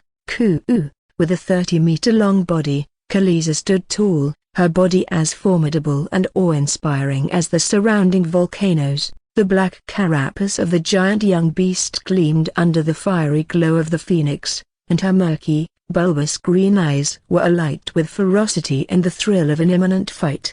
Turning to face Khaleesi, Asher's expression was somber, and his words echoed the gravity of the situation. "We're only going to get one chance at this, big girl," he said, his gaze never leaving hers. "One shot to win this. You have to be very fast and need to make it count, Khaleesi. If we fail, we are all done for. Are you ready?" In response, Khaleesi snapped her pincers once more without any hesitation. The sound, like a powerful gong, echoed throughout the battlefield, a clear yes. Asher's face split into a grim smirk. "That's my girl," he said, a hint of pride in his voice. The battle raged on, with the 8 of them throwing everything they had at the blazing calamity. Asher watched as the phoenix's strength increased at an alarming rate. Its HP had dipped below 120,000, but the rate at which it was decreasing was slowing down, and the amount of damage it took with every blow was shrinking. He knew the only reason they managed to shave off so much of its HP was that it started the fight in a weakened state and thus took more damage, but now that it was becoming stronger, the damage it would take would only continue to lessen. He then watched as Isola, with her ethereal voice, sang a haunting melody that seemed to lull the monstrous phoenix into a stunned state. With this opening, the rest of them redoubled their efforts, their attacks exploding over its body like fireworks. Blood spurted from the numerous wounds, only to be magically vaporized into thin air. Despite its terrifying size, the 8 of them were relentless, their fervor undying. They were mere specks against its gigantic frame, but their collective might was not to be underestimated. Scree-ee. But the spell wore off too quickly, and the phoenix, now with its HP at just below 70,000, broke free with a deafening screech. Anger, pure and blazing, emanated from its ember eyes, and yet there was an unmistakable hint of certain emotion too that flashed for a second, which puzzled Asher, wondering if he had just imagined it. He just couldn't stop staring at its eyes. What was going on? He also noticed that it was fighting like a madman, as if it was acting purely on instincts despite olden tales saying how it was supposed to be very intelligent and possess ancient wisdom. He had no doubt of its sheer power, yet it seemed pitiful to watch such a mythical creature being like this, and he didn't know why he was feeling bothered about it. But his pondering was cut short as the phoenix flapped its mighty wings, sending a devastating gust of wind that scattered the 5 umbral fiends, tossing them like leaves in a hurricane. It wasn't even meant to be an attack, and yet it was a clear show of power, of dominance, one that confirmed the phoenix's strength now was quite close to that of a soul devourer. "Retreat, all of you," Asher bellowed back, a sense of urgency tinging his voice. He was truly shocked by how powerful it already became with so much HP still remaining. By the time it burns its life force down to 10,000 or below, then not even 5 peak soul devourers would survive against it. He already knew the key to completing this quest was buying as much time as possible to the point the phoenix would burn itself up. However, he now was feeling less confident than before, seeing how much HP it still had. Still, he had confidence in his plan B. Upon hearing Asher's instruction, Sati moved quickly, wrapping her arms around her mother and retreating with a burst of speed along with Isola. The 5 injured Umbrolfians, too, used the momentum of the Phoenix's attack to their advantage, speeding away from the area. Myena was clinging to the back of her sister, wondering if she was really alive or not after getting blasted away by the fiery wings of the Phoenix. On the other hand, Asher stood firm, his body undergoing a transformation that was equally terrifying and mesmerizing. His flesh and muscles started to disintegrate into ashes, revealing his charred skeletal frame underneath, burning in an eerie green flame. Placing his bony hand on Khaleesi, Asher looked into her bulbous eyes. "Remember what we discussed. Once you're done, don't stay around." With his words, Asher activated the Mark of the Damned. A surge of dark green energy flowed from his hand into Khaleesi, setting her body ablaze with the same eerie flame. Her flesh disintegrated in seconds, leaving behind her exoskeleton, dark and ominous in the glow of the dark green fire. With a clack of her pincers, Khaleesi charged towards the Phoenix, the earth quaking under her monstrous strides. The Phoenix spread its wings wide, the air around them glowing with scorching light, ready to deliver its most devastating attack. Upon seeing this giant creature challenging it, a deafening screech echoed through the Pyro Peak as the Phoenix unleashed an all-consuming attack from its wings. Nu 1502. The scorching wave of fire swept over Khaleesi, the horrifying sight of her skeletal body turning to ashes stinging everyone's eyes, especially the 5 Umbrolfians. Nu. Myena's scream of despair cut through the tumultuous sound of battle as her sister and Lyra tried to hold her back from running towards it while they themselves were shaken as well. Her eyes welled up with tears, her heart burning with rage towards the bloodburn consort for using their young guardian as nothing more than cannon fodder. A terrifying sense of helplessness consumed them, yet, what they saw next shook them to their cores. Khaleesi's skeletal body wasn't succumbing to the Phoenix's fire. Instead, her bones regenerated at a rapid pace, every piece that turned to ashes replaced by a new one. And, in the midst of this regenerative spectacle, Khaleesi slowly lifted one of her gigantic pincers, charging an enormous sphere of dark green energy. Her pincer repeatedly disintegrated and reformed, with the speed of regeneration gradually surpassing the speed of destruction. An intimidating glow radiated from the ball, casting a spectral hue on the ashen fog. Cree! Then came a screech from Khaleesi, filled with resolve and defiance. The massive sphere of energy, now fully formed, hurtled towards the Phoenix. Boom! Scree! The impact sent the colossal bird reeling backwards, its screech a cacophony of surprise and pain. As it crashed onto the ground, the emerald flames surrounding Khaleesi extinguished, and flesh rapidly grew back, covering her skeletal body. She was back in her original form, her body trembling with exhaustion but her spirit unwavering. The battlefield was suffused with stunned silence as everyone processed the spectacle they'd just witnessed. The 5 Umbrolfians wore expressions of shocked disbelief, their eyes wide and trembling. Even the usually stoic Oren had his eyes quivering non-stop. Myena was furiously rubbing her eyes as if doubting the reality before her. The sheer might Khaleesi had just exhibited left them dumbfounded. Isola, Sati, and Marina were equally shocked. This made them wonder how terrifying Asher's power would be if he became a soul purger, let alone a soul devourer. "Everyone get back, it's still alive!" A broken bar. Asher's shout broke the eerie silence, snapping everyone out of their stupor. They saw him sprinting towards the fallen Phoenix, who was slowly rising again, its health still at a formidable 25,000 horsepower. This sight sent a chilling wave of worry through everyone, particularly Isola, Sati, and Marina, especially since they could guess it was at least as strong as a peak soul devourer. Sati couldn't contain her fear. "Your Highness, don't!"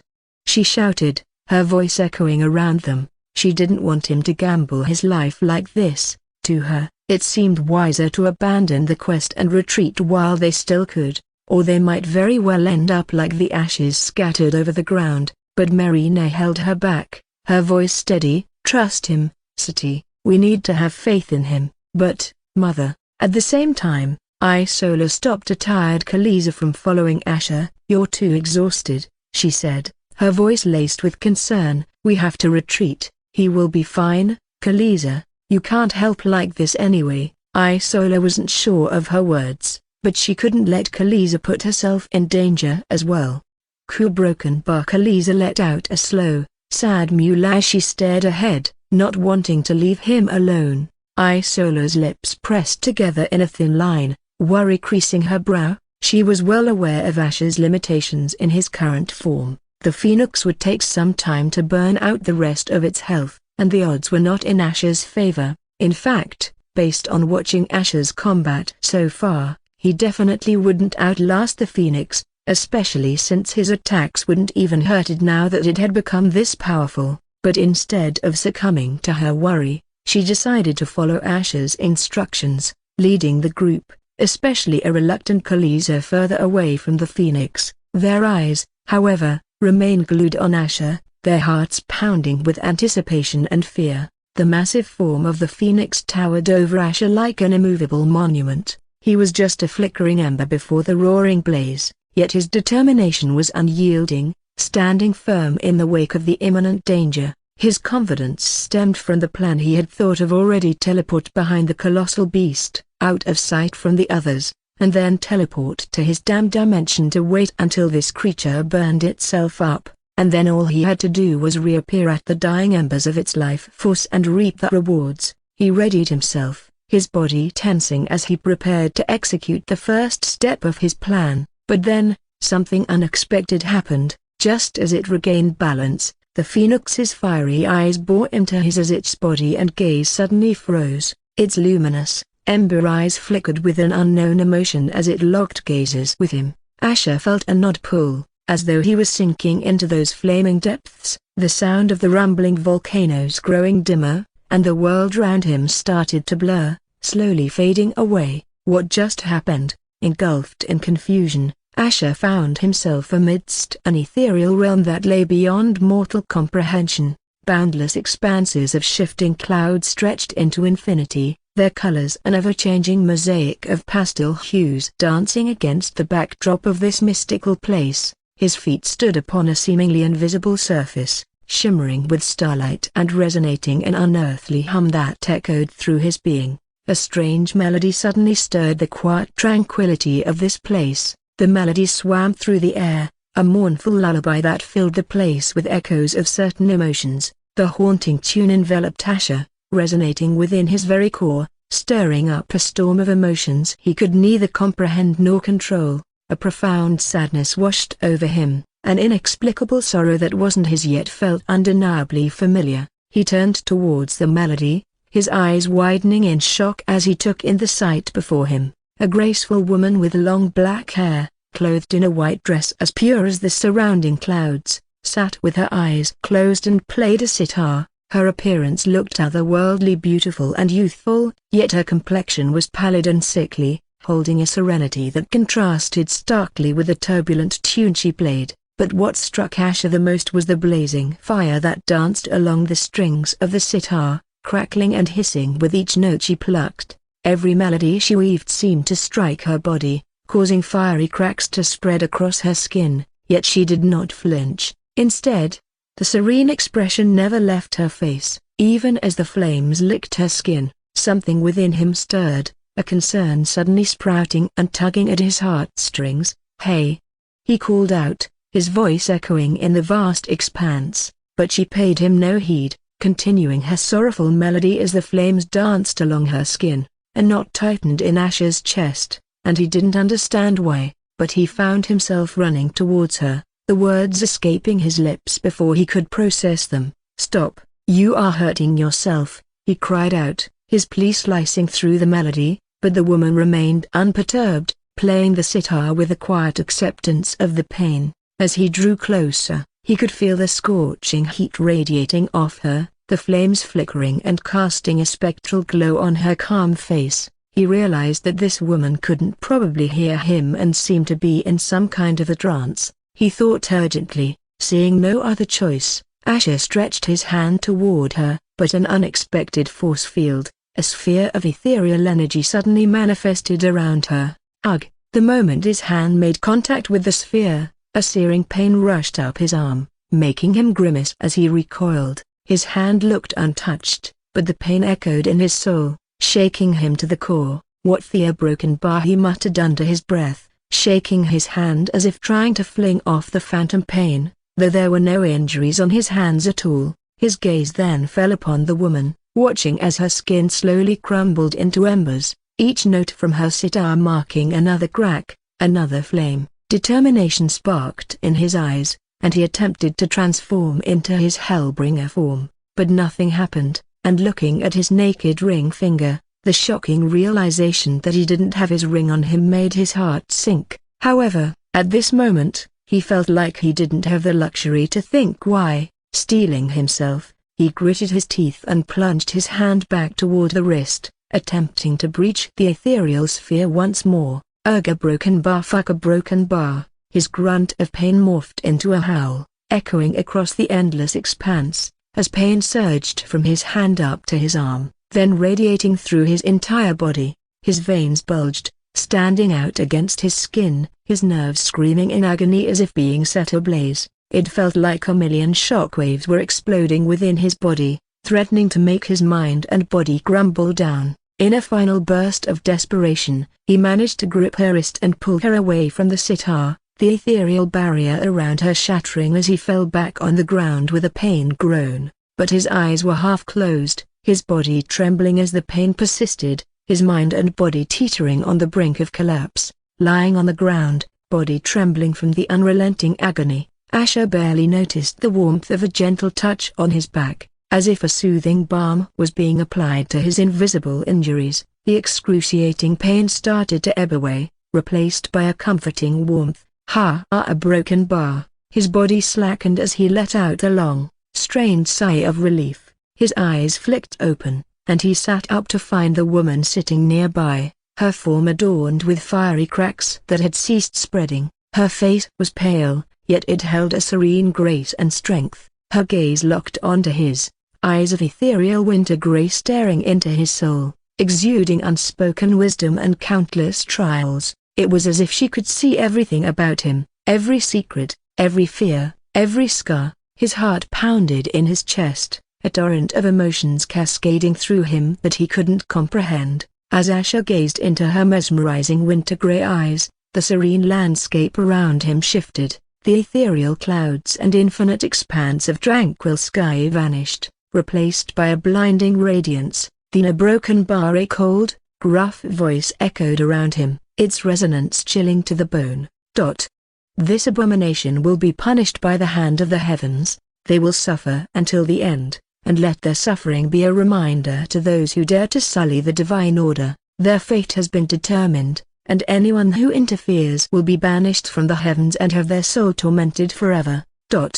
The ominous proclamation stirred a wellspring of emotions within Asher. He squinted through the blinding light, his heart pounding with a mix of dread and curiosity. He couldn't remember the last time he felt such dread, and that too from hearing these words. Yet, before he could comprehend what was unfolding, the radiant light faded, and he found himself back in the ethereal landscape, the woman's hand surprisingly touching his, caressing his cheek. Her eyes, once tranquil, filled with unshed tears and looking at him with a gaze that seemed unfamiliar yet familiar. Asher's own eyes trembled, a question forming on his lips, but he was interrupted as the woman swayed, her strength failing. Instinctively, he caught her, easing her slowly until her head rested on his lap. "You?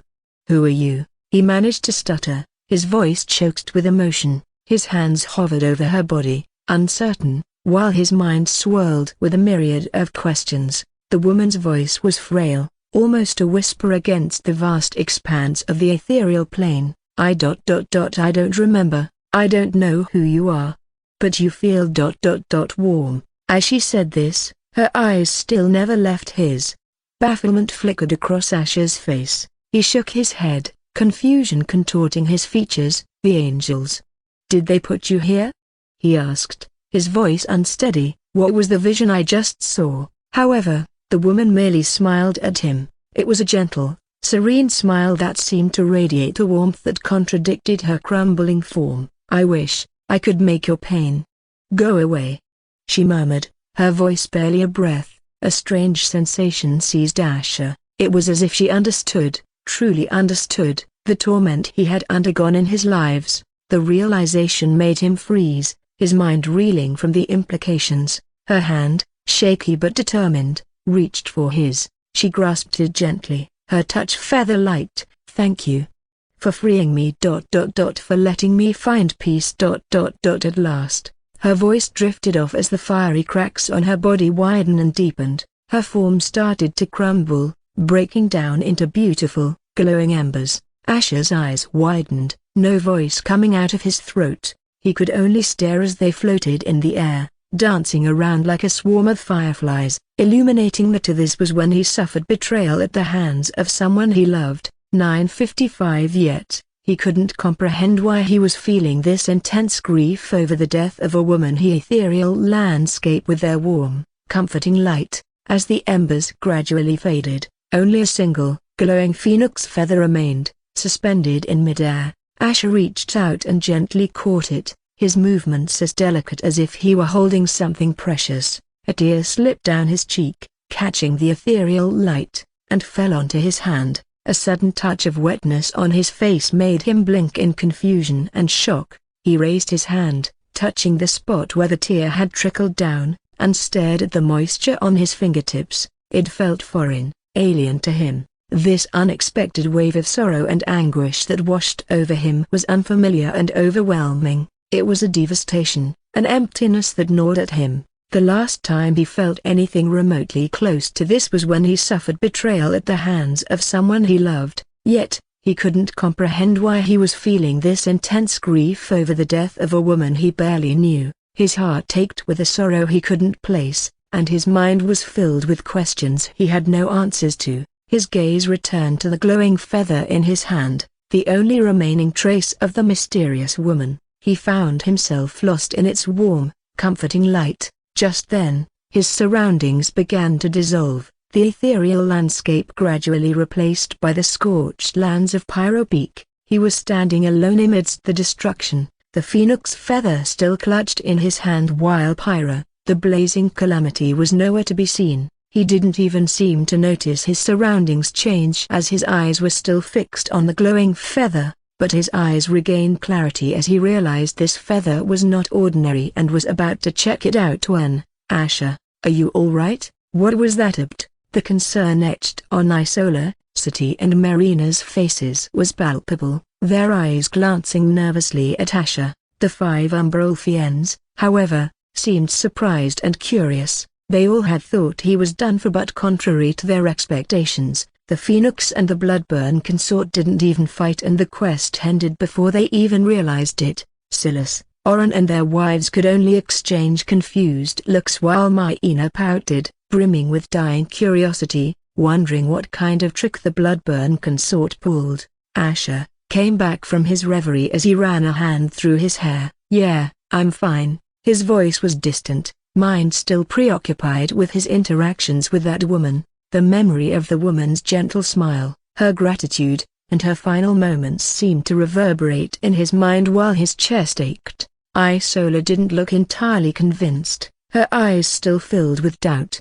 "Are you sure? Because all we saw was you and the Phoenix, staring at each other, and then, it just disappeared. We also got the quest completion message." It was strange. Chuckling softly, Asher shrugged. Indeed, it was strange. His eyes held a hint of amusement, disguising his inner turmoil. A silent communication passed between him and Isola, his mental whisper telling her that he would explain later, making her feel less worried. "Since Master is safe and the quest is completed, there's nothing to worry about now." Marina's tone was firm, echoing the relief reflected in her eyes while feeling that he didn't want to get prodded by questions now. A moment of silence passed before City's gaze flickered to the glowing feather that Asher was still holding. Her eyes widened as she asked in awe, "When did you manage to pluck one of its feathers?" Her tone was a mix of shock and awe, her eyes locked onto the big, fiery feather in Asher's hand. The chuckle that rumbled in Asher's chest felt hollow even to his own ears. His gaze remained fixed on the feather, the luminescent plume radiating a soft warmth that seemed to seep into his skin. "I think I'll keep it as a trophy," Asher spoke, his voice filled with false cheer. His eyes held a touch of melancholy that was completely at odds with his words, a reminder that we faced down a legend and lived to tell the tale. But beneath the calm exterior, Asher was far from jubilant. He knew the truth of the fight. This phoenix named Pyro, or whatever was left of her, never fought for real. It was a weakened, dying entity simply awaiting the end while suffering the entire time. The fact that she had no memories and was in such a pitiful state only meant that he interacted with the last vestiges of her soul, and the thought filled him not with a sense of accomplishment but an unspeakable emptiness. His attention was drawn back to the feather in his hand, the bright glow captivating yet disconcerting.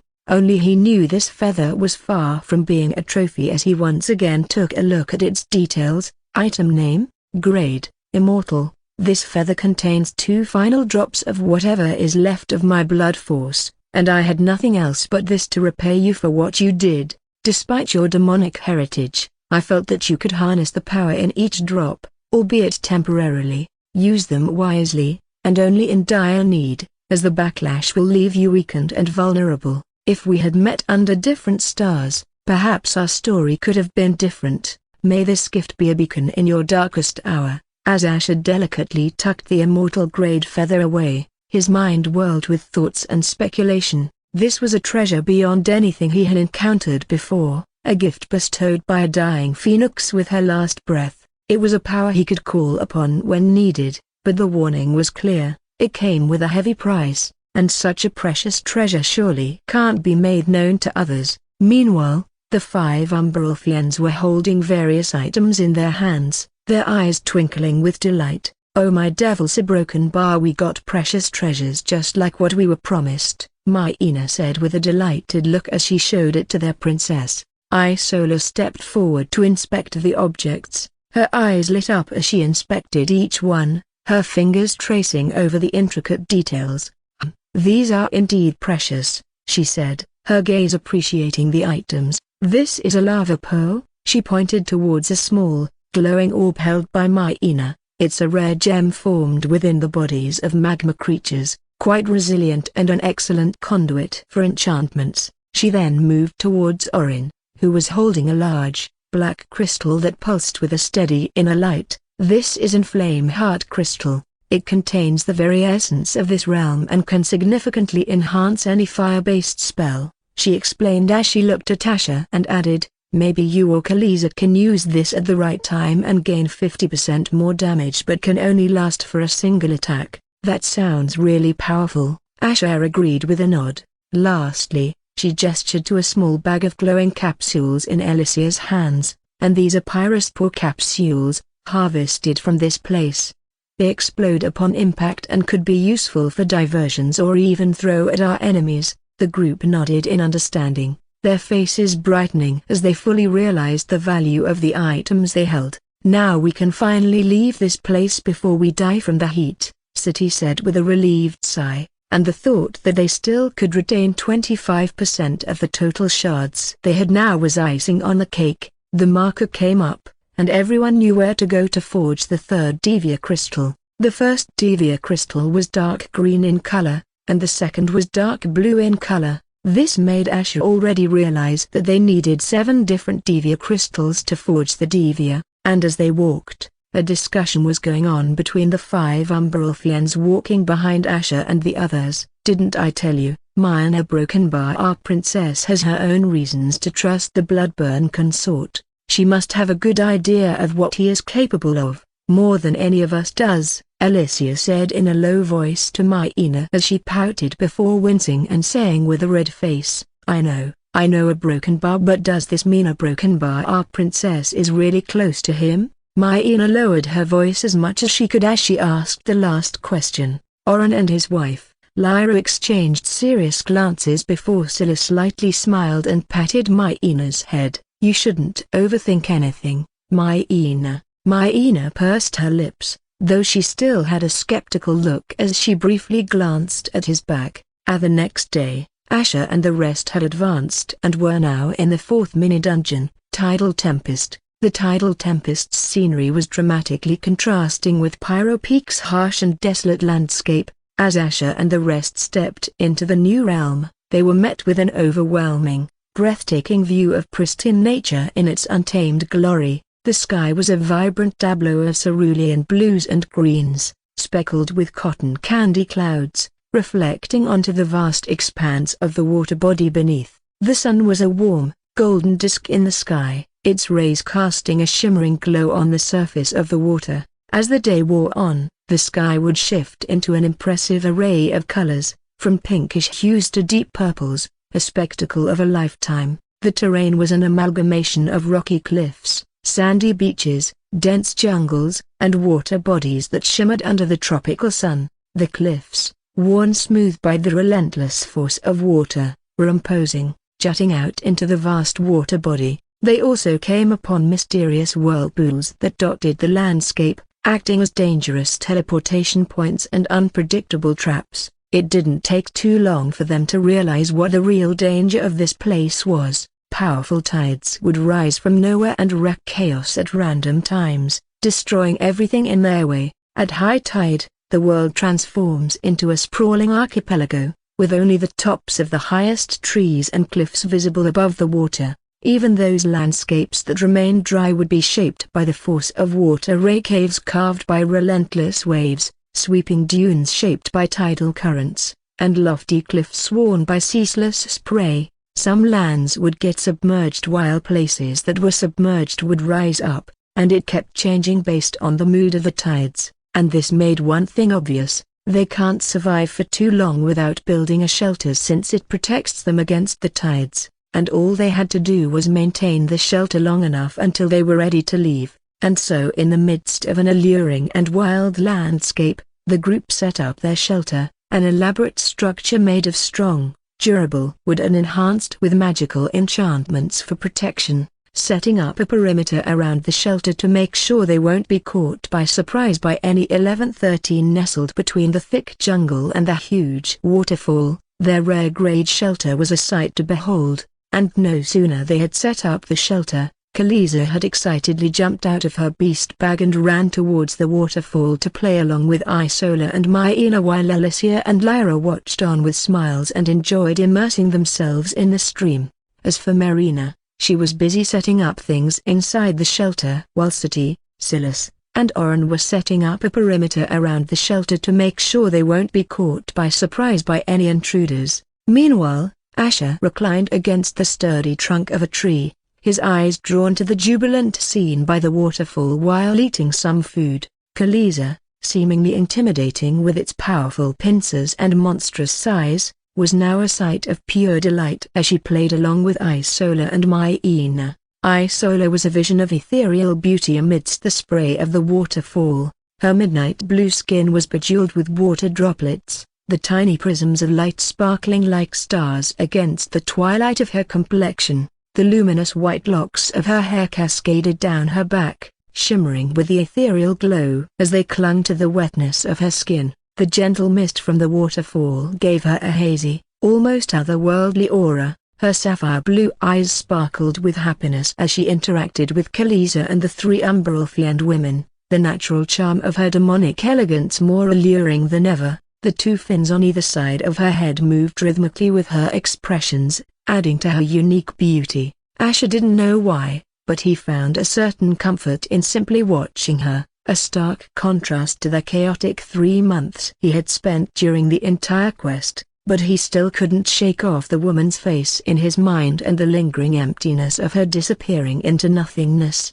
On the other side, amidst the playful splashes and the cheerful laughter, Myena's gaze found Isola's. There was a lingering question, a shadow of doubt that had haunted her for quite some time now. As she frolicked with Khaleesi's colossal pincers, Myena hesitated, her voice softer, edged with uncertainty. "Princess, why do you respect the Bloodburn consort so much, after everything that happened at a broken bar?" Myena always wondered why their princess wasn't angry at him for tricking her and essentially making them lose the war. "Myena is suspicious.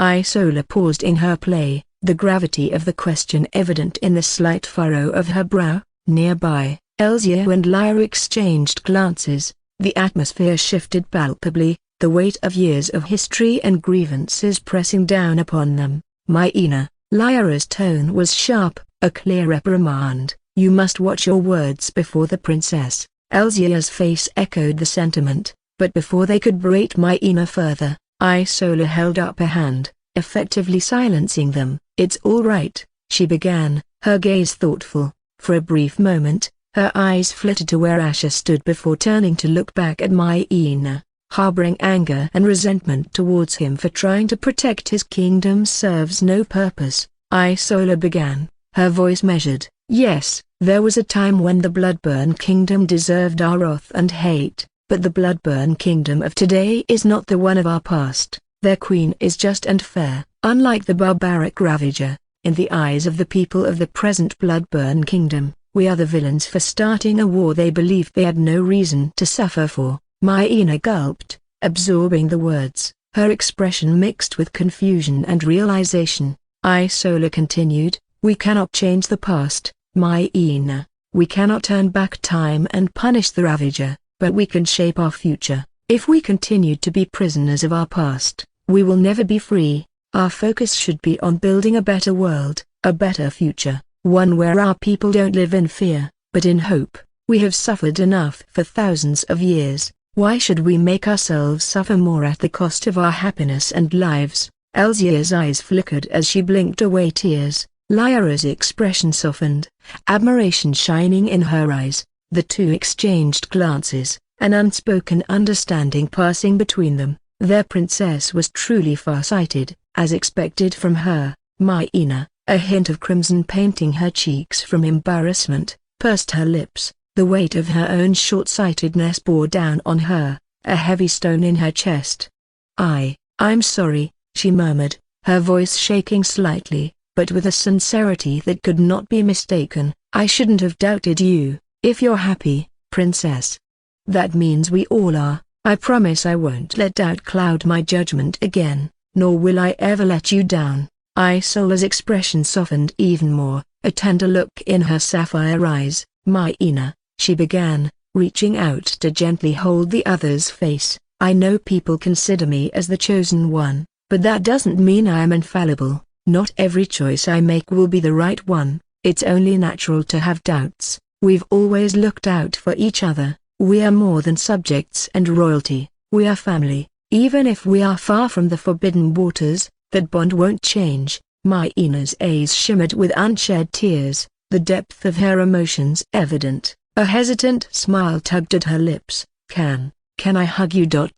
Please. The question was almost a whisper, filled with a yearning that spoke volumes of her profound reverence and affection for Isola. Without hesitation, Isola opened her arms, gently pulling Myena into a close embrace. The world seemed to pause for that brief moment, the two of them lost in the comforting warmth of the hug. From a short distance away, Alicia and Lyra watched, their own eyes moist with emotion. Lyra's voice was soft, barely audible, yet laden with warmth. Look at that, Myena finally got one of her biggest wishes fulfilled. Alicia nodded in agreement, a contented smile lighting up her features. Only our princess could remind us what truly matters. However, the two, always observant, noticed the Bloodburn consort's intent approach towards the waterfall. Their sharp eyes darted between him and the princess, sensing the weight of unsaid words in the air. With a quick glance exchanged between the two, they subtly moved closer to Myena and Isola. Asher's steps resonated firmly, his eyes locked onto Isola. Every stride he took was filled with a purpose that was palpable even from a distance. As he neared, the playful ambience around the waterfall shifted to one of expectation. Alicia leaned over to Myena, her voice soft and teasing. I think Myena has been enjoying for too long, right? Lyra chimed in, trying to maintain a straight face. Yes, we've played enough for now.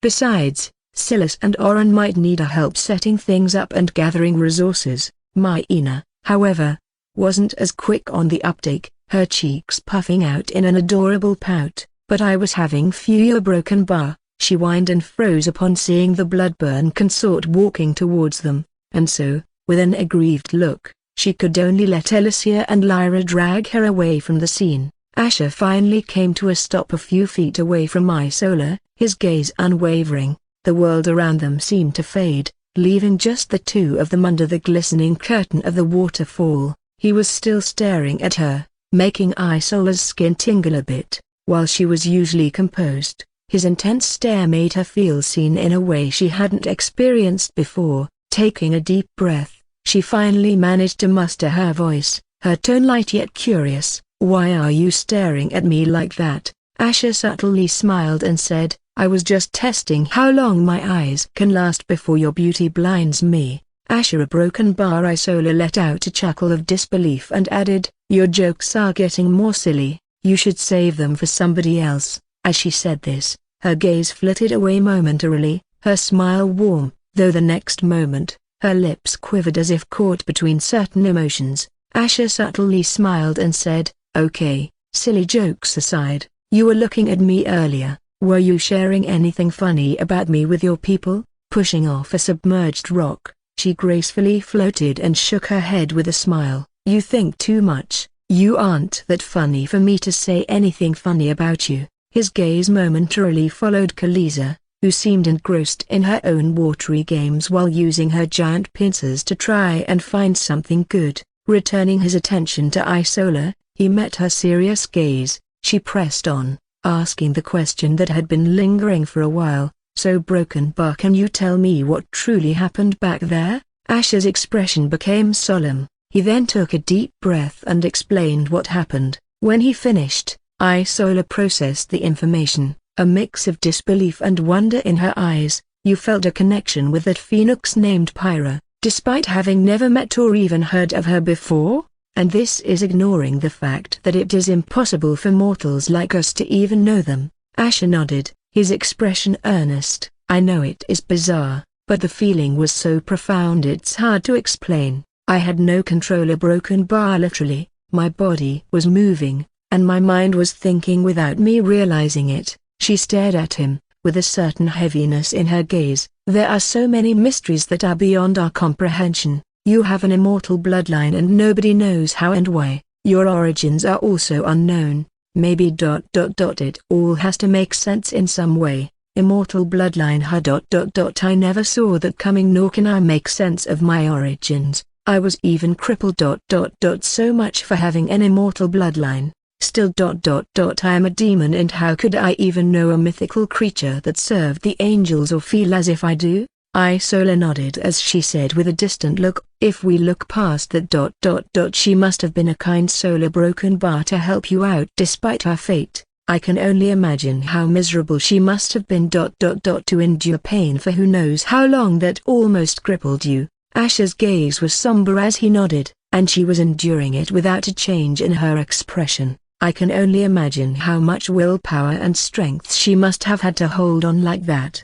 His lips then curled as his scoff echoed through the serene ambience of the waterfall. "Is it a common theme among the angels to punish those who have good intentions?" He looked at Isola, the anger apparent in his gaze, yet behind it lay years of anguish and torment. "I killed the Bloodburn King, hoping to save my world, and thought the angels would be pleased, but what did I get in return? A cruel joke of a fate, a marriage to the very woman who took my mother's life, a woman whose father's blood stains my hands." Isola looked deep into his eyes, the depths of her own holding an ocean of understanding and sympathy. Asher's chuckle, tinged with bitterness, continued, "It feels like the universe is playing a game with me. Even my own grimoire almost got me killed, and the Tower of Hell stands as a taunting reminder of how pathetic I am, refusing to let me take the trial." With a grace that only she possessed, Isola moved closer, lifting herself onto the rock to sit next to him. She looked at him with a deep and focused gaze. "Carrying this weight, this grudge, it'll suffocate you, Asher. The only way to solve everything is to make peace with the past." Isola could see that his mother's death still haunted him, but she could understand why. His mother's death molded him into the man he was now. He shook his head slowly, the weight of his words pressing down like a heavy burden. That's the problem, Isola. I can't, even now, after being away from her for all these months. I find Rowena's face haunting my every waking moment, and it serves as a reminder that no matter what feelings I may have for her, it wouldn't change what we did to each other. If she ever discovers the truth about what I did, she will try to kill me anyway, just like how I had wished throughout my life. We were never meant to be. Isola's gaze was gentle, but her voice was firm as she replied, "You can't be certain of that, Asher," he scoffed, a bitter smile tugging at his lips as he shook his head. "I was certain once. I was certain of Yara. I was foolish enough to believe that she, of all people, wouldn't betray me. We knew each other for practically our entire lives." He paused, gazing at the waterfall as if seeing something beyond the cascading water. "The pathetic part is," he continued, his voice now just a whisper, "even after waking up in this place, after knowing the betrayal, I refuse to believe Era did it. Even if I accepted the others did, I convinced myself that Era didn't couldn't have betrayed me. I didn't want to accept that she had turned her back on me. It wasn't until my reaping trial that I was forced to confront the reality, forced to realize my weakness." Isola lowered her gaze in silence. She could see how someone who had gone through all that wouldn't want to love or trust someone fully. However, seeing him hurting like this because of it didn't sit right with her. Asher felt her cold hand on his hand, yet her touch was comforting in a way he hadn't expected. Her voice was gentle, but the strength in her words was undeniable. "Asher, it's not foolish to trust or to believe in the goodness of someone you care about," she said, her gaze earnest. "The real fools are the ones who took advantage of your trust, your love. They threw away something far more precious than anything wealth or power could buy them." Asher's eyes flickered briefly as his gaze remained distant. She continued, her voice gaining momentum, "I agree with you. It's impossible to know someone completely, but love and trust aren't about certainty. They're about believing in someone despite the uncertainties. They are the only things that can help you rise again, stronger than before. That's how my people have survived for thousands of years, by choosing to love and trust each other. Without that, we would never have survived." She looked at him, her gaze steady and sure. "Don't let your past betrayals and fear of the unknown keep you from living your future to the fullest. That would be a horrible way to live." Asher's gaze grew intense, and a complicated emotion stirred within him as he heard Isola's words. He shook his head slowly, strands of his silver-white hair brushing against his forehead. "You might be right, but I have learned to only believe what I see," he said, his voice a low murmur against the backdrop of the cascading waterfall. His eyes found hers again, and the subtlest hint of a smile tugged at the corners of his lips. "When you told me you wouldn't expose my past to anyone, I didn't completely believe you, not until I heard that you refused the Draconese Kingdom's offer. If you wanted to betray me, that was your best opportunity." Isola softly smiled in response, her gaze briefly shifting to the flickering glow of the waterfall before meeting his. "I have no reason to betray you. I believe in you." Her words hung in the air between them as Asher deeply looked into her entrancing sapphire blue eyes. "You really believe in me, a broken bar despite everything?"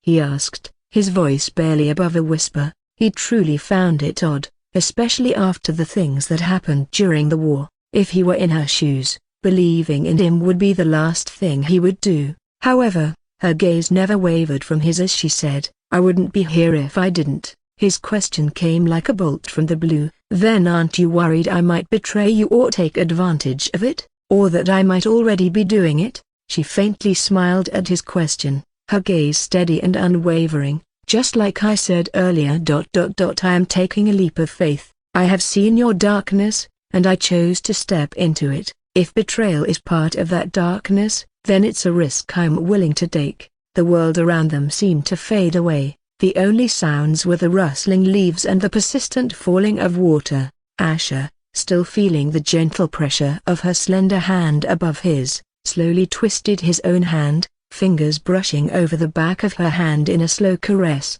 Isola's gaze froze, her heart racing within her chest, her lips parting in a silent gasp as she felt the warmth from his hand, seeping into hers, her fingers, as if they had a mind of their own, interlaced with his, their palms meeting in a warm, silent pledge. A few minutes ago, Sati returned with Silas and Oren after setting up a perimeter, and as they came back, Maina, Alicia, and Lyra walked towards Silas and Oren, mentioning the lack of resources they have, especially after spending a lot of it on the shelter. "A broken bar. We didn't manage to collect much from Pyro Peak," Silas said, rubbing his chin thoughtfully. "We should head out and look for more supplies." Sati crossed her arms, her eyes narrowing at the suggestion. "It would be better if we all went together. It's not good to split up." Silas offered her a brief, reassuring smile. "It's okay, we won't be going too far. The place we have in mind has a teleportation gate that can teleport us right back to this shelter. We'll be back in no time." Lyra chimed in, her tone hopeful. "I spotted that place before. It's full of resources, and there's no telling when it'll get submerged again. We should take advantage of this opportunity." Sati sighed, finally relenting after a few moments. "All right, go, but you all need to be back within 2 hours. It will get dark soon." Sati knew how lucky they were that Asher agreed to this alliance and didn't want these 5 to wander off too far. Just in case, assurances were given, and Sati watched as the group set off. She was about to enter the shelter, wondering where the others were, when she caught a familiar scent. Following it, she found her mother at the back of the shelter, planting a seed in the ground and staring into the distance. Sati followed her gaze, her eyes narrowing upon seeing Asher and Isola engaged in conversation, sitting too close for comfort. As if sensing her presence, her mother turned towards her, greeting her warmly.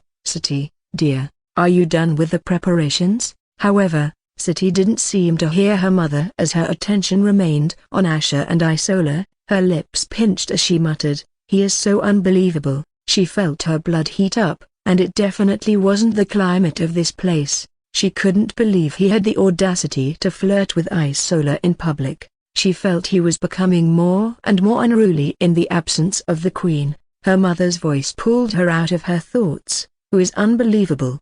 she asked, confusion clear in her voice. Caught off guard, Sati stuttered a response. It's nothing, I'll be back," she said, already moving towards Asher and Isola. Marina's expression became contemplative as she watched her daughter walk away. Ever since they reunited in Hollow of Echoes, something about her wasn't the same, and the way she acts around Asher was strange in an inexplicable way. Marina could only wonder what was going on. Meanwhile, Isola's heart pounded in her chest as Asher suddenly leaned in close, making her unconsciously hold her breath. But to her surprise or not, his mouth leaned towards her ear as he whispered, "Tell Khaleesa to keep Sati occupied for a while," he said, his words confusing her for a moment, but as she turned her gaze towards the approaching figure, she understood, though she wondered why he would want that. But then it suddenly struck her as she awkwardly nodded while Asher got off the stone, and as Sati arrived,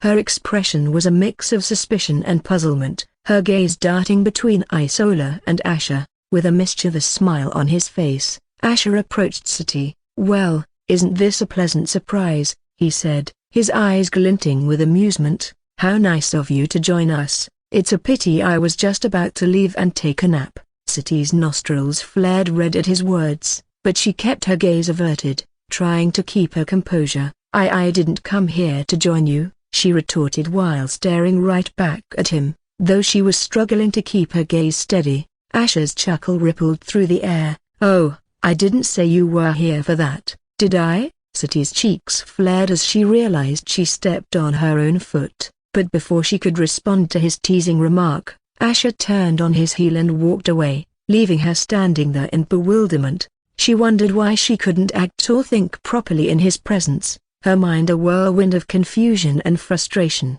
Ever since he had stolen her first kiss, she'd felt off-kilter around him, as if she was no longer on solid ground. However, her musings were interrupted by Isola's approach, a gentle smile playing on her lips. "Is everything all right?" she asked, making Sati quickly reel in her thoughts. She gave a firm nod and cleared her throat. "Things area broken bar good," she said, her expression as stiff as her words. "Actually, there's something I need to tell you that I have been wanting to tell ever since we got back together." In Hollow of Echoes, she started, her gaze meeting Isola's. She hesitated, then continued, her voice growing stronger. "I have always held a dislike for you and your kind, for the war you people initiated, for the pain it has caused my kingdom, a war we didn't deserve to be dragged into." Isola's expression grew solemn, but she remained silent, letting Sati continue. "But I know you and your people also had your reasons, and the war has cost you all dearly as well, so I am not here to start an argument about who was right or wrong," Sati continued, her words taking Isola by surprise. "I wanted to thank you," Sati's tone was firm and sincere, her gaze direct, "for protecting my mother during those long weeks when we were separated, for refusing to align yourself with the Drakenvers." Sati's thoughts swirled in her head, her words were an admittance she never thought she would voice. She knew if Isola hadn't refused the Drakenvers' offer, her mother wouldn't have made it back. This made her realize that Isola was not the woman she thought she was. Isola said with a look of pain in her eyes, "I lost so many of my people in the war. All I ever wanted was to avoid bloodshed as much as possible and get back our ancestral lands, but I failed in my mission, and my people and I made the mistake of starting a war without hoping for an understanding between our kingdoms, especially since the present is not the past. So despite what I feel for your kingdom, I care more about not repeating such a mistake again." Marina was one of the few people who helped me understand that. Her kindness and understanding towards me since my first day in your kingdom made me realize some important things. Sati had her lips parted slightly, not expecting her mother to have made such an influence on Isola. Isola's soft smile warmed her eyes as she added, "I consider your mother as a good friend of mine, and I wouldn't let anyone harm her, not on my watch." Her words, filled with sincerity as Sati's facial features softened, silently nodding, "I appreciate it. My mother had always felt lonely and sad for the most part of her life, so it is good to see that somebody considers her as a friend," Sati said as her gaze became distant for a moment, and a moment after, her gaze had barely returned to Isola when a monstrous claw gripped her from behind, lifting her off her feet with a swift, powerful jerk. "What?" she yelped in surprise as she found herself hoisted into the air, clamped in between one of the giant pincers of the young kraken. Sati knew it was nearby, but she never expected it to suddenly snatch her up. She was about to shout at it to release her when Isola waved her hands in a calming motion, a faint smile playing on her lips. "Relax, Sati," Isola called out, "Khaleesa only wants to play." Sati could only stare in disbelief, suspended high above the ground. "Play with me?" she sputtered out, her gaze shifting to the giant bulbous eyes of the kraken looking back at her. Why would it want to suddenly? Coo. However, its soft, playful mewls echoed in her ears as if in affirmation to Isola's words. Helplessly suspended in the air, Sati found herself being dragged away towards the cascading waterfall, with Khaleesa making excited sounds as she carried her off. All Sati could do was let out an exasperated sigh as she shouted out, "Isola," and continued, trying her best to sound nonchalant, "Next time, I would prefer a heads up before being hoisted off by the kraken." Isola winced slightly, feeling guilty for being an accomplice in letting Sati get caught up in Ash's whims, and swam after them just to make sure Khaleesa didn't get too excited. Marina's gentle hands worked deftly as she gathered ingredients from the shelter's pantry, her mind focused on the meal she intended to prepare. With the group's recent activities and challenges, a hearty meal was just what they needed. The ambient light filtering in from the windows painted her delicate features, highlighting her well-formed beauty that had an innate warmth and maturity. Her long black hair was tied up into a bun while wearing her usual maid clothes. Lost in her thoughts, a pair of strong arms suddenly encircled her from behind, their big, warm hands squeezing her big breasts over the white fabric of her dress. "Han."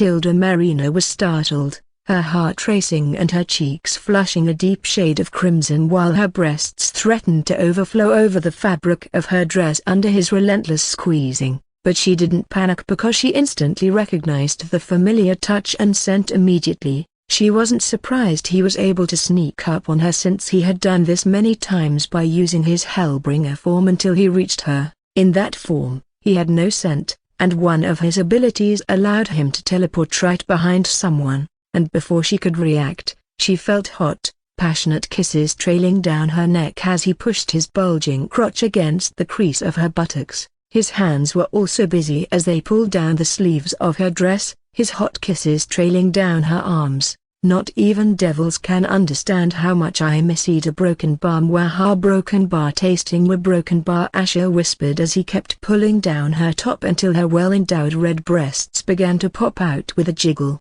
allowing him to lick her side breasts. Master Tilda, she then added in her mind, I missed you too.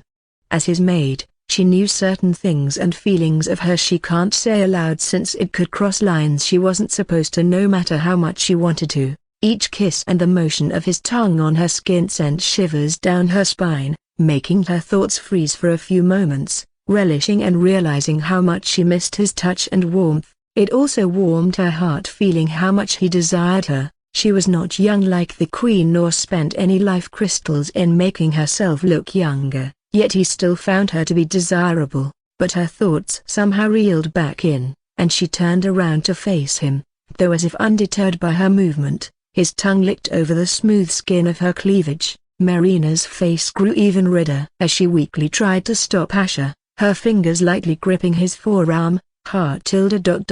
Master, City and Isola might return any time, she whispered, though there was a hint of hesitancy in her voice. Asher chuckled softly at her words, his warm breath ghosting across her face. Holding her chin gently, he tilted her face up, forcing her to meet his gaze, which was barely an inch away from hers. His eyes were pools of deep intensity, drawing her in. City won't be returning for a while, he murmured, his voice laced with a hint of mischief. Marina's heart raced, her chest heaving slightly as she knew what his brief sentence was hinting at. Though it was still too risky, the close proximity to him, combined with the heightened tension of the moment, left her feeling dizzy. But Asher's next words brought her back to reality, grounding her. I want to hear it from you, Marina, he continued, his thumb tracing her trembling lower lip. Tell me what you want. My hands will stay still until you say. Marina's breath caught. Here he was, offering her a choice. In the tangled web of emotions, duties, and societal norms, it was a rare moment of empowerment. She found herself caught between her beliefs and the raw, pulsating desire that he was invoking in her. HNNA broken bar master a broken bar. She winced suddenly as he began to grind his bulging crotch against her nether regions, making her let out soft, breathy moans. She realized she misunderstood when he said, his hands will stay still. He wasn't definitely using his hands here, though this was more dangerous than his hands. She could feel her lower abdomen getting hotter while feeling her panties getting wet. He always makes her easily wet, but this time she surprised herself by feeling how intense it was getting down there, even if he wasn't doing much. All this time, she had never directly told him what she wanted. She only expressed her desires through silent actions or through indirect words. As a maid she had no right to voice any of her desires directly. She had gotten accustomed to it, and now that her master was offering her a chance, her eyes began to glisten as something within her unshackled. However, her heart was only beating faster and her breath hitching as moments passed, and suddenly, Tilda Marina let out a loud silky moan when he suddenly thrust his hot crotch forward, depressing the soft skin of her vulva. It was as if a dam of pent-up sexual frustrations and feelings of the heart broke inside her as her eyes became hazy and her knees felt weak. She orgasmed just from this, but it made her feel a sense of clarity and determination she was struggling to gain, and so, she regained her balance and leaned against the tablet as she lifted her frock, revealing her white panties that had become semi-transparent from the wetness, giving a tempting look of her red labia. Master a broken bar. She managed to muster courage and whispered with a passionate look as she caressed her lower abdomen. I want you to fill me up a broken bar please. Broken bar saying so, With her shaky fingers, she parted her panties to the side and winced slightly as she felt the cold air caressing her naked pussy. Asher slowly curved his lips as she didn't stop at just that and went on to use two of her fingers to part her labia, revealing the light red inner flesh of her dripping pussy. Marina felt like her face was burning with shame and embarrassment, but she also felt a sense of relief and confidence after telling him what she wanted. Asher chuckled as he loosened his pants, making his demonic dragon pop out with a vengeful look, and the sight of it only made Marina's heart pound harder against her chest. Wondering if it was looking bigger because it had been a while since she saw it, he stepped forward as he clutched her hair and loosened it, making her long black hair cascade down like a waterfall, adding to her mature allure. "I am so proud of you, Marina. If you keep this up, I might want you to spoil me more than ever." Saying so, Asher thrust his burning thick sword into her tight, wet cave, and soon, the pantry of the shelter was echoing with loud grunts and moans that went on and on. The two souls lost sense of everything around them as they released their pent-up feelings and stress on each other. Around 2 hours later, City finally managed to tire out Khaleesa and tricked her into going to sleep, allowing her to finally extract herself from the excitement of the young kraken. She then walked back towards the shelter, followed by Isola, who kept looking around as if searching for something, and right before City was about to enter the shelter, Asher came out with a slightly flushed look on his face and his skin lightly sweaty. "Oh, you guys are back? I was about to go take a bath after training longer than I expected," he said as he exhaled through his lips while flexing his arms. City furrowed her brows as she couldn't help but sniff something odd, but before she could ask anything, "What is it?" Asher suddenly asked Isola, who had a distracted look. Isola sighed, her sapphire eyes filled with worry. "It's Myena and the rest. They promised to return within 2 hours. It's been longer than that," City interjected, her voice tight. "They did say they would return within 2 hours, but they could have found a good stash of resources and got carried away." But Isola, shaking her head with conviction, said, "They wouldn't be late without reason. They always stick to their word. I have this sinking feeling something isn't right." Asher's gaze deepened, and the levity he'd carried a moment before evaporated. They were headed towards the area with the teleportation gate, weren't they? City nodded, her eyes sharp and attentive. "Yes, they would definitely teleport if they sensed trouble, not if somebody gets the jump on them." A broken bar, Asher said, making Isola's expression tighten. "I will go and check on them," Isola suddenly stated with a determined look. "No," Asher shook his head firmly, making Isola stare at him with a stiff gaze before Asher added, "We are going to come with you." Asher felt that it was better to check this out rather than risk losing 5 people that could assist his group and where he didn't have to worry about managing them. Isola's features softened as she nodded with an appreciative look. Marina also came out after Asher mentally communicated to her that they were leaving. She also felt worried since they were Isola's people, and those 5 were good people as well. But just as they were about to leave, the teleportation matrix of the shelter suddenly shone, making the 5 of them turn to look at it. The gleam of the teleportation matrix was unmistakably bright, painting over the setting sun's amber glow with a spectrum of neon hues. "It's them, they're back," a broken Varsity said, feeling she was probably right about her guess. However, as the light faded, everyone had their expressions change, especially Isola, whose expectant gaze began to tremble as the light completely faded. Less than an hour ago, in a secluded area of the tidal tempest, the sound of metal against leather punctuated the silence. Victor stood with one foot on a stone, meticulously inspecting his blade's sharp edge, its glint reflecting an occasional spark of sunlight while taking it in and out of his scabbard. He and his team had built another shelter after having no choice, and now was a good time to admire the new longsword he had forged. Suddenly, the sound of footsteps echoed, causing Victor to look up just in time to see Axton walking towards him. The man's strides were confident, but the sly grin on his face was what caught Victor's attention immediately. The blade, momentarily forgotten, lowered as Axton neared. "Sir Victor, a broken bar, I got something that might pique your interest," Axton whispered, leaning in conspiratorially. Victor's eyes narrowed, his gaze sharp and piercing. "Is that why you've returned alone?" Nodding, Axton's voice dropped even lower, dripping with excitement. "We found them, a group of demons. Their meat's tender, fresher than anything you must have had before. It would greatly please you, Sir Victor."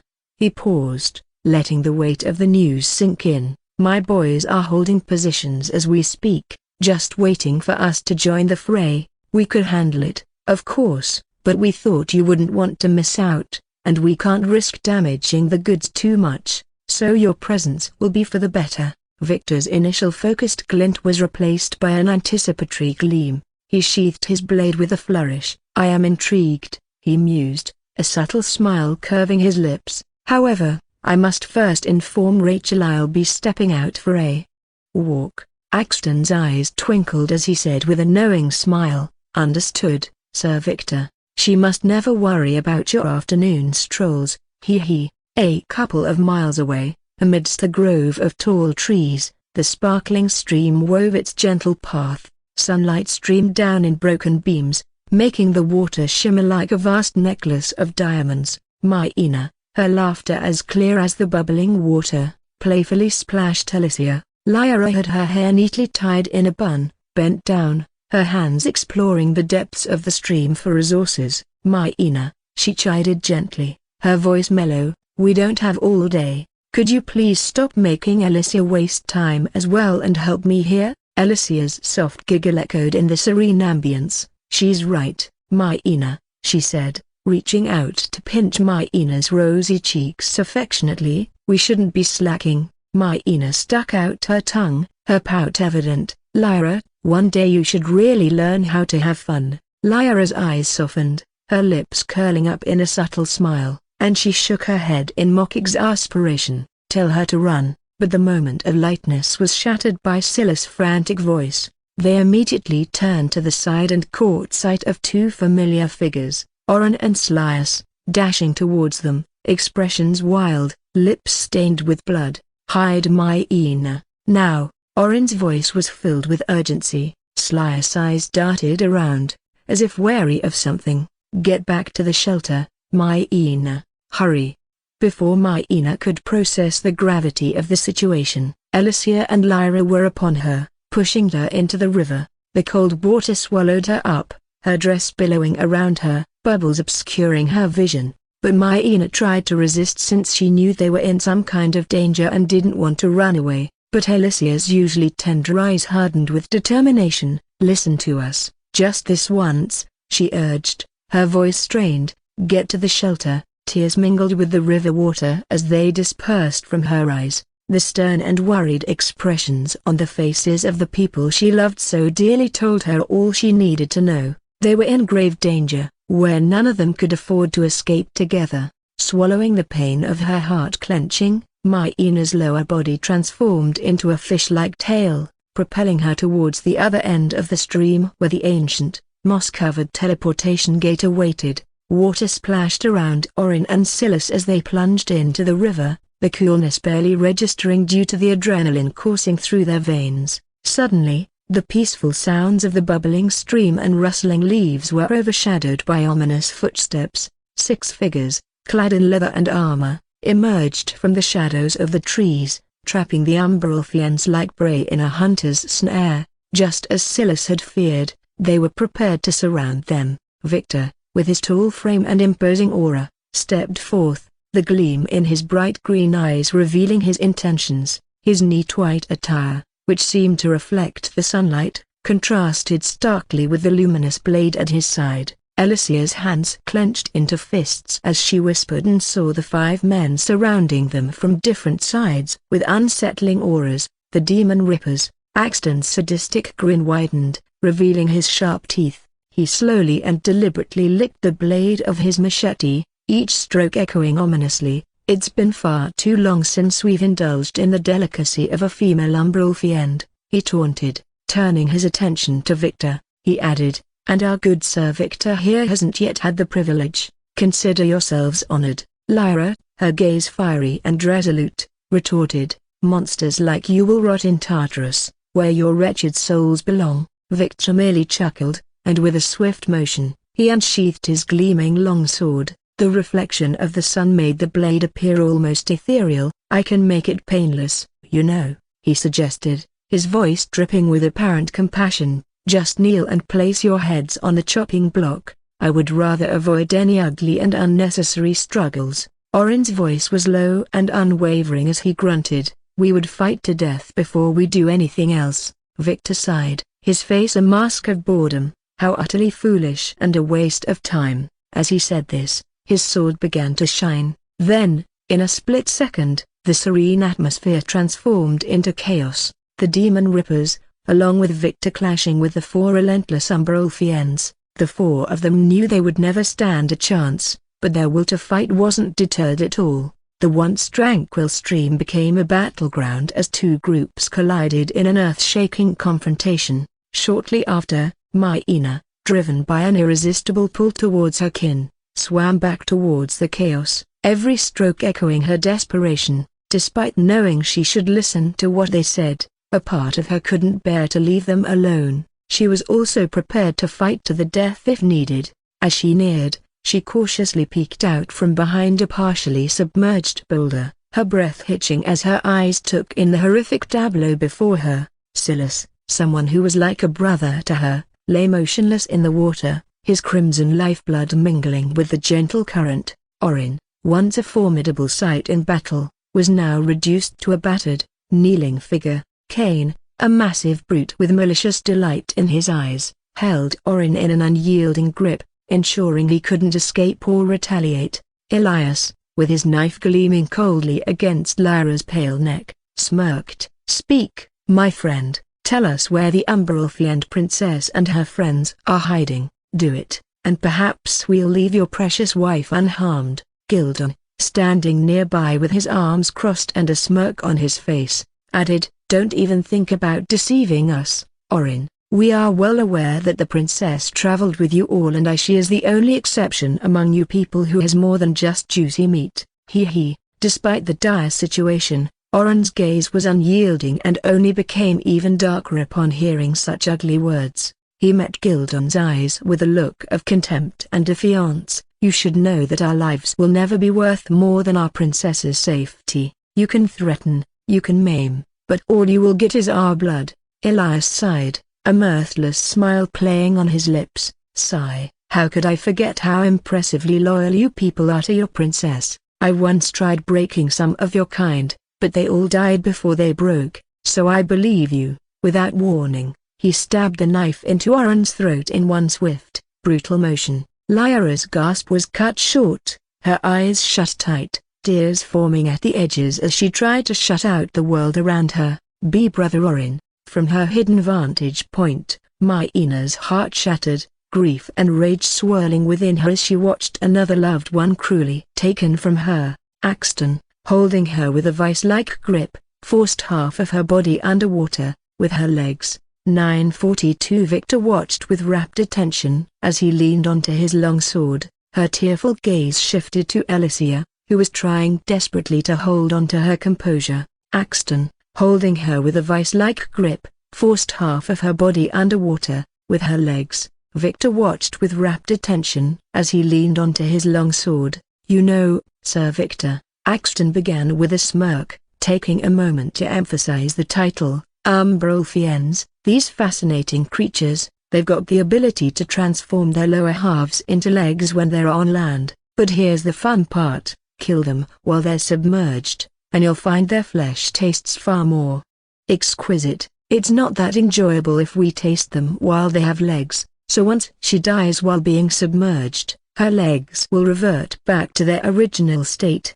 Victor's eyebrow raised, a slight smile playing on his lips. "That's interesting to know." A broken bar. Alicia's breaths came in sharp and ragged, her body taut with tension and her eyes filled with despair. As she turned her head, her eyes rippled as she spotted Myena afar, peeking out from the rock with sheer terror. Alicia's heart ached at the sight, and softly smiled, a silent plea to stay hidden and run. As expected, her little sister doesn't know when to listen. However, Myena couldn't suppress her natural instinct to protect, to be with her family. She unconsciously rose from her cover to save her sister. But before a word or gesture could be exchanged between the sisters, Axton's machete swung down in a merciless arc, separating Alicia from her life and her lineage. The world went silent for Myena. The shouts, the clang of metal, the rushing water all faded away as she watched her sister's body go limp, her legs transforming into their faint state, fluttering weakly in the stream before becoming still. Rourke's keen, predatory eyes caught Myena's movement, his voice slicing through. "There she is, the one who went missing." A collective silence descended, the eerie calm disrupted only by the trickling sound of the water. All eyes, eager and excited, turned to Myena. Her heart raced, sensing the danger that was about to ensue. Victor, with an air of supreme confidence, straightened, his eyes glinted with anticipation. "Ah, that short one, I got her." Raising his sword, a brilliant and vivid green beam emanated, forming an elongated blade, and sped toward Myena with deadly precision. Myena's breath caught in her throat. As she tried to make her escape, the world round her felt as if it was moving in slow motion. But then, the once fallen Silas suddenly surged out of the water, startling everyone. Every wound, every drop of blood that coated him seemed to scream defiance. With his remaining strength, he intercepted the beam, his body absorbing the brunt of the impact. The energy tore through his form, yet it didn't fully diminish in power as it continued its trajectory. Myena felt a searing pain on her back as the tail end of the beam struck her, propelling her forward. She frantically began to swim, her mind a blur of horror and pain. Silas' body was left with a gaping hole in his chest, and having given its last act of defiance, fell into the water once again, his sacrifice echoing in the stillness. Victor's eyebrows furrowed in slight annoyance. "What a waste," he remarked, sheathing his sword with a flourish. "She won't last long and isn't worth the effort going after her." Axton grinned, wiping his bloody machete. "Well, Sir Victor, the day is still young. We still have our catch. Let's relish it." Not too long after, just as Asher and the others were about to leave, the teleportation matrix of the shelter suddenly shone, making the five of them turn to look at it. The gleam of the teleportation matrix was unmistakably bright, painting over the setting sun's amber glow with a spectrum of neon hues. "It's them, they're back," a broken Varsity said, feeling she was probably right about her guess. However, as the light faded, everyone had their expressions change, especially Isola, whose expectant gaze began to tremble as the light completely faded. Everyone's expressions shifted from anticipation to shock. Myena, in a state of sheer disarray, emerged from the last remnants of the teleportation matrix. Her usually bright demeanor was replaced with one of pain and distress. Her face was ghostly pale, with strands of her hair matted and wet, but what caught everyone's attention the most was the gruesome, bloody hole that marred her back. Isola gasped audibly, her heart racing as she sprinted forward. "Myena!" she cried, her voice echoing with a mix of horror and concern. Sliding to the ground, Isola gently cradled the wounded Myena, her hands trembling. "Hold on, Myena, just hold on," she whispered urgently, her eyes darting around as her free hand tried to fumble through her spatial bag for a healing motion. Before she could voice her request, Marina, always observant, quickly produced a vial of healing potion and handed it over. "Here, use this," she said, her voice anxious and worried upon seeing this poor girl in such a state. But Myena's weakened fingers shakily rose to stop Isola from pouring the potion into her mouth. Isola looked down in confusion, her eyes widening in realization as Myena weakly took her hand and placed it on her damp forehead. "I am glad.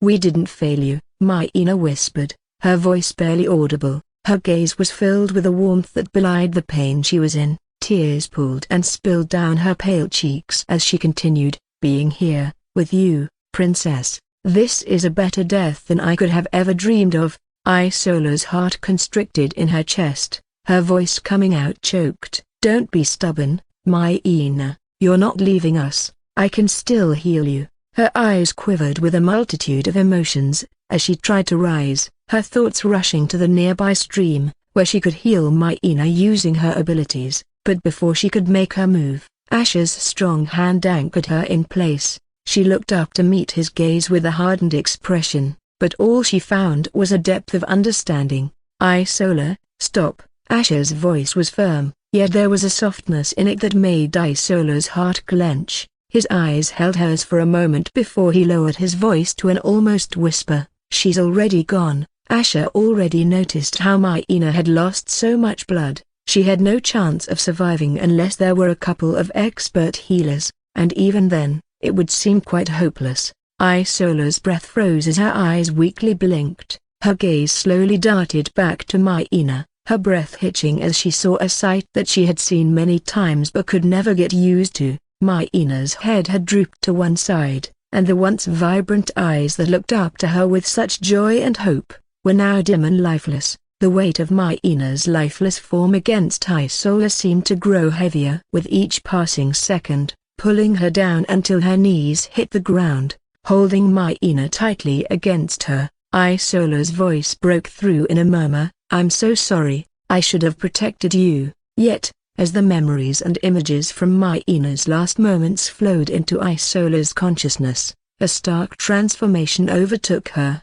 Her posture stiffened, her once tear-filled eyes transitioning to a hardened, cold glint, her lips flattened, and her jaw clenched tightly, her expressions echoing the hurt and pain that Maina and the others must have felt in her final moments. The sudden shift in her aura was tangible. The very air around Isola began to crackle with tension. The gentle wind that had once rustled the leaves suddenly halted, as if nature itself held its breath. Shadows that had been playfully cast by the trees now seemed to lean toward her, drawn by the vortex of her anguish. The ambience grew thick with an oppressive force, making the others and Asher realize that it was her killing intent. But what they all were surprised to sense was that the killing intent was heavy, yet it was controlled and steady, as if Isola still had a strong grip over her emotions. Otherwise, this oppressive force would have affected their minds. Sati, who was watching with deep, furrowed brows,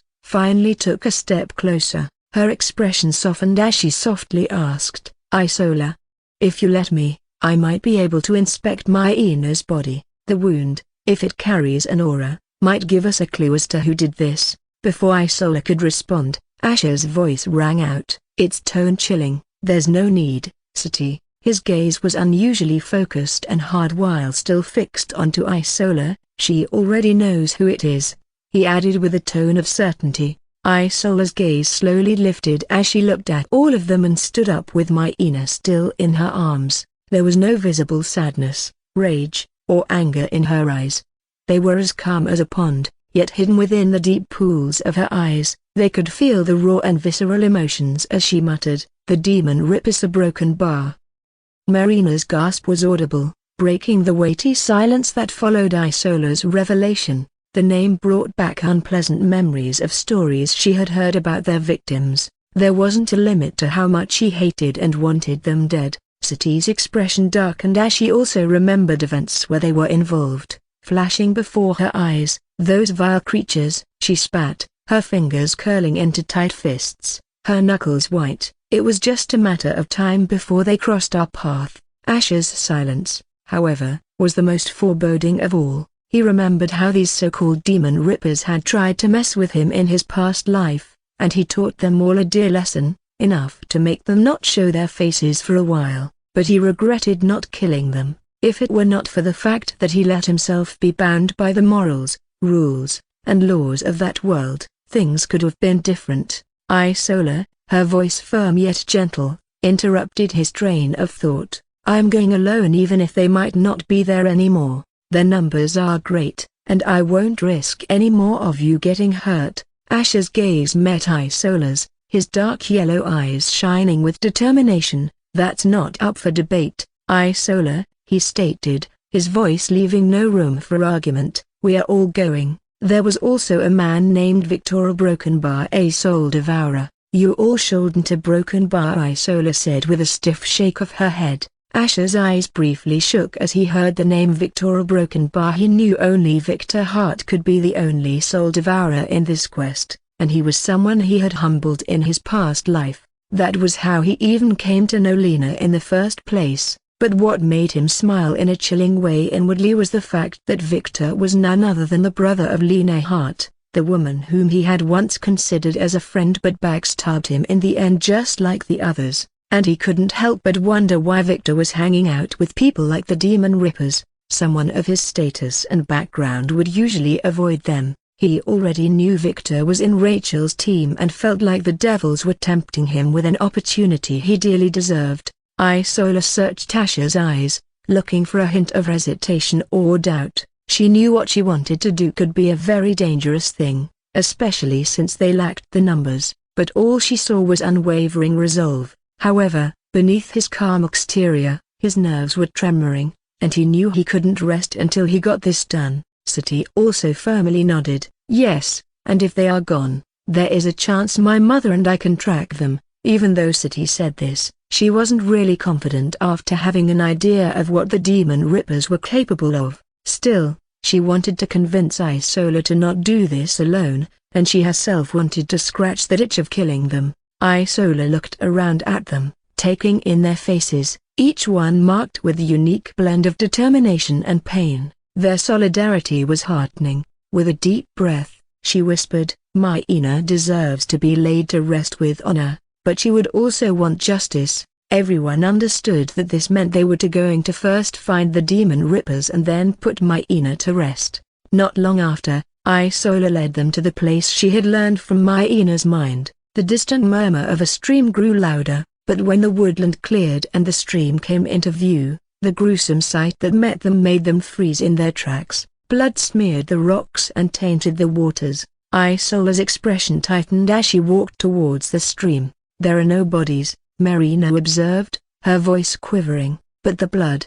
Isola's hands tightened into fists as she saw there were no corpses in the stream, but she wasn't surprised as she knew the current must have carried them away. She prayed that their souls could rest in peace. Sati knelt, examining the ground, and just as she feared, the Demon Rippers knew how to cover their tracks. "Ugh." Isola then heard Marina let out a startled gasp and looked to the side to see her stepping out from behind a huge rock. Her brows furrowed as she immediately headed towards Marina with a certain tension in her eyes. Marina's breaths were short and ragged as she held back a sob, her hand outstretched to stop Isola. "Isola, don't," she pleaded, her voice choked with emotion. "Please, you don't need to see this." But Isola's steps did not falter, especially when an unpleasant smell began to enter her nose. The rancid smell intensified, and as she rounded the massive rock, her heart stopped. Before her lay a morbid tableau,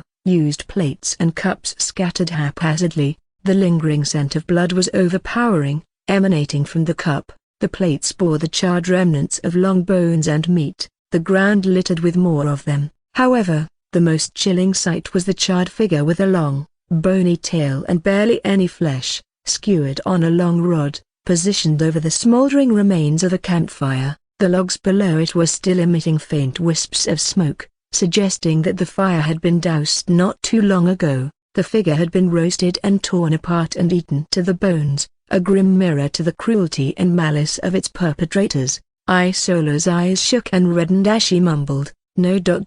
No." Her voice was a mix of anger, sadness, horror and revulsion, escalating into a bone-chilling scream that reverberated through the area. The cry that followed was unlike anything the group had ever heard. The ground trembled with the weight of Isola's anguish. The very air seemed to quiver with the intensity of her pain. Sati, who had been examining the tracks earlier, turned and rushed towards them, her eyes widening at the horrifying scene. Asher frantically walked over, the echoes of her cry still lingering in his ears, and what he saw made him stop in his tracks. He told Khaleesa to stay away, who was shaken by Isola's cry and what she was going through. He wasn't surprised by what he saw as he had seen unspeakable horrors like this, but seeing Isola kneeling before what remained of her sisters, and the anguish surrounding her, Asher felt something tugging and clawing within his chest. Marina was kneeling beside Isola, trying to console her, when she was startled to see her master's hand suddenly coming in and resting on Isola's shoulder. "Let's put a bounty on them, and we will hunt them down like dogs," Asher said in a cold, seething tone as his eyes shone with a chilling light. The tense silence that had taken over was shattered by Asher's words. The very notion of placing a bounty was not something they were expecting him to say. The group shifted uneasily, exchanging glances. Sati was the first to voice her concern. A bounty? But it was Isola's response that resonated with everyone the most. Rising from her kneeling position, she looked at Asher with a cold, steely resolve. I know you mean well. But I want to be the one to end them. I want to see the look in their eyes myself. Asher nodded, having expected as much from Isola. That's why I don't think we have much to worry about. This is the fourth mini-dungeon. Amateurs don't make it this far, and most of them are either too cautious or too confident to chase bounties. Marina's eyes lit up with realization. You're right, she murmured. These demon rippers also can't be too far from us. We actually have a chance at catching up to the demon rippers before anyone else even gets the notion to. But Sati wasn't easily convinced, her mind always assessing risks. Your Highness, while the idea has merit, we are also in danger of getting surrounded by interested parties. Even if there might not be too many of them, all it takes is one or two powerful groups to make things bad for us. It's not just the demon rippers we might have to be wary of. Isola's tired gaze seemed to blur the edges of the world around her. For a moment, she appeared to be sinking under the weight of her grief and fatigue, but just as the depths of despair threatened to pull her under, Asher's hand found its way to her shoulder, grounding her in reality. Isola, Asher began, locking his gaze onto hers, just trust me, we will get the demon rippers, I promise. Coo. Khaleesa let out short, determined mewls as if trying to convince Isola to listen to Asher. Her giant pincers were still tremoring, wanting to crunch and tear apart those who hurt Isola. Across from them, Sati watched the intimate promise with growing disbelief. In her mind, she felt as if he was acting out of character. Usually, he was the one who would be overly cautious and tell the others to not do this and that. And now a broken bar, his unwavering support for Isola's sake, even in the face of apparent danger, made her press her lips together, wondering if he really had feelings for Isola. Despite her reservations, she held her peace, watching and waiting for Isola's reaction. In Sati's eyes, Isola was the voice of reason and would never be reckless, no matter how bad things get. But when Isola met Asher's gaze, there was a softness in her eyes that hadn't been there before. I trust you, Asher, she whispered, her voice full of determination. We will do as you say. Sati's heart skipped a beat. She was surprised Isola actually agreed without even a hint of doubt in her eyes. Does she have feelings for him too? So she didn't imagine it the entire time? As expected, this pervert consort was going after every woman around him. Sati had a lot of frustrations filling her mind, but she calmed down as she remembered how important this was for Isola. Maybe they will get in trouble, but if that helps console Isola, Broken Bar, Sati felt that it might not be a bad idea and decided to leave the rest to fate. Couple of minutes later, in the soft glow of the shelter's light, Amelia cast a sideways glance at Rachel, the liquid-filled vials around her casting shimmery reflections on the walls. The clinking sound of glass echoed as Rachel went preparing potions. I can't wonder why people are letting these demon rippers walk about free. There are already strong rumors that those disgusting assholes relish doing illegal and creepy activities, including eating demon flesh and blood. Yuga Broken Bar. Amelia wrinkled her nose with a look of disgust. Nobody was ever able to prove it, thought for Broken Bar. Rachel mumbled with a hint of doubt. Yeah, Broken Bar, of course. Broken Bar. Powerful people are protecting Thema Broken Bar. Amelia mumbled with furrowed brows as Victor's face flashed in her mind. She then leaned closer to Rachel, her tone dripping with skepticism. Don't you find it strange that Victor went out with those brutes and only returned after such a long time? Rachel, engrossed in her work, measured a liquid into a vial without looking up. What's strange about it? She replied, shrugging nonchalantly. Victor said they were proficient scouts, good at what they do. He also wanted to take a walk and saw a good opportunity to do it while going with them as support. Amelia let out a quiet sigh. glancing around to ensure no one was eavesdropping on their conversation. A hint of hesitation coated her voice as she posed the next question, one that was lingering on her mind for a while. "Well, do you really like Victor?" At this, Rachel's meticulous movements ceased, her hands stilled, and her gaze grew distant. She took a deep breath, her response laden with uncertainty. "I don't know, and frankly, I have stopped caring about what I like since it doesn't matter." Amelia, taken aback by the sudden change in Rachel's demeanor, pressed further. "How can you say that? Don't you want to be with someone you love?" Rachel's soft smile emerged, melancholic yet resolute. "What I want is irrelevant. My father said that with Victor, I would have a life where I would feel fulfilled, with no worries." Amelia's brow furrowed in concern, her voice tinged with incredulity. "And you believe that? You're basing your entire future on that?" Rachel, staring intently at a potion, her reflection distorted in the shimmering liquid, nodded gently. "I might not be certain about many things, Amelia, but there's one thing I know for sure. My father only wants the best for me. He has never let me down." Amelia looked at her friend, seeing the mix of vulnerability and faith in Rachel's eyes. She didn't know what to say. The weight of family expectations versus personal desires was something everyone grappled with in their own way. Amelia realized how fortunate she was that her parents were understanding and different, unlike most of the elite families. Otherwise, she also would have been married to some jerk already. However, she knew they weren't feeling that good about her refusing to marry anyone. She knew Rachel's father took good care of her and loved her and could only hope things didn't go bad for her. Suddenly, the two of them had startled looks upon hearing something going on outside. They exchanged glances and immediately rushed out. Amelia's eyes widened at the outburst outside, her eyes widening as she caught sight of the notorious demon rippers trapped outside the barrier of the shelter. The vibrant fluctuating glow of the barrier illuminated their angry faces, casting a menacing aura around them. The two women were met with a scene of tense anticipation, with the other hunters cautiously assessing the situation. Axton, the most imposing among the demon rippers, banged his fists on the barrier, causing ripples of light to radiate from the point of impact. "Who dared place a bounty on us?" he roared, his voice echoing ominously across the surroundings. "They got a bounty on them?"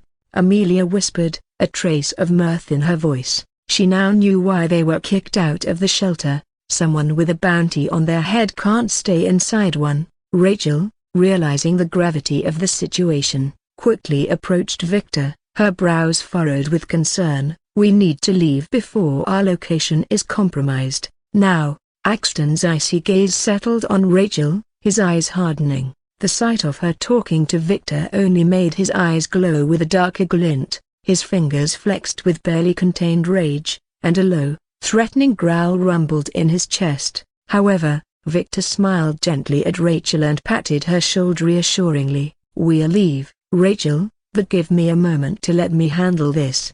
As Victor approached, Axton met him halfway, frustration evident in his voice. "That bitch, their princess, and her team must have done this. We never expected she would realize it was us. It's not like we are the only ones who have a special set of skills." Victor looked into Axton's eyes and said with a troubled look, "Axton, I need to prioritize the president's daughter. I have a responsibility to keep her safe. I am sure you can understand my predicament." Axton nodded slowly, swallowing hard with a grim look. "I do, Sir Victor, but we've always had each other's backs. You know we are the only ones you can truly count on," Axton said with a knowing look. Victor let out a weary sigh, running a hand through his hair. "You've been valuable allies, and I don't intend to abandon you." He paused, before adding, "I can offer you something to help you endure this, a token of our alliance." Axton's gaze sharpened as his lips curved into a subtle yet respectful smile. "Anything, Sir Victor, we need every bit of help we can get." Axton's eyes shone as Victor took out an ornate scroll. The intricate designs on the scroll glinted mysteriously under the light, and the sheer presence it exuded made it obvious that this wasn't just any ordinary item. "I'll give you this, Axton," Victor began, extending the scroll towards him. "It's an epic grade perk scroll. When activated, It'll create an impregnable shield around you and your friends. It lasts only 20 minutes, but it's so strong that even I can't break through it within 20 minutes. I would advise you to activate it 10 or 15 minutes before the bounty ends just to be safe. It will ensure you're safe from any late attacks. Do not waste it by using it prematurely." Axton clutched the scroll tightly, nodding firmly. "Understood, Sir Victor. I promise we'll use it wisely." He then grinned as he said, "Sir Victor, you have our gratitude. Once this blasted bounty is over, rest assured, we will repay this kindness, and it won't just be with words." Victor smiled knowingly. "Sure, I have no doubt you and your friends can easily survive this, and if you don't mind a broken bar, we would like it if you could do one tiny favor that surely won't be a bother for you at all." "A broken bar," Axton said with a sly glint in his eyes.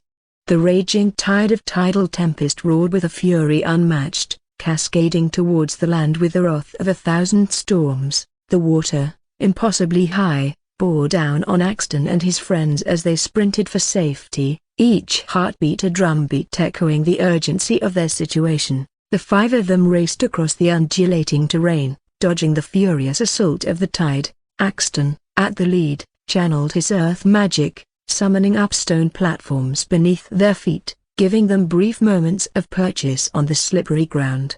With a flick of his wrist, he used his will force to hurl any obstacles from their path. Behind him, Kane summoned flames, heating the air around them to create an updraft, pushing the water back, if only for moments. The steam hissed violently, the sound of nature's wrath and man's defiance intertwined, but it only brought them a few seconds of relief against the relentless tide as it swallowed the lands behind them. Elias let out a sinister chuckle as he swiftly transfigured fallen logs into winged creatures, providing momentary distractions to the marine predators drawn to the chaos. His wind magic accelerated their pace, pushing them forward with gusts at their back. Rourke fought the tide's advance by creating deceptive barriers, redirecting the water away from their direct path, and buying them precious seconds. However, as if to make things worse for them, they spotted a couple of demons ahead, trying to ambush them. "These fucking demons think they can get the drop on us, Rourke. You know what to do." Axton growled out as Rourke smirked. He took out a small, brown ball and threw it into the air, letting out a huge cloud of smoke. The demons that were following them rushed into the cloud of smoke and were surprised to see the demon rippers running in a different direction. Yet, they continued to follow them. "Ha ha ha, nicely done, Rourke. Those arseheads have no idea you just led them into the jaws of the tide with a mere illusion." Elias laughed as they ran. Despite being in a precarious situation, the glee in his eyes only intensified. Gildan chanted rhythmically, his enhancement magic strengthening their limbs, pushing their bodies beyond their normal limits, and with a couple of vials in his hands, he threw them on the ground that erupted in smoke screens, obfuscating their retreat in case more demons were following them.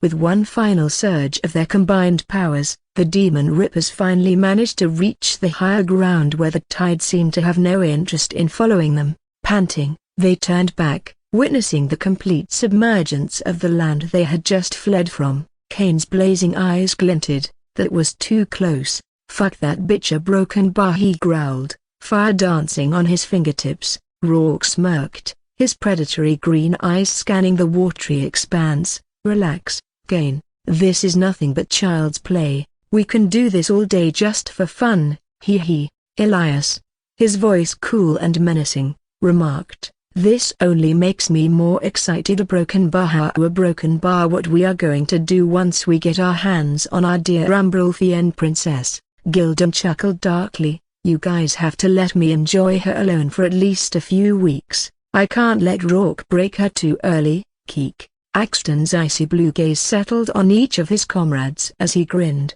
She and her friends, especially that hyped-up little shit called Hellbringer, a broken bar. We are going to give them a good time for being so eager to hunt us down. But first, a broken bar, we have to survive one more hour since, whether we like it or not, she is a soul devourer. We need Sir Victor back on our side before we capture her, and, of course, let him have the first honors for his help. Whiz. Suddenly the whistling sound of an arrow cutting through the air punctuated the sound of their conversation. It lodged itself into the ground, quivering, a few feet away from Axton. All 5 of them immediately became vigilant, though Axton relaxed as he noticed a note attached to the arrow. With a swift, crude movement, Axton picked up the arrow and unwound the note tied around its shaft. As he read the contents, a smirk played on his lips, his icy blue eyes glinting with mischief. "Boys, a broken bar looks like we are about to get a lot of friends, hee." Before the others could say anything, the rustling of leaves and the soft sounds of footfalls signaled the emergence of a group of hunters, 20 of them. Each of their auras was palpable and strong enough to even cause the air around them to shift drastically. They looked seasoned and formidable, their weapons gleaming under the faint light filtering through the trees. Axton laughed, the sound echoing eerily through the landscape. He spread his arms wide in a mocking gesture of welcome. Well, welcome, boys. I should have known. Sir Victor loves us too much." And then, one of the hunters, a tall, burly man with scars running across his face, stepped forward. His smile revealed a set of stained teeth, and his deep-set eyes gleamed with a mixture of greed and anticipation. "I never expected the famous butcher and his friends would need our help like this. Having a tough time, eh?" Axton's lips curved as he crossed his arms and said, "You don't say, Skull Crusher. It's not every day we get a bounty on our heads, especially mine, but seeing you all here, I must say Sir Victor spread the word quicker than I anticipated." Skull Crusher started with a voice like gravel. 200,000 shards is quite the sum to help you guys out. More than the price on your head." He paused, letting the weight of his words sink in. "And to gain the favor of the mighty Hart family, that's not an opportunity we are about to pass up." Elias, leaning against a tree, glanced at the hunters with a slimy smile. "Guess we are in Sir Victor's debt now, huh?" he remarked sardonically. "We've thought this through," another hunter began, his voice carrying an authoritative tone. "There's a secure high ground place we had scouted out earlier. It'll be perfect for you lot to rest up until this is over." Raising a brow, Axton asked, "And what if a wave of demons decides they fancy a piece of us? You think your band of merry men can handle that?" Skull Crusher's smile didn't waver, patting his chest with pride. He responded, "We are the best A and B rank hunters from where we are coming, and from what we've heard, there's probably just one soul devourer looking for you all. She's dangerous, but with the artifacts and enchantments we possess, we can set up a defense perimeter that'll deter any demon group from thinking of trying their luck. But I know this is all overkill because the place we have scouted out is 50 meters high, and 30 meters of it is submerged. No soul with a brain would dare come near. Even if they did, it would be easy for us to kill them while they struggle to climb up." Gildon let out a short laughter with a mirthful smile. "They're practically rolling out the red carpet for us." Rourke leaned in, whispering just loud enough for his friends to hear, "This is getting too easy, almost too good to be true. With this setup, we probably won't even need Victor's scroll." Elias, with his sly smile, added, "Well, let's hope they're as good as they claim. I should have taken better care of our bets to have fun with while enjoying the show. It's a pity they were too weak." TSK. Axton, looking at the awaiting hunters and then back at his group, made a grandiose gesture with his hand. "That sounds quite perfect. Lead the way, friend." The rocky terrain rose high 50 meters above the treacherous waters of the tidal tempest, its craggy surfaces reflecting the silvery glow of the large moon that hung dominantly in the night sky. It looked like a fortress against the backdrop of the shimmering ocean below. The demon rippers settled on its pinnacle, the ambient light giving their faces an eerie glow that matched their malevolent aura. They were in the middle of the terrain, surrounded by large boulders and stones covering them from every side, almost like a shield. A gentle breeze tousled Rourke's fiery hair, his predatory eyes looking around. Kane, on the other hand, was playing with small embers in his palm, the flickering firelight casting an ominous reflection in his blazing eyes. Looking around, Axton's lips curved into a grin. "You know, I must give it to Skull Crusher and his friends. They found the best spot in this wretched place without spending a shard or resources, and with that teleportation gate there, he pointed at an intricate stone archway glowing softly at the far end of the terrain. I doubt they'd let anyone else even get a whiff of it. Elias's grey, snake-like eyes gleamed with mischief as he responded, "Oh, they wouldn't, but it sure feels like we've struck gold, a safe haven, a teleportation gate, and our very own elite group of bodyguards. What more could we ask for?" Rourke, smirking, added, "Well, they did say we're worth more alive, might as well enjoy the VIP treatment while it lasts." Gildon, ever the jester of the group, stretched out on a flat rock, arms behind his head, looking up at the stars. "You know, boys," he began with a playful tone, "I was expecting a bounty hunt, but this feels more like a luxury retreat, and if our beautiful princess decides to still take us on, then we all will be having a good time sooner than we expected." "Kyuku," the group erupted in sinister laughter, their dark mirth echoing through the night, amplifying the eerie atmosphere. Dozens of meters away, Skullcrusher, his bulky frame silhouetted against the rocky backdrop, smirked confidently at the others. "Just like clockwork, guys, not a single demon in sight, and with just half an hour to go. This has to be the easiest assignment we ever got." He ran a hand through his thick beard, casting a smug glance in the direction of where the demon rippers were resting. However, his smile froze as the gentle ripple of the large expanse of water below, which was previously calming and benign, churned more violently. Every one of them had their instincts tightened as the waters started to boil with intensity. Some of them gulped as the silhouette of something vast began to emerge. Giant pincers, each one large enough to smash mountains, broke the surface. A pair of immense, beady eyes stared ominously, reflecting the gleam of the moon. The colossal 30 meters long body of the creature rose, its armored carapace glistening with seawater, and its multiple legs casting terrifying shadows on the water's surface. Most of them had their eyes widened as it didn't take too long for them to recognize it. One of the hunters, a wiry figure with black hair, pointed, voice shrill with alarm, "By the gods, the kraken is coming!"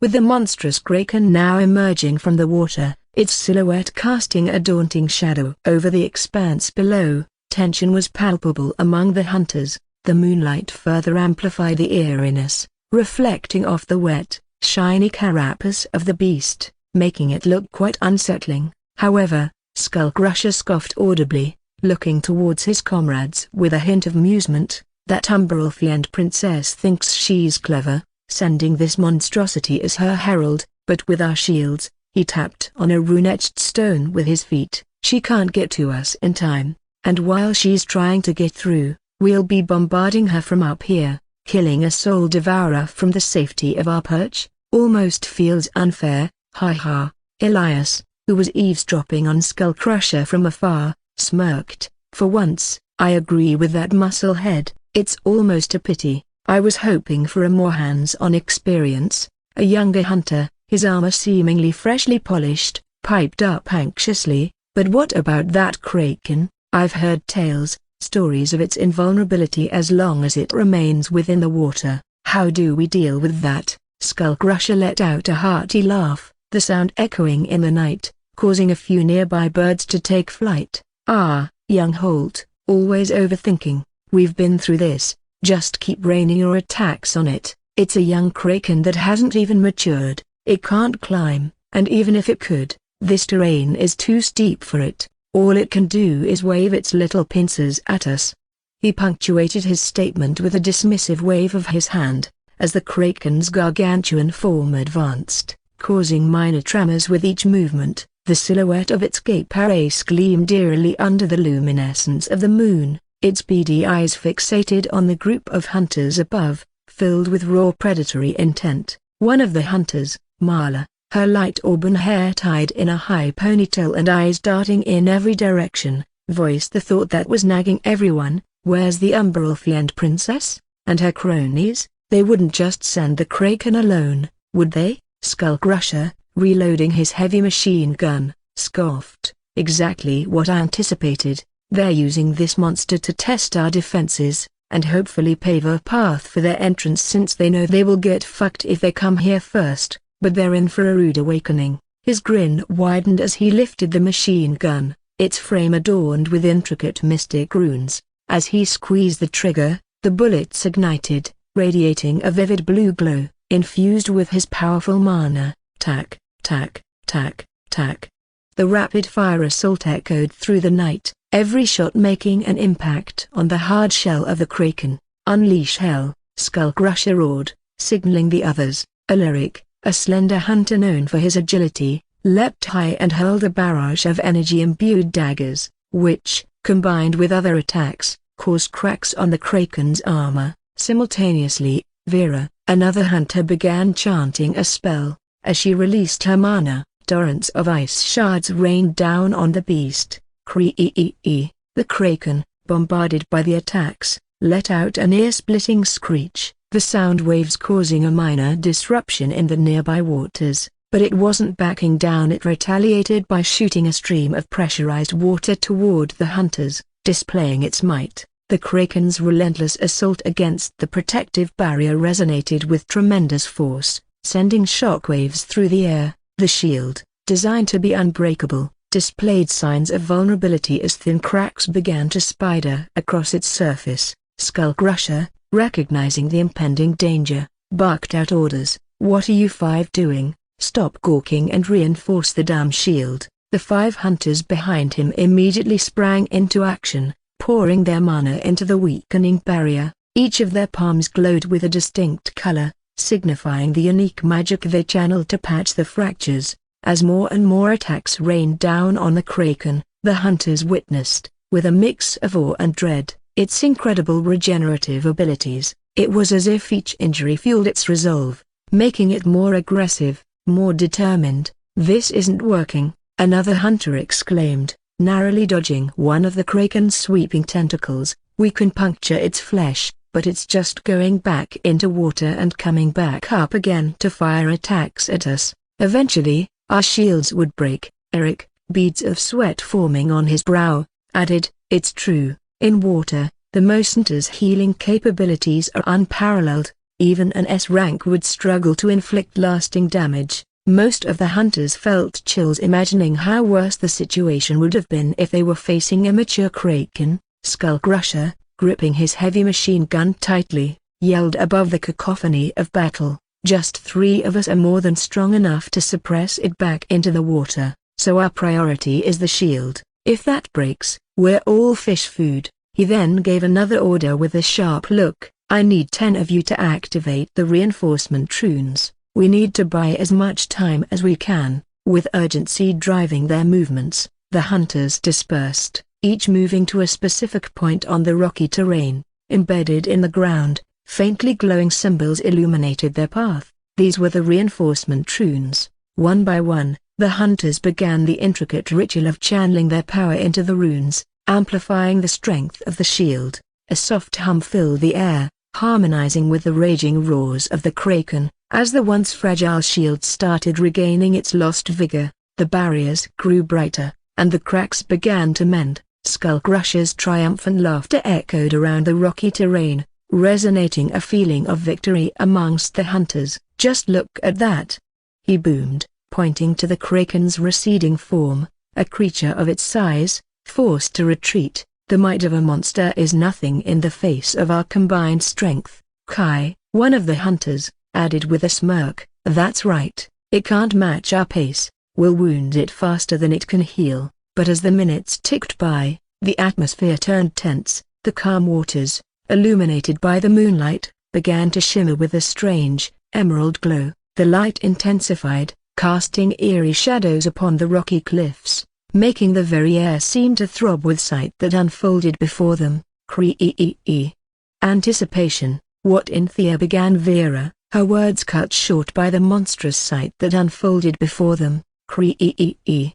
With a chilling screech that sent shivers down their spines, the kraken rose from the depths, crashing monstrous waves against the rock. But this wasn't the creature they had fought moments ago. Its once fleshy form was nowhere to be seen. Instead, a terrifying exoskeleton, black as midnight, loomed above them. The dark green flames that blazed across its body seemed to dance with malevolent glee, giving the kraken a spectral, ghastly appearance. For a moment, all was silent except for the flickering of those haunting flames and the soft lapping of the waves against the shore. Eric, his face pale, whispered, It's undergone some kind of transformation." Skullcrusher's voice sliced through the conversations, his anger palpable. "Enough, stop talking bullshit, focus on bringing this monster down." But as moments passed, the hunters' unease grew. Their attacks, which were effective before, seemed to indeed cause some damage to its blazing bones,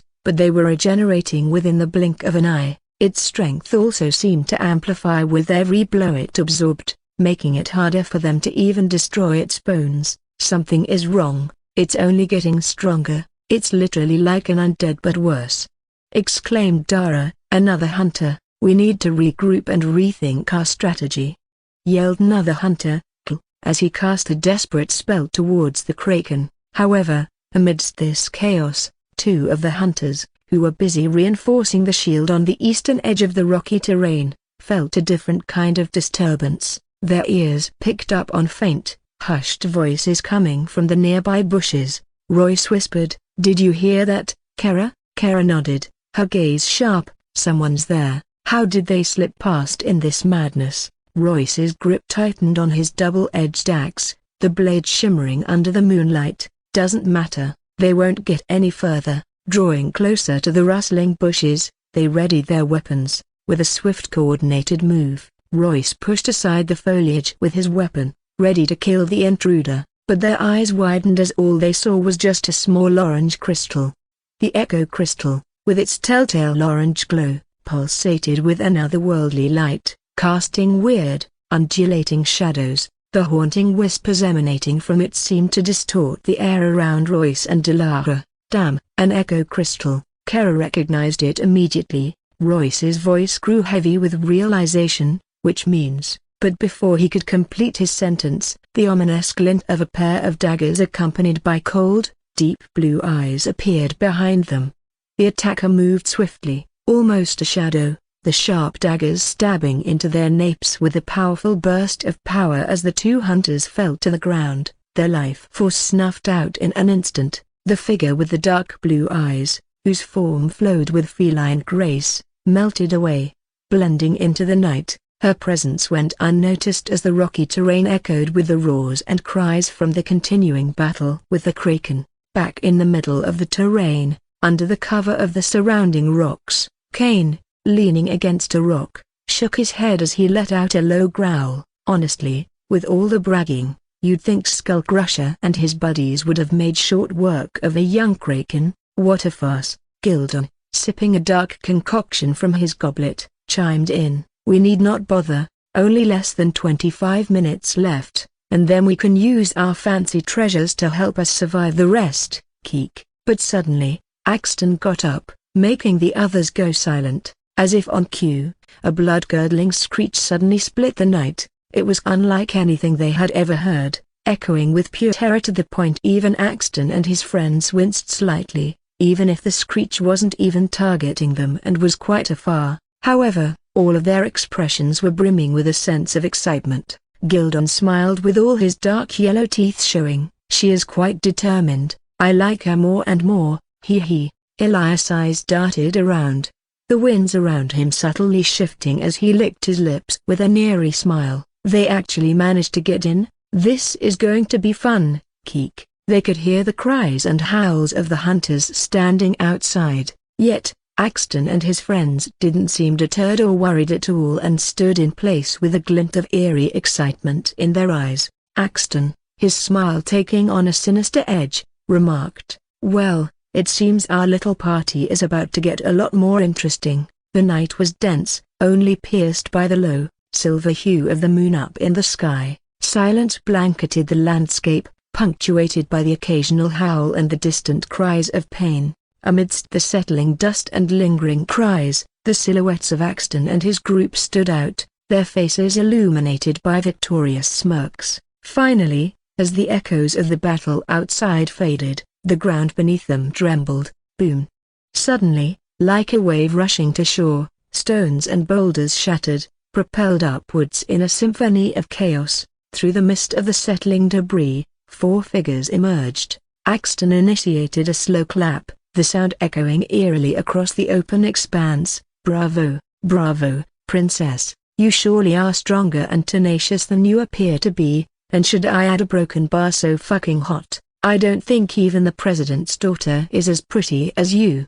Look, me and my friends are already hard," he jeered, his grin wolfish. Isola's response was not verbal, and her face looked as if their words fell on deaf ears. Her sapphire blue eyes burned with icy fire and simmering killing intent. City and Marina, their expressions equally murderous, flanked her on either side, their stances tense and ready to tear them apart. Their faces were twisted with disgust upon hearing such vile words from them. "Oh, look at the way these sizzling thick and juicy beauties are looking at us. I am already drooling." "Slap," Rourke chuckled as he licked his lips with a lusty gaze. "Enjoy drooling while you still have your filthy mouth." A broken bar, a contemptuous voice echoed from behind. Asher's entrance was silent, but his presence was dominating. Every inch of him radiated the chilling aura. His unsettling smile was a clear threat. The so-called demon Ripis, a broken bar, a bunch of street rats picked up by a not-so-elite family for doing their dirty jobs. "I guess you all wouldn't mind dying like one too, right?" Axton and the others had their smirks fade upon seeing this tall, dove-gray-skinned demon with long silver-white hair walking forward, his dark yellow eyes seemingly cutting through their souls. City and Marina glanced at each other, wondering if Asher had met them before to know about their background, and the way their expressions suddenly shifted made them realize they didn't like what they heard at all. "How the fuck does he know?" a broken bar, Kane whispered with a low growl, but it was Axton's voice, dripping with derision, that echoed back, "So, you must be hella scree." Before he could finish his sentence, Isola's face contorted with rage and released a screech that seemed to pierce the very fabric of the night. The very ground they stood upon convulsed. Atmosphere itself seemed to quiver in terror. Everyone, including Asher, was expecting the force of Isola's rocks erupted, the earth disintegrated beneath them, and the atmosphere itself seemed to quiver in terror. Everyone, including Asher, was expecting the force of Isola's screech to obliterate everything in its path. Rin. But to their dismay, it was met with an unseen resistance. An invisible barrier pulsated in front of Axton and his group, ripples of energy spreading outwards like water in a pond. City's and Marina's eyes widened in alarm as the shield absorbed every ounce of Isola's power while letting out subtle vibrations and humming sounds. Ha ha ha ha ha. As realization struck, a chorus of mocking laughter emanated from Axton's group. The air grew thick with their contempt. "Did you really think that would work, Princess?" Axton sneered, an arrogant glint in his eyes. "You might be powerful, but this is an epic-grade shield made to protect people from bounties for a while. Not even you can shatter it, a broken bar, at least not in time. And guess what? By the time the bounty time runs out, we will be totally fine." Gildon, clearly relishing the moment, chimed in, his voice dripping with condescension. "Sucks, doesn't it, traveling this far, with such high hopes, only to watch us enjoy ourselves while you can do nothing. These vile bastards." A broken bar. City clenched her teeth as her eyes glowed with anger, while Marina was also angry and sad to see that these disgusting humans were far too cunning than they expected. Rourke, licking his lips, added more fuel to the fire, his tone grotesquely playful. I do regret not saving a piece of your sisters to snack on. They were truly delectable." He exaggeratedly burped, eliciting more chuckles from the group. Asher remained in the same spot as he continued to watch in silence, his eyes dangerously narrowed. Isola's eyes seethed with cold fury, the very air around her charged with her rage. In a defiant display of her power, she released another deafening screech, the ground trembling beneath their feet. City and Marina had their eyes on the impenetrable shield, waiting to see if this time it would crack under the weight of her anger. Isola's unyielding screech resounded again, echoing across the landscape, relentless and charged with sheer determination. But to her dismay, Axton's shield still shimmered imperviously. Their laughter grew even louder, the sound cruel and mocking. "I never imagined you'd be this persistent," Axton called out, an amused smile playing on his lips. "You're entertaining, I'll give you that." Sati, feeling a surge of determination, shouted, "Isola, we're with you." Marina also nodded with grim determination as she joined in. With that, the trio began an onslaught on the shield, attacking with a synchrony that echoed their rage and pain. Waves of dark energy, earthen spikes, and violent sound waves pelted the shield with raw fury. The ground shook, and the air was charged with a tension that one could almost taste. The shockwaves of their combined attacks would have traveled far and wide for hundreds of meters if not for the shield absorbing them. Rourke laughed. "Do you bitches think you can break through? Pathetic." This is almost sad but amusing to watch. As time went on, it seemed as if Rourke's words were right. Marina's strength dwindled, and she soon crumpled to the ground, gasping for breath. Just a few minutes later, Sati, her energy reserves nearly depleted, leaned forward, trying to muster her last bit of strength. But then, a miracle, the once seemingly invincible shield began to show signs of strain. Minute cracks started to appear, spreading outwards like spider webs. Axton's eyes widened in surprise, his confident grin now wavering. Sensing this shift, Sati managed to muster a weak smile, her voice hoarse. "Seems like your little shield isn't as indestructible as you thought." Marina, still on the ground but now alert, whispered words of encouragement. "Keep going, Isola, you can do this." 10 minutes had passed, but now that the shield had weakened this much, they were feeling quite hopeful at last. With Sati and Marina's strength drained, Isola was the only one left standing. Sati looked around to see Asher still standing with crossed arms, wondering what he was doing there by doing nothing. How could he just stand still after convincing Isola to go on this hunt? However, Sati's eyes reeled back towards Isola since they were close, and Isola was more than enough to finish this. Isola was also sweating, though the cold determination in her eyes hadn't faltered in the slightest. She took a deep, grounding breath. The energy and the atmosphere seemed to shift. Everything went silent for a moment. Scree-ee-ee-ee-ee. Then, with a roar of defiance, she unleashed a screech so potent that the very earth seemed to quake in resonance. The shield couldn't hold against this onslaught. The cracks spread more rapidly, consuming the entirety of the barrier. Crack.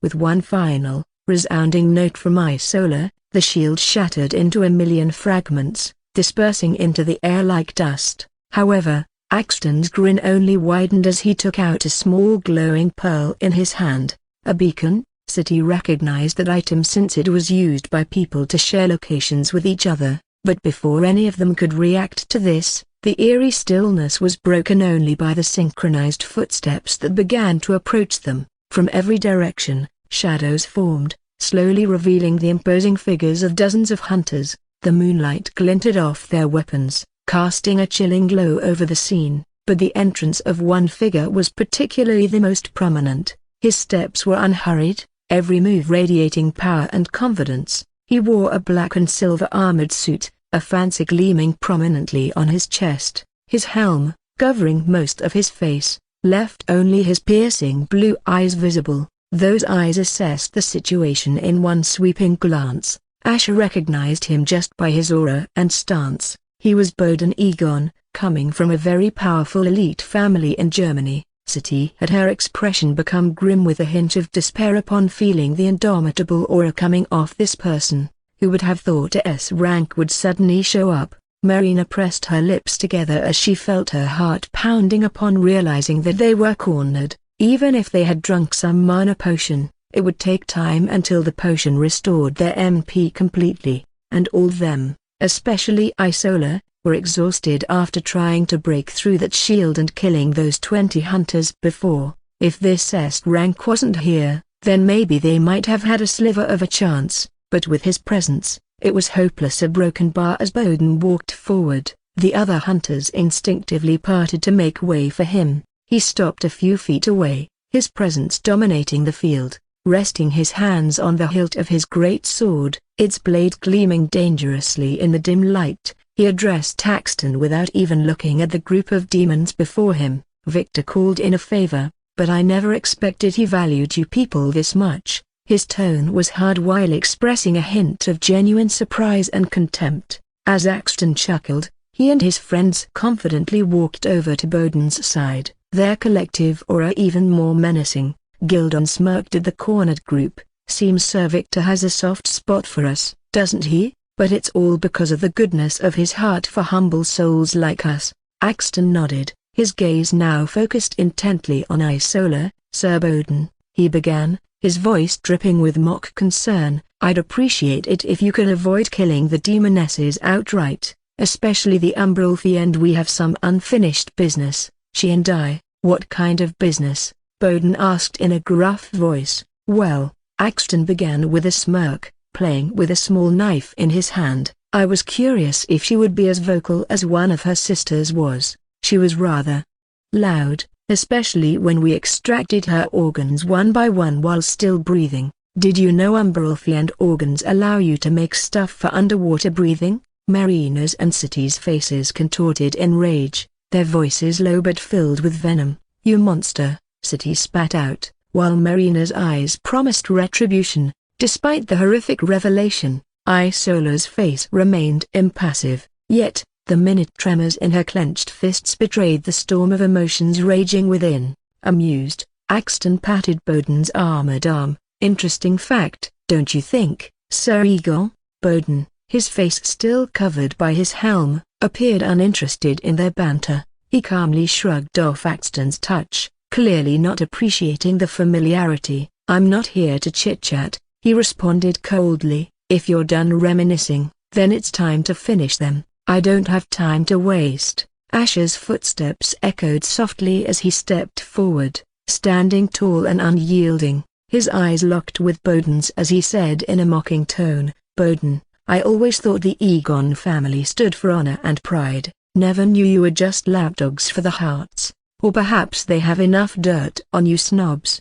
The air grew tense, each word Asher spoke seemed to hit a nerve. Bowden's eyes glowed with suppressed rage, the glow eerily reflecting off his armor. Watch your tongue, demon, he hissed, pointing an armored finger at Asher, his voice filled with loathing. Or do you hope that by spouting nonsense, you'll save your pathetic life? Axton couldn't help but let out a mocking laugh. Ha, I still can't believe this pathetic fuck is Hellbringer, a broken bar, the one that has our juniors cowering in their beds? From where I stand, he is all talk.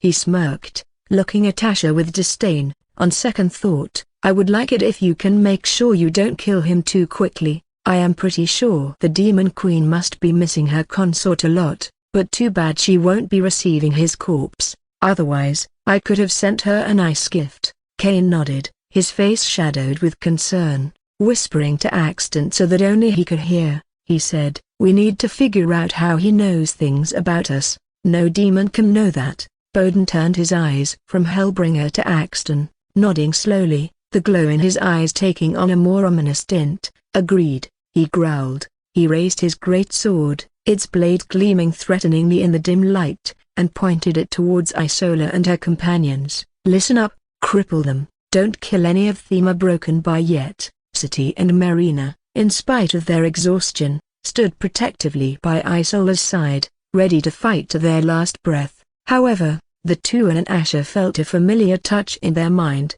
Isola's soft yet determined voice echoing in their minds. Asher, in your spatial bag, there's a teleportation scroll I placed there earlier. I can buy you all enough time to use it and get out of here. Marina and City's eyes widened in alarm, their heads snapping to look at Asher as they, too, heard Isola's words. Isola, what are you saying? Marina exclaimed mentally, her voice edged with panic. We'll all go together. City's voice rang out, her determination evident in her tone. She had expected things to end up badly, but she didn't feel like running away. Isola's voice continued, unwavering, no, a broken bar, you two have to stay alive for Asher's sake. There are so many things at stake. There was a heaviness to her words, a mixture of regret and determination. City and Marina had their expressions ripple as they looked at each other before looking over at Asher, who looked quite calm despite whatever was happening.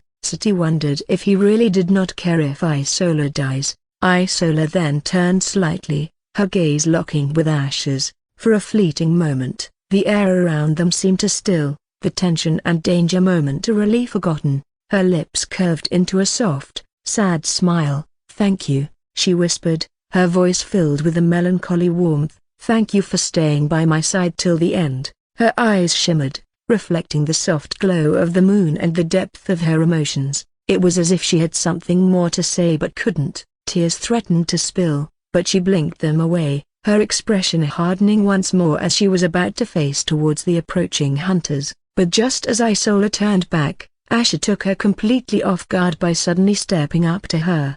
With a half smirk and a glint in his eyes, Asher murmured, "Well, since you thanked me for staying till the end, I guess I really have to stay till the end." Isola, stunned by the sudden gesture, had her lips part as she felt her heart flutter, but she was determined to retort, though any words she had planned were instantly forgotten when Asher unveiled the glowing phoenix feather from his pocket. Its resplendent glow spread, casting ethereal shadows around and demanding attention. The sheer raw energy emanating from it made the air thick with tension. The advancing hunters, all ready to deal a devastating blow, froze mid-step, their eyes locked onto the glowing feather. It was as if time had momentarily stopped, and all that existed was the magnificent feather radiating power and mystique.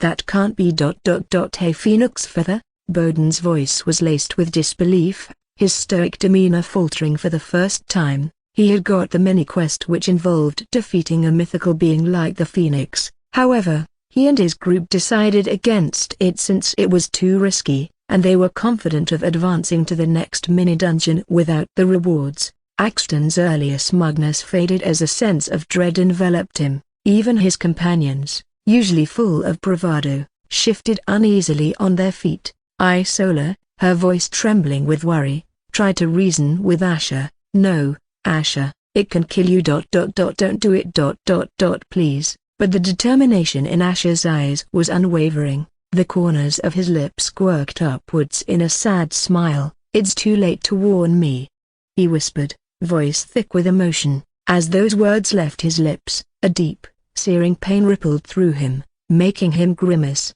Fiery golden lines ran over his skin, and it seemed like they were wrapping around his body like a cocoon. The intensity of the phoenix feather's power was unlike anything they had ever seen. Isola reached out to him, panic evident in her eyes, but before she could touch him, Asher's entire form was enveloped in a blinding, golden aura. The light was so intense, so pure, that everyone present, including Bowden, was forced to shield their eyes. Rumble.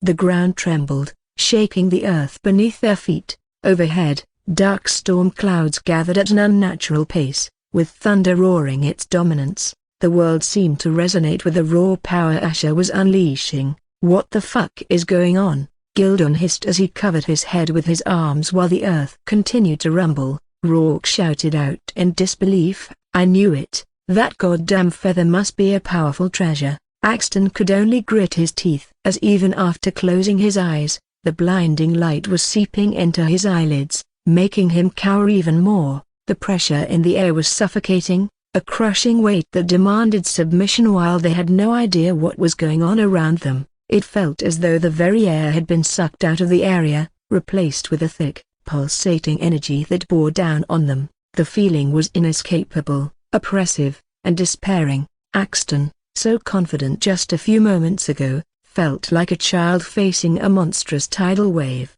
His knees buckled, and he collapsed, gasping for breath, his eyes wide with terror. His friends fared no better. Gilda and Rourke tried to hold on to each other, but their limbs felt heavy, and they too, slumped to the ground. Kane's smug demeanor was gone, replaced by a mask of abject horror, as he too was forced to the ground by the overpowering force. Their very souls seemed to be trembling in the presence of this overwhelming power. Bowden, the only S-rank hunter in this place, was a sight to behold. Even as his body resisted, the strength and determination in his eyes was evident. Shielding his face with one arm, he managed to push himself slightly off the ground, grimacing at the effort. His breathing was ragged, and every muscle in his body screamed in protest, but his spirit remained unyielding. It took him a moment, but he managed to open his eyes, forcing himself to take in the changed landscape. The scene before him was apocalyptic. All the hunters that had came with him except Fraxton and his team were gone. It didn't take him too long to look around and realize that their very existence was reduced to ashes and golden embers that floated eerily in the air. The once bustling battleground was now silent, save for the low crackle of the golden flames that seemed to dance everywhere, but it was the figure in the center of it all that truly sent a chill down his spine. There, amidst the floating ashes, stood a skeletal being, its very form blazing with golden flames that seemed to pulse with life. It was as if the phoenix had reincarnated not as a bird, but as this ethereal, skeletal deity. Its bones were formed of what looked like diamond, reflecting the brilliant golden flames that surrounded it. But what truly struck fear into Bowden's heart were its hollow sockets, which suddenly turned to lock onto him, giving off a sense of dread that clutched his soul. Bowden, swallowing hard, managed to rasp out, "What are you?" Bowden couldn't understand how a demon could possess such pure and radiant mana with the power of light. The only one who possessed such pure and radiant power was the Golden Prince. It was just inconceivable. What also made him feel even more despairing was that the aura he felt from Hellbringer was not weaker than a peak soul devourer. Warning, graphic content ahead. Bowden got no response as Hellbringer started to walk towards him. His approach was like the slow march of time, inescapable and inevitable. Each step he took sent a violent tremor through the earth, causing the very ground beneath Bowden's feet to ripple and crack, like a pond disturbed by a heavy stone. The radiant glow from the skeletal figure cast haunting shadows, further emphasizing the catastrophic shift in the balance or power. Refusing to be paralyzed by the dread Hellbringer inspired, Bowden drew upon every ounce of his being, his training, and his experience. Every muscle tensed, every cell cried out, fueling his raw determination to confront the looming threat. "Yug, your death will be a reward for the Egon family," he roared, using his family's honor as a bolster to his courage. With a swift motion, he swung his massive great sword, channeling all his mana into the blade. A gargantuan arc of blue-hued energy erupted, tearing through the very fabric of space, leaving a trail of distorted reality in its wake. The ground cracked and split, creating a vast, yawning chasm, swallowing everything in its path. Trees, rocks, and the remnants of the terrain were obliterated, leaving behind nothing. But, when the dust settled, and the aftershocks of his attack dissipated, Bowden's heart sank. The space where Hellbringer stood was empty. Not a trace remained. It was as if he had vanished into thin air. His instincts screamed at him, telling him that this wasn't over. Surely a single attack from him can't kill that hellish thing.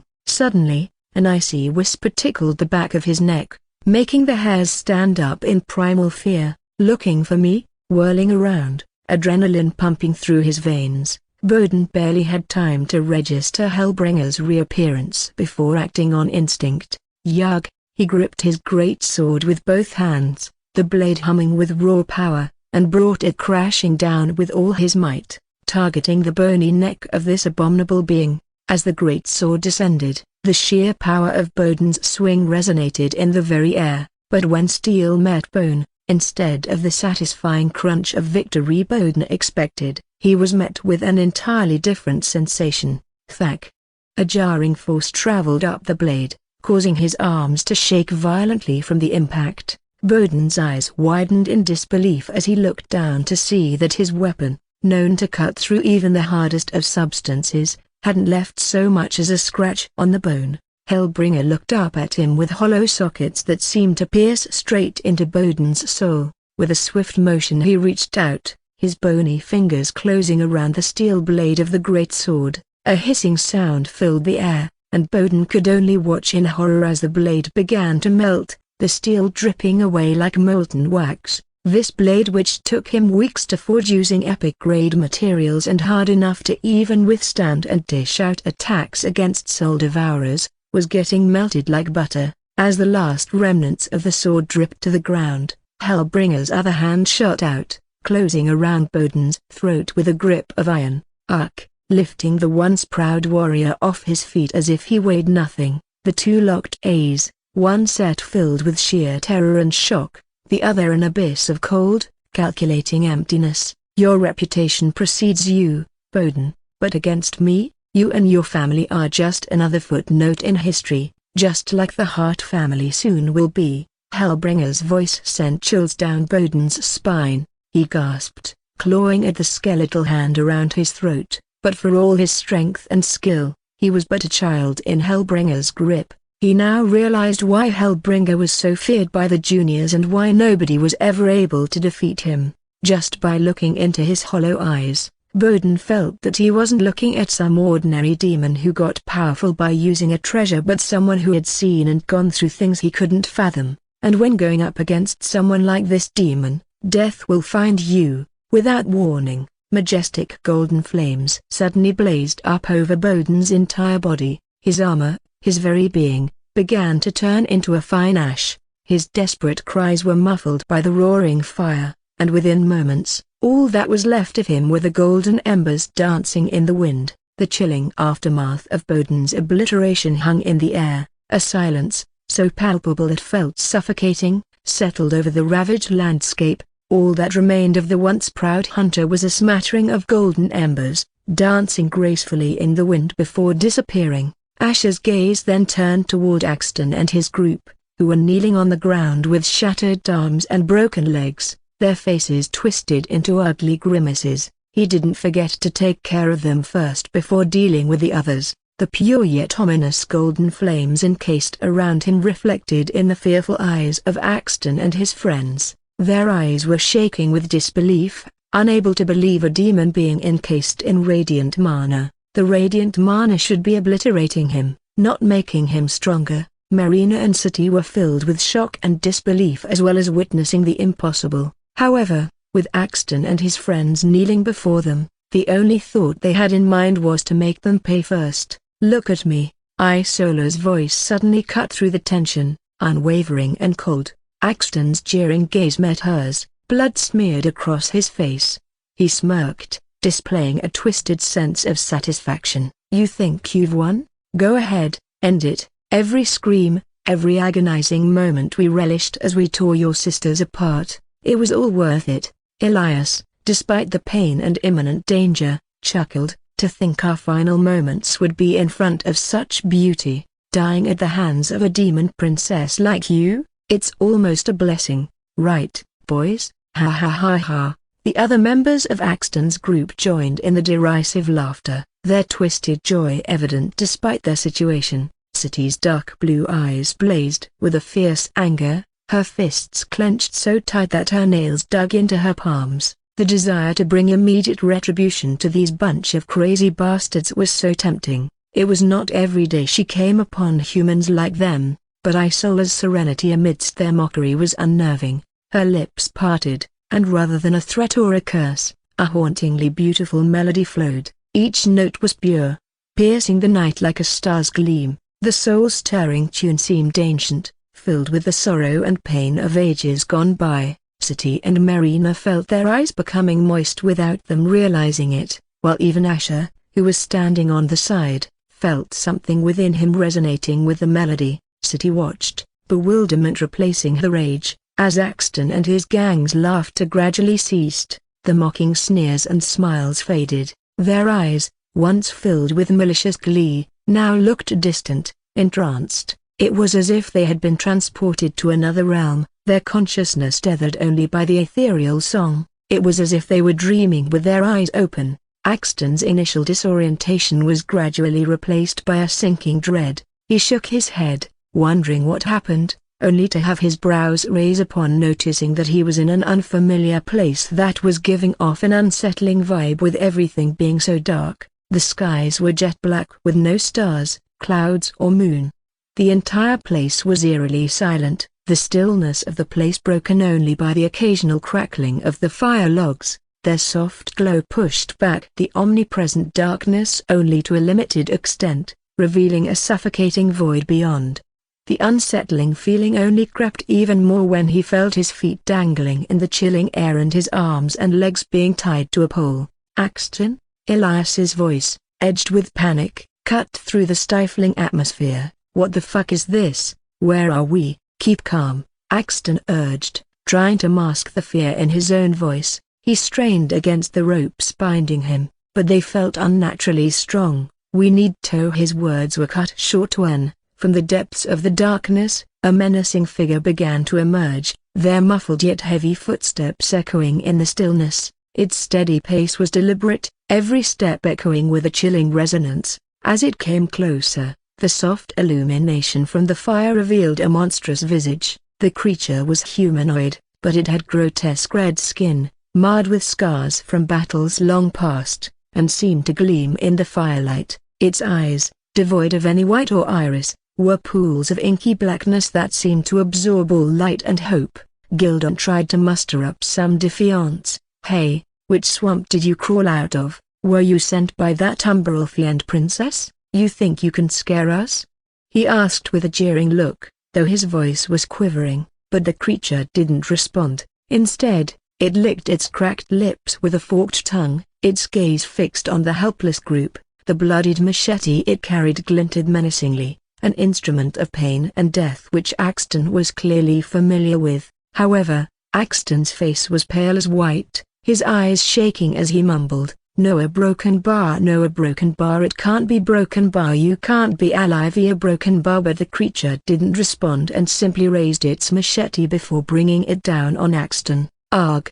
Axton howled in pain and shock as he saw with trembling eyes how his right calf was chopped off by the creature. Much to his horror, he didn't even feel the pain kicking in until he saw the creature grilling his flesh over the fire and eating it with a look of satisfaction. "Yarg, fuck you motherfucker." Axton's face reddened as he howled with an enraged look while his friends had their expressions frozen. It quickly finished eating and rose up again, only to walk towards Rourke, who shouted out, "Don't fucking come near me, you ugly piece of fug." Rourke had his eyes almost pop out as the creature sliced off his precious jewel and the entire package that came with it. "No, a broken bar, no. Fuck this, this has to be a fucking illusion." Gildon felt his entire skin shivering from the sight and refused to believe all this was real.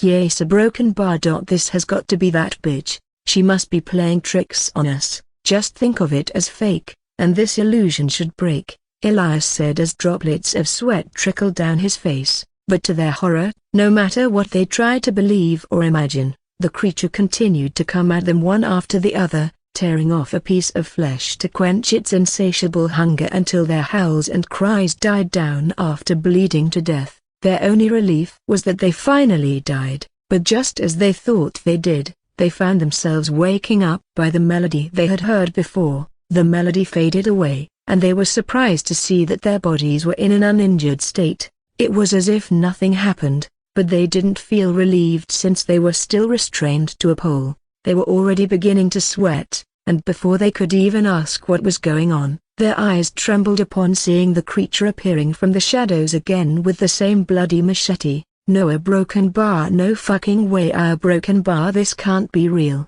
Axton howled out with gritted teeth. But no matter what they said, the creature went on to torment them just like before, making them endure mind-breaking pain and terror again. And just as they again bled to death and hoped this was the last, the previously soul-stirring melody became nightmarish for them as it once again woke them up. It was only then they realized they were living a vicious and cruel loop of terror. The sheer horror of their ordeal was beyond comprehension. Every time the creature began its slow and methodical approach, Axton and his men would be filled with a new wave of dread. Sometimes it would make the process slow and painful on purpose, including skinning or boiling them alive. "Please, not again," Elias, who was previously smug, cried the third or fourth time, his voice breaking with terror. "It's just a dream.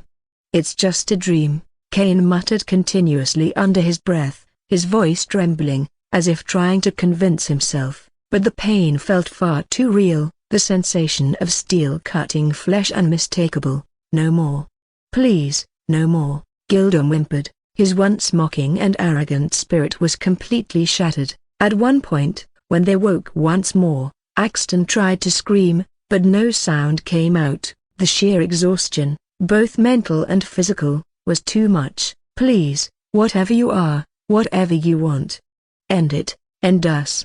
Forever, I beg you, he rasped. However, the creature didn't seem to understand, or if it did, it took perverse pleasure in their suffering. With every reincarnation, their defiance ebbed, replaced with pure despair. The torment seemed to stretch for an eternity. Their minds were filled with terror, their souls numb, the concept of time lost all meaning, and they existed in a loop of suffering, perpetually at the mercy of the grotesque creature and its bloodied machete. They had no idea how many days, weeks, or years had passed. By the time their once dark beards had turned white and their skin wrinkled, all semblance of hope had faded. They had experienced countless deaths, each more painful than the last. Axton, now a mere shell of his former self, looked into the eyes of his friends, seeking any trace of recognition, but their eyes were vacant, hollowed by relentless agony. It was as if their mind had already died, even if their body had yet to catch up.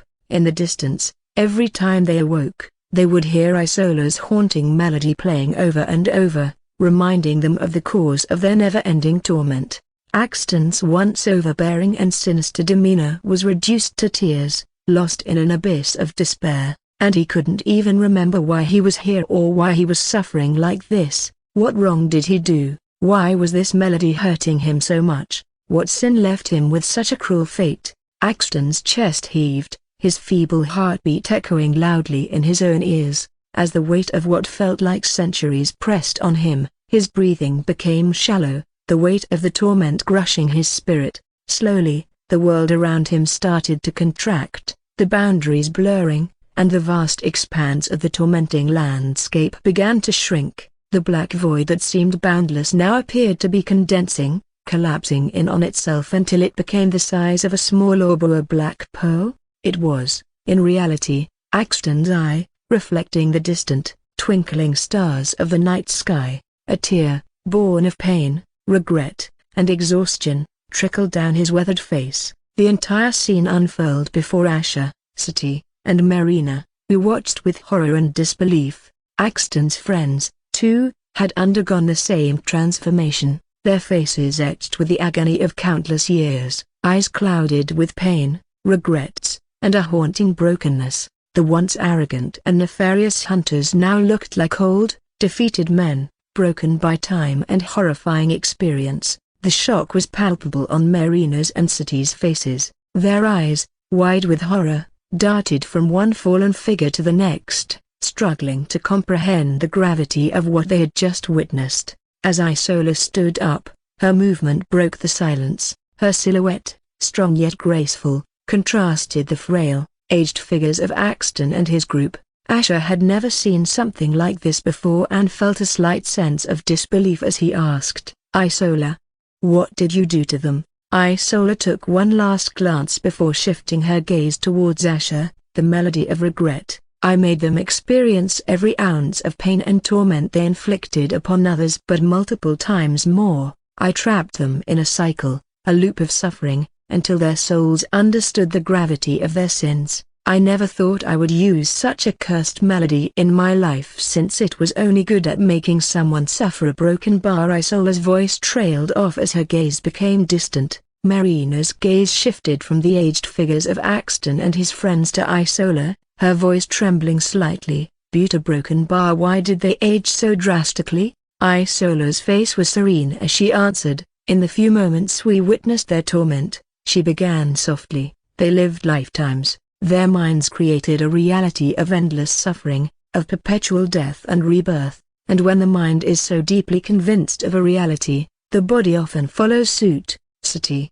still trying to grasp the enormity of what had just transpired, stared at Isola in awe. The realization hit her: the Umbral princess was far more formidable than she had initially thought. The sheer magnitude of such power was both frightening and awe-inspiring. She whispered, more to herself than to anyone else, "Taking away a lifetime in mere moments, it's terrifying." As if the scene wasn't intense enough, Asher's sudden faltering drew their attention. His body shimmered, the brilliant golden flames that once enveloped him fading to transform back to his original form. His face was ashen, and he looked on the brink of collapse. Isola's reflexes were swift, her arms reaching out and catching Asher just as his knees gave way. Her voice held an urgency they hadn't heard before. "We need to get to a safe zone, now." Isola's heart clenched as she could sense that his entire body was in a state of chaos, as if a storm had wreaked havoc within him. Asher felt his consciousness slipping, and the pain that was wrecking his body earlier was fading away until he found himself being pulled to a different scenery. As his vision cleared up, he found himself in a vast expanse, the surroundings almost surreal, a mix of twilight blues and fiery reds merging into an endless horizon. But his attention was riveted to the woman standing a short distance away from him, her long raven black hair cascading like a dark waterfall, contrasting with her crimson robes, which seemed to have been woven from the very essence of fire. Every detail of her being spoke of her ethereal, almost celestial allure. He barely registered her words. Her voice was cold and fierce, yet the hurt and confusion were palpable in her tone. "Why are you still here? Aren't you just going to let them damn your soul when you have the power to leave? You must really not care about anyone if you don't care about yourself." Feeling a surge of emotions, Asher found himself approaching her. His hands gently grasped her shoulders, turning her towards him. Her face, pure and angelic, contrasted with her fiery demeanor. Her eyes, a deep shade of winter gray, were pools of sadness, anger, and something else he couldn't quite name. Asher was baffled to see that this was the very same Phoenix woman he had met earlier. Their eyes met, and he found himself whispering calmly yet with untold emotions, "We were never meant to be." Pyra looked away, trying to break the connection, but he found his fingers gently lifting her chin, his touch soft but insistent. "But that doesn't mean I can stop loving you. You stuck with me despite learning who I am, and you gave me the strength to keep going. Pyra, if harm ever befell you because of me, I would lose my purpose, my will." Pyra's lip quivered, her eyes searching for his. "No, a broken bar. If you do these a broken bar, you are going to let them decide your fate." A broken bar. Asher's grip tightened slightly, determination oozing out of his voice. "That's where you're wrong. No fate, no destiny can stand in our way. If something ever tries to tear us apart, I will burn down the heavens and the seven hells themselves to make things right. Just wait for me, Pyra. Even if it takes thousands or tens of thousands of years, I will find you. I will come back. Stronger than ever. It's the only way." Pyra's gaze locked onto his as her voice quivered with a mix of hope and fear. "Can you promise me that? I will only wait if you do, and if you can't, then I will follow you." His response was immediate and unwavering, his grip on her hands tightening with the intensity of his conviction. "I promise, Pyra, I promise you." But just as he uttered those words, a sudden force seemed to pull at him, trying to take him away from Pyra and the dreamscape they inhabited. His surroundings started to dissolve, fading into a whirl of colors and sounds. Her face became an indistinct blur, though her voice remained crystal clear, echoing with a haunting sadness. Asher's heart pounded with desperation as he came to his senses. "No, wait." He tried to reach out, to grasp the fading remnants of the dreamscape, trying to anchor himself to this moment. He had so many questions, the weight of their interaction, the depth of their connection. Who was she? Why did she feel so familiar? What were these intertwined destinies that seemed to separate and pull them together at the same time? What was this warmth, sadness, regret and pain tugging at his heart? However, the pull of reality was too strong. The ethereal realm was rapidly replaced by familiar, tangible surroundings. He could feel the cool touch of sheets, hear the distant chirping of nocturnal insects, and see the gentle glow of the moon filtering through the windows. His senses still swirling, his voice hoarse and full of lingering emotions, Asher muttered, "Pyra, Asher, thank the devils." A broken bar. Isola's relief-laden voice pierced through, her face hovering above him, illuminated by the gentle glow of the room. Her eyes were filled with concern, brows furrowed, her grip tight on his hand, pushing himself up slightly. Asher's gaze swept the room, searching for any familiar bearings. The pale silvery drapes, soft glow of the lanterns, and the faint aroma of medicinal herbs surrounding him were all foreign. "Where are we?" he rasped, his voice hoarse from disuse. Isola gently pressed him back onto the bed, her fingers cool against his warm skin. "Rest," she insisted. "Your body has been through a lot, and the medicines we've given you are working. You need to let them." His forehead creased with concern. "But where are we? This isn't our shelter." "No," she replied, her voice softening. "We're in a safe zone. Thanks to your title of bounty survivor, we managed to rent out this place." Marina did some impressive haggling with the zone master. "We thought of heading back to the shelter, but it wouldn't have had the resources we needed to aid your recovery." Feeling a twinge of pain, Asher propped himself against the pillows, his brow furrowed, trying to piece together lost time. "Why does it still feel like night? Has it only been a few hours?" Isola hesitated for a moment, her eyes avoiding his. "You've been unconscious for almost 2 months, Asher," she admitted softly. "City and Marina have been working for the Zone Master as per the deal she proposed. They wanted to ensure we could remain here a bit longer. They've been so worried about you, but we could see you were healing slowly but steadily. Otherwise, we wouldn't be this calm." 2 months. Asher felt his mind getting struck by the sheer shock of realizing that it only felt like a few minutes to him, and this made him realize how dangerous the backlash was, especially since he still couldn't use his mana circuit yet. Isola's eyes, once avoiding his, now held them with an intensity that made his heart skip a beat. "Asher, why did you do it? Why did you use that power, knowing it could have ended your life? I also know you would have wanted to use it for yourself in an emergency." Isola never expected he would use it to help her. Only after what happened did she realize that the only reason he convinced her to hunt down the Demon Rippers was because he had decided since the beginning he would use it if necessary. The soft glow of the moonlight played on Isola's face, accentuating the raw emotion present in her blue sapphire eyes. She took a moment, watching Asher's distant gaze, before he eventually brought his attention back to her. "I don't really know," he murmured, confusion evident in his eyes. "I had told myself I'd only use that power in dire situations, especially against my enemies." The room's ambience deepened with the weight of his confession, the low hum of the wind outside becoming more pronounced. Slowly, he turned to Isola, his gaze locking onto hers. "But when I saw you, the way pain washed over you as you saw what happened to your people. Something inside me decided, without any doubt, that I had to help no matter what it takes, and I find that strange," he confessed, a hint of softness creeping into his voice. "I keep asking myself why did the sight of you in pain evoke such a powerful response in me? I thought my heart had long since stopped feeling such things." Asher, a broken bar. Isola lowered her gaze as her chest began to heave up and down with the flurry of emotions swirling inside her, her lips parting and closing as if she wanted to express a multitude of words but at the same time couldn't. Isola's heart raced as Asher's warm hand cradled her face, his touch tender and warm against her cool skin, his piercing gaze locked onto hers, the intensity of his emotions palpable, making the distance between them feel like mere millimeters. The palpable silence of the room deepened as Asher's fingertips gently grazed Isola's cheek, drawing her closer.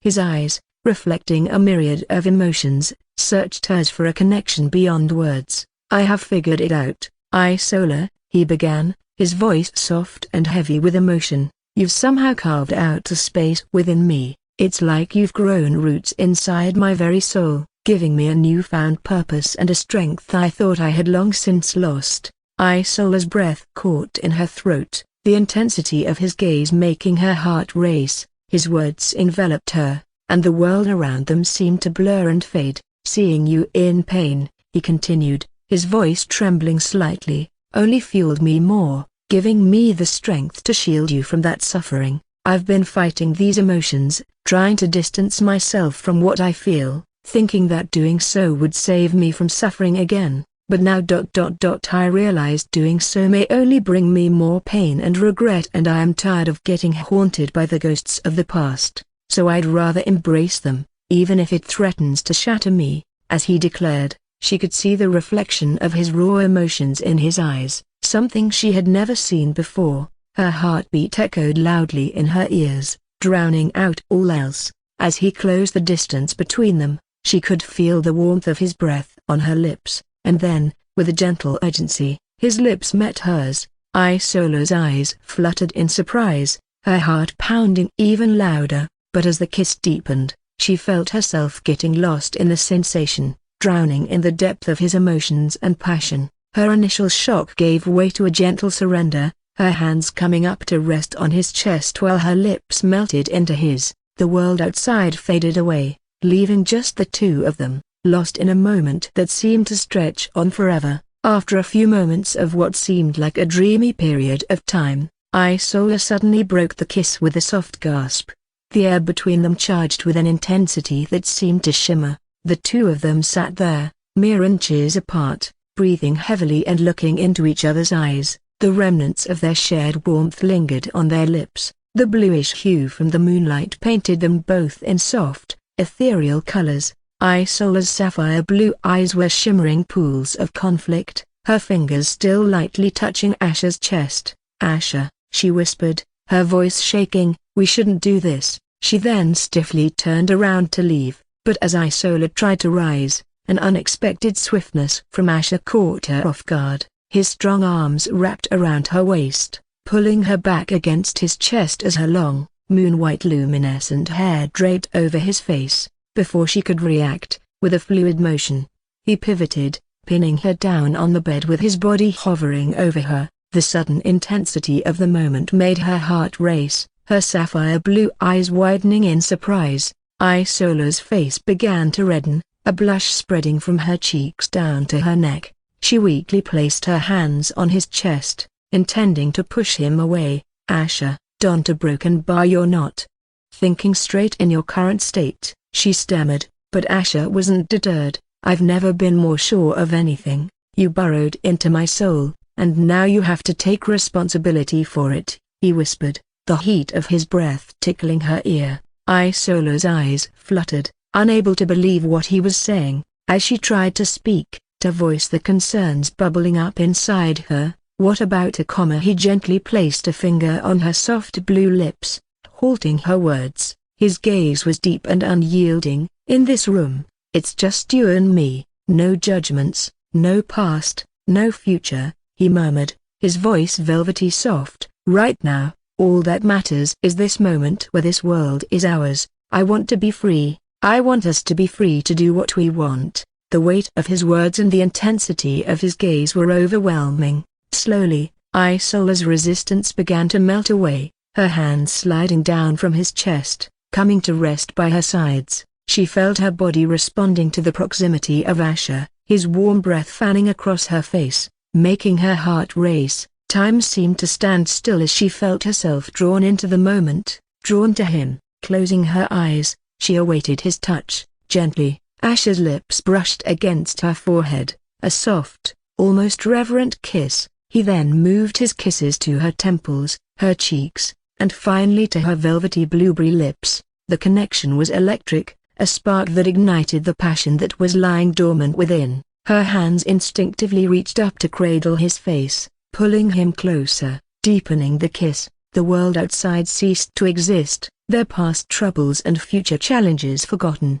All that mattered was the warmth and closeness they felt in that moment. Asher's hands began to explore the soft curve of her neck and body, making Isola shiver with nervousness yet with anticipation. Their lips danced together in a rhythm of passion, each kiss more insistent and fervent than the last. It was as if they were conveying the multitude of feelings within them through an exchange of kisses instead of words. Asher's hand slowly trailed down her abs and towards her lower abdomen as he began to loosen her lower garment. Isola's eyes fluttered open when he suddenly threw away her lower garment before she realized it. Her pulse quickened by a notch as she said, Are you sure? You have to rest a broken bar. Your mana circuit is still inactive, and I am worried a broken bar." Isola was most worried that his body had been unable to produce any mana since he collapsed, and his mana circuit wasn't active as well. And, of course, her second worry was whatever he wanted to do,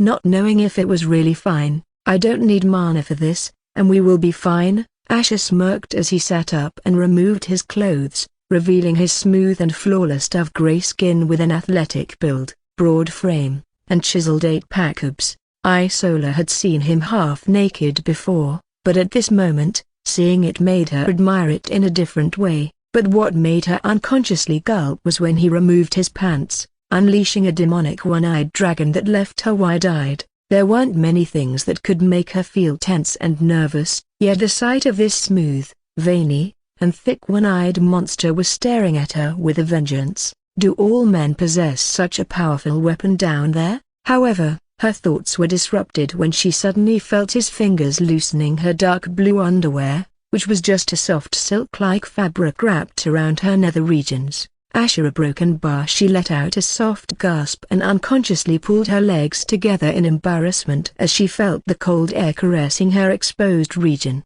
However, she felt his warm hands pulling her legs apart, making her hold her breath as she felt his intense stare and stammered with an averted gaze, "Why, you don't have to look at it like that, a broken bar." She had never felt so exposed, mentally and physically, before someone, yet his soft and charming words eased her racing heart. "You look so beautiful down there as well that I can't stop staring," Asher mumbled with a mesmerized look as he stared at her wet blue pussy. He parted the blue lips of her honeypot as he saw her in her dark blue folds twitching subtly, a beautiful flower waiting to blossom. HNN tilde ... Asher tilde. Isola let out a soft moan as she felt his fingers caress her pussy, each of his touches sending a jolt of lightning through her body. Asher pressed his lips on her blue bud and sucked on it as if kissing it with a passion, making Isola's legs suddenly jerk and tremble. "Ah, something is coming!" ! Isola's eyes widened, her back arching when she felt his warm mouth kissing her down there, and what happened next was something she never saw coming. It was as if everything around her froze, and waves of shockwaves rippled throughout her entire body as something wet and warm threatened to spill out down there. It was a sense of otherworldly pleasure she had never experienced before, and momentarily her entire mind had blanked out. She wanted him to move his mouth away since she didn't want to embarrass herself by drenching him with it, but she was surprised, feeling his warm mouth still latched onto her pussy, and saw him drinking whatever spurted out with a look of passion. "Slut!" ! That was the tastiest squirt I had ever tasted. A broken bar, Asher said as he relished the taste of her sweet nectar on his tongue. He never expected it to taste so sweet with an oily texture. "Yeah, broken bar." Isola's face was flushed red, and she was at a loss for words, not knowing how to respond to such embarrassing words. However, a part of her felt even more warm, seeing that he enjoyed it contrary to her expectation. "I want to now feel you inside, dear broken bar," Asher whispered as he began to rub his demonic meaty rod over her wet vulva. "Yeah, broken bar." Isola felt her nervousness shooting through the roof, especially wondering if she could really take in such a huge, intimidating thing through her small space. However, Asher then leaned forward, his face close to hers, as he said with a deep gaze, "Relax and look at me, trust your body to me, and everything will be fine." Isola didn't know why, but she felt some strength returning to her, alleviating the tension that was holding her body hostage. She softly smiled as she nodded and wrapped her arms around his neck as she kissed him, giving herself up to him. As he kissed her, Asher slowly let his cock enter her maiden cave, and a cool yet warm sensation suddenly spread all over his body. Asher's eyes closed in bliss as he felt her pussy tensing up and his cock getting firmly enveloped by her cool, wet inner walls. Her virgin cave was so tight he felt like she might melt his cock. But he kept pushing it in, deeper and deeper, while Isola's muffled, silky moans began to get longer and a bit louder before blood began to trickle out from her pussy. As his demonic sword got completely buried into her narrow cave, Isola felt her skin heat up and blood rushing down there. Contrary to her fears, she didn't feel much pain except for the feeling of her inner walls expanding to adjust to his demonic sword. Each time his demonic sword thrust deep into her, she felt a burst of ecstasy that made her feel like he was right. At this moment, she was alone with him in this world, and nothing else mattered. All she wanted was to feel his warmth inside her and relish that feeling. Her an exclamation mark tilde. She unconsciously broke the kiss and let out a sensual moan when he began to start moving, feeling his hot, thick meat rubbing against her insides while stretching her walls in and out. Ahan.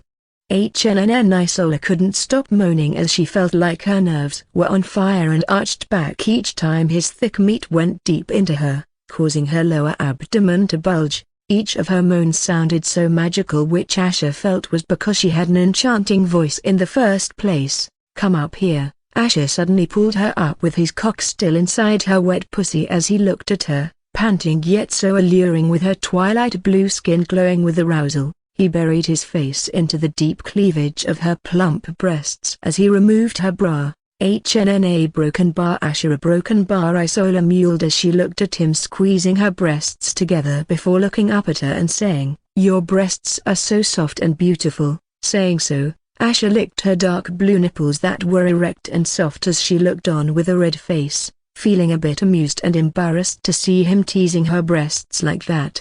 MNNNHNNN. Isola arched her neck back in pleasure as her nipples were captured between his lips, and felt her entire chest throbbing while he continued to devour her breasts, and the feeling of his hot demonic sword sitting still inside her was making an itch sprout within her, which she had the urge to satisfy. Feeling her shaking her hips slightly, Asher's eyes glowed, knowing she was getting restless down there, and so, he grabbed her round and firm buttocks and lifted her up suddenly before letting her body freely fall, his cock ramming deep up to her womb. Han. Isola was taken by surprise, and her eyes widened when her buttocks slammed against his thighs after falling down. NNGH, Asher grunted as he couldn't help but come inside her. A dizzying explosion of feeling struck Isola's body and mind, making her eyes go hazy as her body shuddered uncontrollably, climaxing again. At the same time, she could feel something warm and thick filling her womb to the brim. It was a blissful sensation that made her nerves jitter all over her body. Ha. Her breath was hitching as she looked at him with an aggrieved look, for startling her like that, though she basked in the warm and relaxing sensation she was feeling right now. Asher gave a peck on her chest as he said with a mischievous smirk, "No need to look at me like that already. I am going to ravage you for the rest of the night because I can't help it." Isola gulped as her brows raised, feeling a mix of nervousness, anticipation, and excitement. Wait, Asher Ann. But before she could let out any protest, the big bad wolf pushed her back onto the bed and continued to pound her wet pussy, balls deep, while the entire bed kept shaking under the vigorous quaking of their bodies. Minutes trickled into hours as he came inside and filled her up a number of times with his warm milk while she wondered how a man in his condition could be so vigorous in bed. If the Umbralthians had seen their highly respected and revered princess getting ravaged without mercy for the rest of the night, nobody would find it surprising if they coughed out blood. As the first rays of dawn painted the sky with a soft golden hue, Marina and City made their way through the winding streets of the safe zone. Their clothes were dusty, and their eyes bore the evidence of a night's worth of hard work. They could hear the city starting to come alive as people were busy entering and exiting the safe zone while opening up their own stalls to trade and haggle as usual. City kicked a stone in her path and huffed, "I swear, if I have to work one more day for that impish zone master, I'll snap. She hasn't let us sleep for a week." Marina chuckled lightly, though the weariness in her eyes was unmistakable. "It will be fine, daughter. At least she's allowing us a bit more time here. If it helps the royal consort heal, isn't it worth putting up with a bit of her unique character?" City stopped in her tracks, her dark blue eyes filled with a hint of worry and concern. "Do you think he will truly recover, Mother? He's been unconscious for so long. His mana circuit isn't working for some reason, and a broken bar. What if he gets crippled again? Using that much power must come at a price." Marina looked at her, the gravity of the situation evident in her usually dark blue eyes. Every day since that night her heart was heavy and plagued with worry, but was trying to remain strong for his and others' sake. However, she had noticed her daughter was unusually worried about her master ever since he collapsed, and there were only one or two guesses in her mind to the reason why, but she summoned a strength from within, her voice gentle yet firm. The royal consort is stronger than we think. We've seen him face impossible odds and come out on top. He's not going to be taken down so easily. She paused, taking Seti's hand in hers, offering a squeeze of support, and besides, Isola hasn't left his side for a moment, taking care of him day and night. If anyone can help him find his strength again, it's her. At least his condition has been improving slightly by the passing of each day. Isola, cue her broken bar. Seti's gaze briefly became distant as she remembered the look on Isola's face every day for almost 2 months as she took care of Asher. If she didn't know any better, she would have thought Isola was his dutiful wife, and when she and her mother offered to help on the first day itself, Isola refused and said she was responsible for this and that she would take care of him herself. How could she decide that on her own? Seti knew Isola was only being Isola, but why was she feeling a bit bitter about this? But since the zone master was so demanding, Seti knew she and her mother could at least help Asher stay here by working for her, and that was what they had been doing for the past few weeks until people were beginning to envy them for getting to stay in the same safe zone without leaving for so many consecutive weeks. However, it wasn't necessarily a good thing since they weren't here to enjoy but to complete the quest successfully. They were losing time and the chance to earn more treasures. Only those who don't care about all that wouldn't mind staying inside a safe zone until the quest was over. Their only relief was that they had a treasure trove of shards, thanks to the number of hunters they killed that night. As they ambled down the cobblestone streets, Seti glanced hesitantly at her mother, her brows furrowed in deep thought. Still a broken bar. I can't stop thinking about what happened that night. You also can't, right? Seti couldn't help but reveal the thoughts that had been sitting in her mind for so long. Marina paused, her eyes growing distant as memories from that night flooded back as she softly nodded in silence. Seti began, her voice laden with doubt. How is it even possible for Asher to draw upon the power of a divine being like the Phoenix? That radiant mana. Even with his immortal bloodline, he shouldn't even last a second. Nobody can survive a power that is completely against the nature of their mana circuit. He should have burned up from the inside. It's impossible. Marina's gaze also fell into one of contemplation as it was something she had been thinking about as well. Seti's voice dropped to a near whisper, her eyes sharp and piercing. But there's something else that has been bothering me more, those golden flames that surrounded him. They were eerily familiar. The only other time I've witnessed such brilliance was from that disturbingly powerful golden prince, the very same hunter who killed the late king and being a nightmare for us all. Seti finished grimly. Marina halted, rounding on Seti, her face a mix of shock and admonishment. Seti, you cannot just associate the royal consort with the likes of the golden prince. To even associate the royal consort with a hunter is a grave insult. Even though she said this, her lips firmly pressed together as she also inwardly held Seti's doubts. Even if it was a divine being, radiant mana could never enter the mana circuit of a being born with demonic mana. If it did, all it would cause was one to implode. Seti sighed heavily, rubbing her chin with her fingers. Of course, I didn't mean it like that, Mother. I'm just trying to make sense of things. Marina softly smiled and said, it's fine. Maybe if the royal consort wants to, he might tell us what happened. Or maybe he doesn't know as well. Using the power of a divine being is beyond our comprehension. Seti let out a low sigh as she nodded, though it also seemed odd a mythical being like the Phoenix helped out a demon in the first place. Not long after, upon entering their temporary abode, Seti remarked on the unusual stillness that permeated the air. Why is it so silent? Seti wondered since, usually, this time around, she could hear Isola's faint footsteps or her humming a melody. Marina was about to agree when a faint, yet unmistakable scent wafted towards her. Her cheeks instantly reddened, and her brows raised, recognition lighting up her eyes. Oh, Seti's nose wrinkled, trying to discern the unfamiliar aroma. What is that scent? Why does it seem a broken bar? Seti wasn't familiar with the scent, yet it felt like this wasn't the first time she smelled something like this. It just made her feel strange, and a sense of realization was slowly creeping up her spine.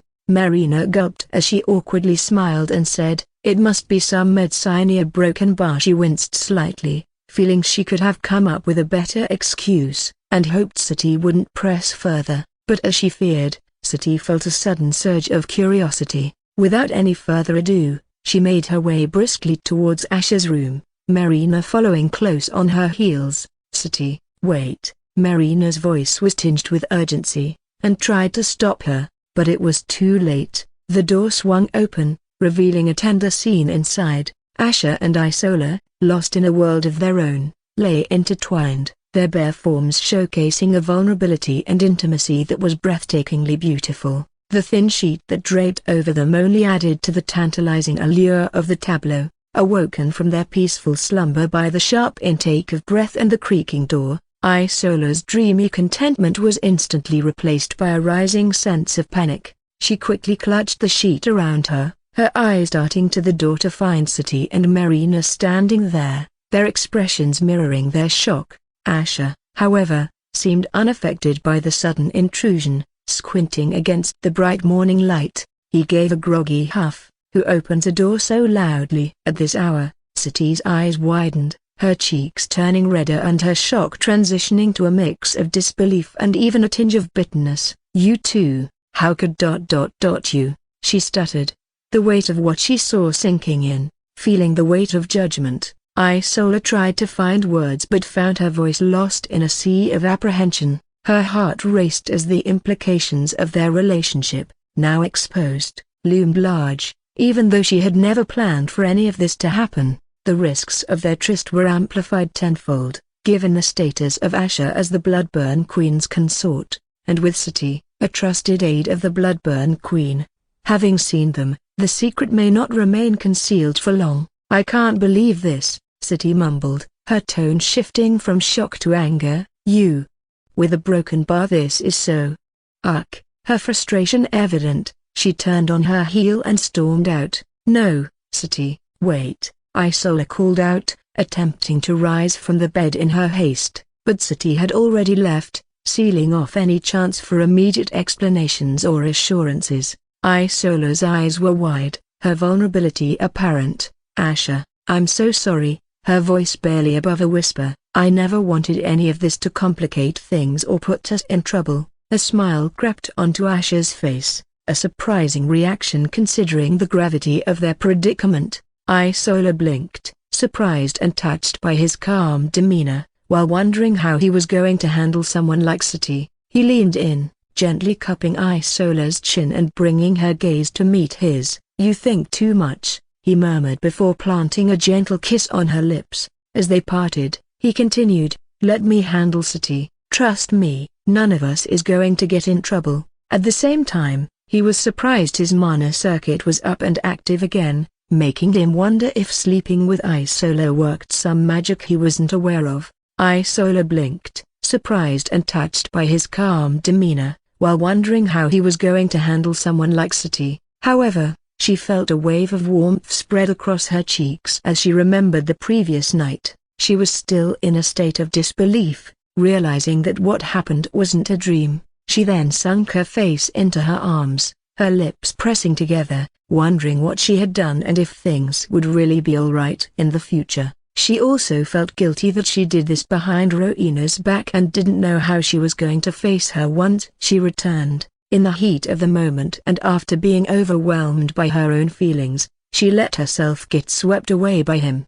After spending almost her entire life yearning for love, he was the only one who gave what she was seeking, and she couldn't help herself from embracing it. But something equally or more concerning was how her parents and her people might react if they came to know that she slept with the consort of an enemy kingdom. She knew that her people, including her parents, would never see the Bloodburn Kingdom in a friendly light, especially when tensions still existed. She also never thought she would share a bed with the same man whom she hated once. At the same time, Marina, observing the two, couldn't help but wear a small, knowing smile. The situation was undeniably complex, but there was no denying the raw, palpable emotion between her master and Isola. Her eyes glistened with tears, feeling relieved and happy to see that he was finally awake and seemed to be in healthy condition. She perked up as her master walked past her, his voice echoing in her mind,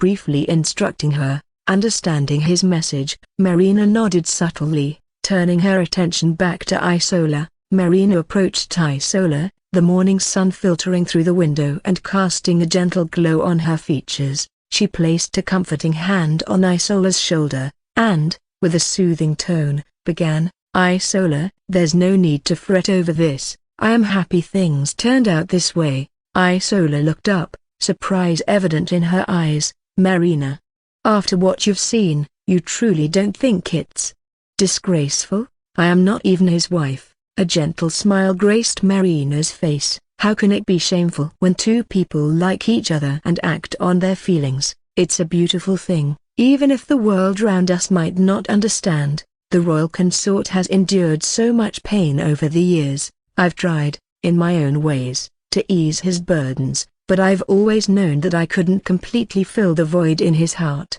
With you, though the chance of him being happy will definitely be more." A hint of a smile flickered across Isola's face, but it soon faded, replaced by a look of conflict. "But Marina, your queen. She loves him, perhaps more than he even realizes, and my people. They have tens of centuries of grievances against the Bloodburn Kingdom. If word spread of what happened between me and Asher." Marina raised a hand to interrupt her, silencing the cascade of concerns. "You needn't burden yourself with these worries now. My master has a way of navigating the most treacherous waters. If he truly wishes for you by his side, he'll move mountains to make it happen." Isola softly smiled, nodding slowly. Though Marina's words were comforting, the weight of the future loomed heavily on her. Still, in this moment, with a trusted confidant by her side, the world seemed a little less daunting. Amidst the weight of the situation, a curious glint entered Marina's eyes, her lips curving into a bashful smile. So broken bar she began, her voice no louder than a whisper. "How was your first night together?" Isola was the only one she felt she could have the confidence to ask something like this, and she couldn't contain her curiosity. Isola's cheeks immediately flushed a deep shade of crimson, her eyes darting away in embarrassment. "Marina, broken bar, I can't possibly," she trailed off, her voice barely above a whisper.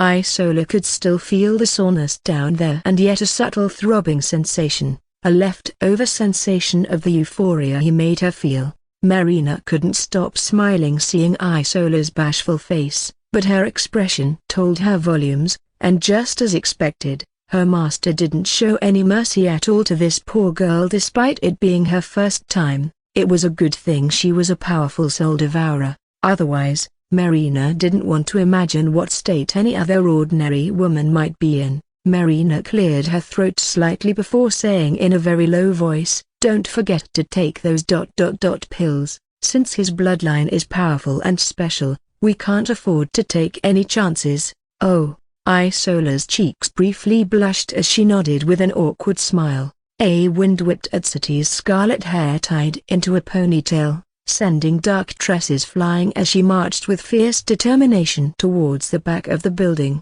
which was sitting atop a mountain. There was only a cliff pointing to the beautiful skies and an endless expanse of ocean below, though she barely took notice. Each footfall on the gravel echoed the turmoil in her heart. She felt a heaviness in her chest, the weight of surprise, bitterness, and confusion all pressing down on her. Finally reaching the edge, she clenched her fists, staring out at the horizon. She took a deep, shuddering breath, trying to calm the storm inside her. She winced, wondering why she even stormed out like a fool when she shouldn't be the one running. She knew he was always the pervert consort, but to think he would have no qualms about sleeping with the enemy was a bit shocking. Even if somewhere inside, she had seen it coming. Even if the war had been over and the Umbralfians had been defeated, City knew the Bloodburn Kingdom would never view the Umbralfians as an ally since the war had cost them a lot. Both sides would share the same feeling,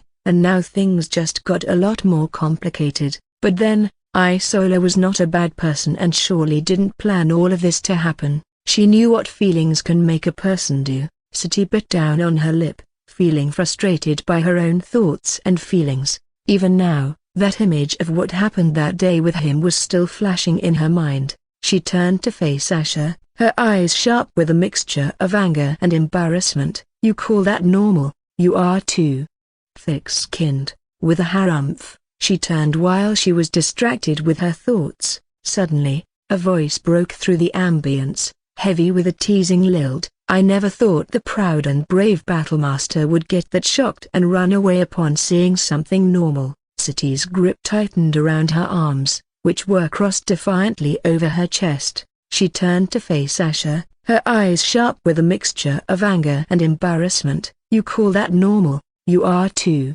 thick-skinned." With a harumph, she turned around and added, "If you followed me because you are worried that I would tell the queen, then you can go back. It's not like I can tell her even if I want to." Asher's casual stance was a sharp contrast to Sati's defensive posture. He raised an eyebrow, his gaze never leaving her back while slowly walking towards her. "And why's that?" There was a pause. Sati's expression softened, the weight of her guilt apparent. "Why, you know very well why Broken Bar. I've wronged the queen in my own ways, even before Isola did anything. I am not in a position to judge or reveal." Asher picked up on her discomfort and pushed further. "So, this is less about me and Isola and more about your own past transgressions?" Sati's dark blue eyes welled up with a hint of moisture, the closest Asher had ever seen her come to tears. "I don't need to explain myself to you. You just go on and do what you want, without regard for others' feelings or for the rules of our kingdom.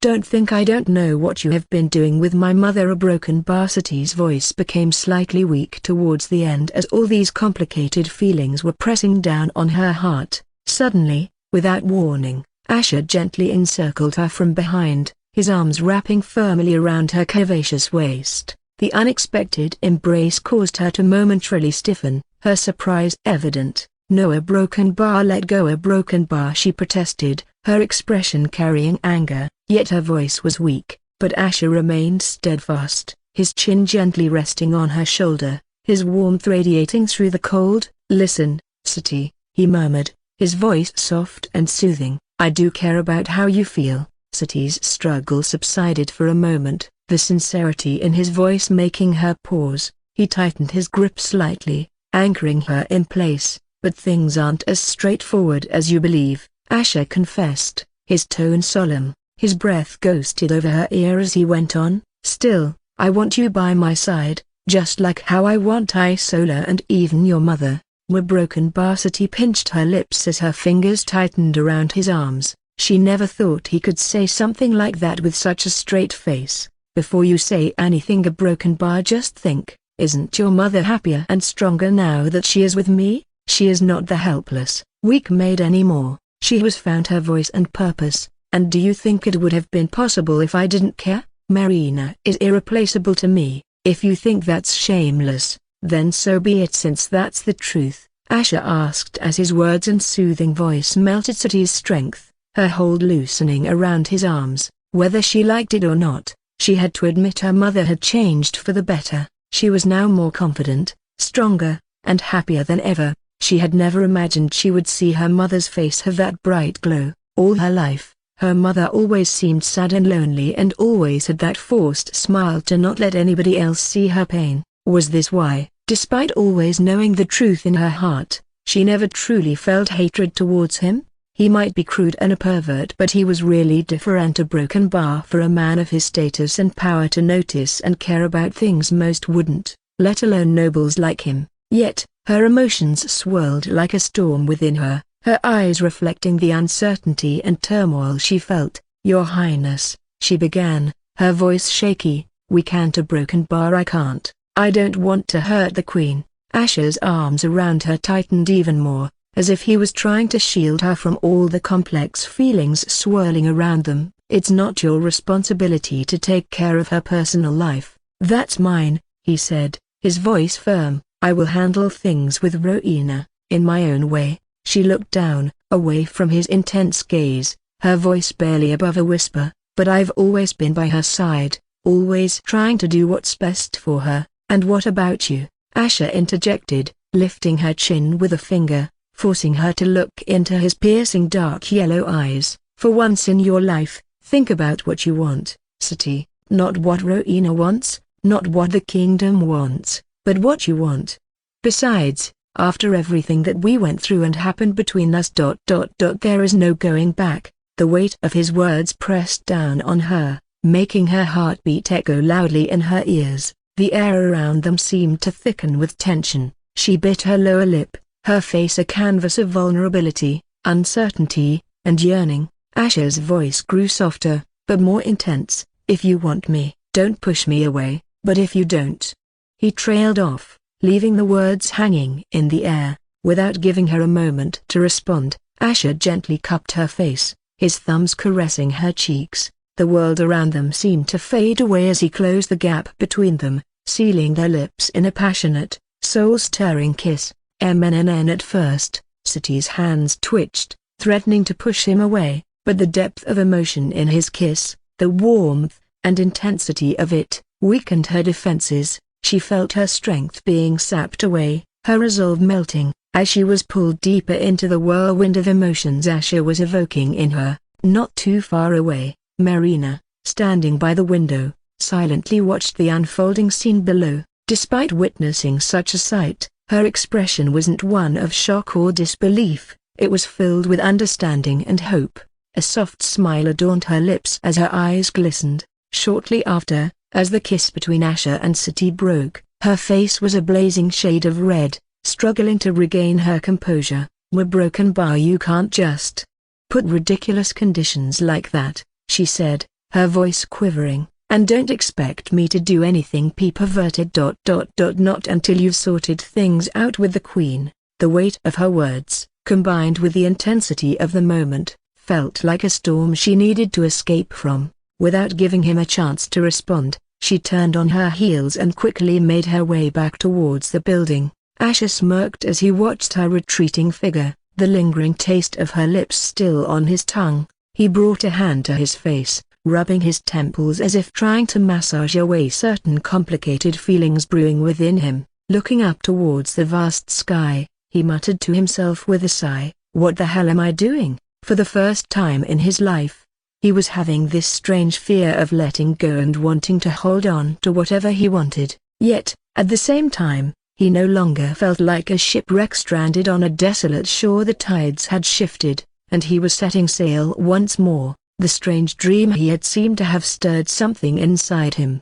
He had never felt so uncertain about his actions and thoughts before, and Rowena's face was still lingering in his mind, making his lips press together. However, before he realized it, he found himself wondering how she was doing back in the kingdom. 6 months had passed since the quest of the worthy had begun, and yet, the streets and markets of the Bloodburn Kingdom were still buzzing with anticipation and excitement. Everywhere, from taverns to tailors, people gathered in small groups to discuss the upcoming results of the quest of the worthy. Betting booths had been set up, and they were filled with eager citizens placing bets on their favorite contenders. There were a lot of life crystals to win, and it was too tempting for even the wealthy nobles to ignore. Conversations flowed, filled with speculations and excitement. "I think the young Lord Sylvan will win the Devia," one declared. Another countered, "No way, young Lady Sabina has shown her prowess, she's going to take it. You all dare to not even consider the royal consort? May you die 1,000 deaths." Another one shouted fervently as others momentarily hid their faces in the crowd while some others joined him. There were also bets on who would make it back alive or not. Amidst all the commotion, an old bard strummed his lute, singing tales of the quest from past years, with the eager listeners surrounding him, hoping to catch hints about the outcome even if they knew each time the quest was different. In stark contrast to the lively streets, the throne room in Demonstone Castle was silent and filled with tension. Massive black marble pillars supported the vast ceiling adorned with chandeliers made of glowing crystals, casting an eerie illumination over the room. Rowena, dressed in a magnificent black gown, her crimson eyes glinting with a cold, dignified light, sat regally on the throne, her every demeanor suggesting that she was in complete control. A row of courtiers and ministers stood aligned, awaiting their turn to deliver reports. The throne room echoed the soft shuffling of parchments and the occasional clearing of throats. One minister, a tall, gaunt man with spectacles perched on his nose, read aloud the updates from the realm. He spoke about trade agreements, infrastructural developments, and updates about their allies and enemies. However, with each passing report, Rowena noticed the growing unease in his demeanor. Finally, taking a deep breath, he said, "Your Highness, I have one last piece of news. Buta broken bar. I must warn you, it's rather unsettling." Rowena's piercing eyes narrowed, the chilling atmosphere in the throne room intensifying. "Out with it, Minister Hale," she commanded in a voice dripping with coldness. Minister Hale adjusted his spectacles and coughed lightly. The recent friendly spa that was hosted by the Draconese Kingdom as per the Devourer's Pact ended in a disaster. "Your Highness." He paused, glancing around nervously as if expecting a violent reaction from his queen. Rowena's eyes fixed sharply on him as a frown began to form on her face. "Go on," she prodded with a menacing calm. He swallowed. "Our representative, Lord Verin, somehow ended up killing one of the Draconese princes during the spa. As you are aware, such a spa is meant for show and to demonstrate the prowess of each kingdom. The rules clearly state that there should be no fatalities." The air in the room grew thicker, the weight of the revelation bearing down on everyone present. The courtiers exchanged anxious glances, while a few senior members of the council were wiping the sweat off their brows. It was common knowledge that the Draconese Kingdom was the strongest kingdom in the entire realm. Their Bloodburn Kingdom would barely come close to half of their strength. A grave violation of the Devourer's Pact from our side? What does the Draconese King demand? Rowena's voice held a deadly edge as her fingers curled in. Minister Hale hesitated for a moment. The Draconese King is outraged. As expected, he demands compensation for the life of his son. His proposition is for one of his remaining princes to spar with our royal consort, and this time, it won't be for show but a true test of strength. A deep frown formed on Rowena's face as she parted her lips. "I see," she murmured, her eyes glinting with hidden fury. The already chilling room seemed to grow colder, and the courtiers felt an icy grip around their hearts. They could barely imagine the tempest brewing within their queen, even though she didn't say much. It was quite obvious the royal consort would die if the queen agrees, but can she afford to not agree? This was definitely a move to punish the Bloodburn Kingdom no matter what she decided on, though they couldn't understand why the Draconese Kingdom would suddenly act now. Rowena's eyes were hard and cold as she knew the Draconese King had an abundance of heirs, 100 sons, at least. She knew he purposefully sacrificed one of his sons to frame them. This was definitely a setup. And so Rowena continued with an icy gaze. "Lord Verin may be many things, but foolish, certainly not. He knows the importance and tradition of the Devourer's Pact. Something seems wrong and we can't simply sit still." Rowena knew the Devourer's Pact was a pact created by the Devourer's grandson to form a bridge of peace between the Bloodburn Kingdom and the Draconese Kingdom. One of the rules of the pact involved holding a friendly spa between the two kingdoms every 10 years.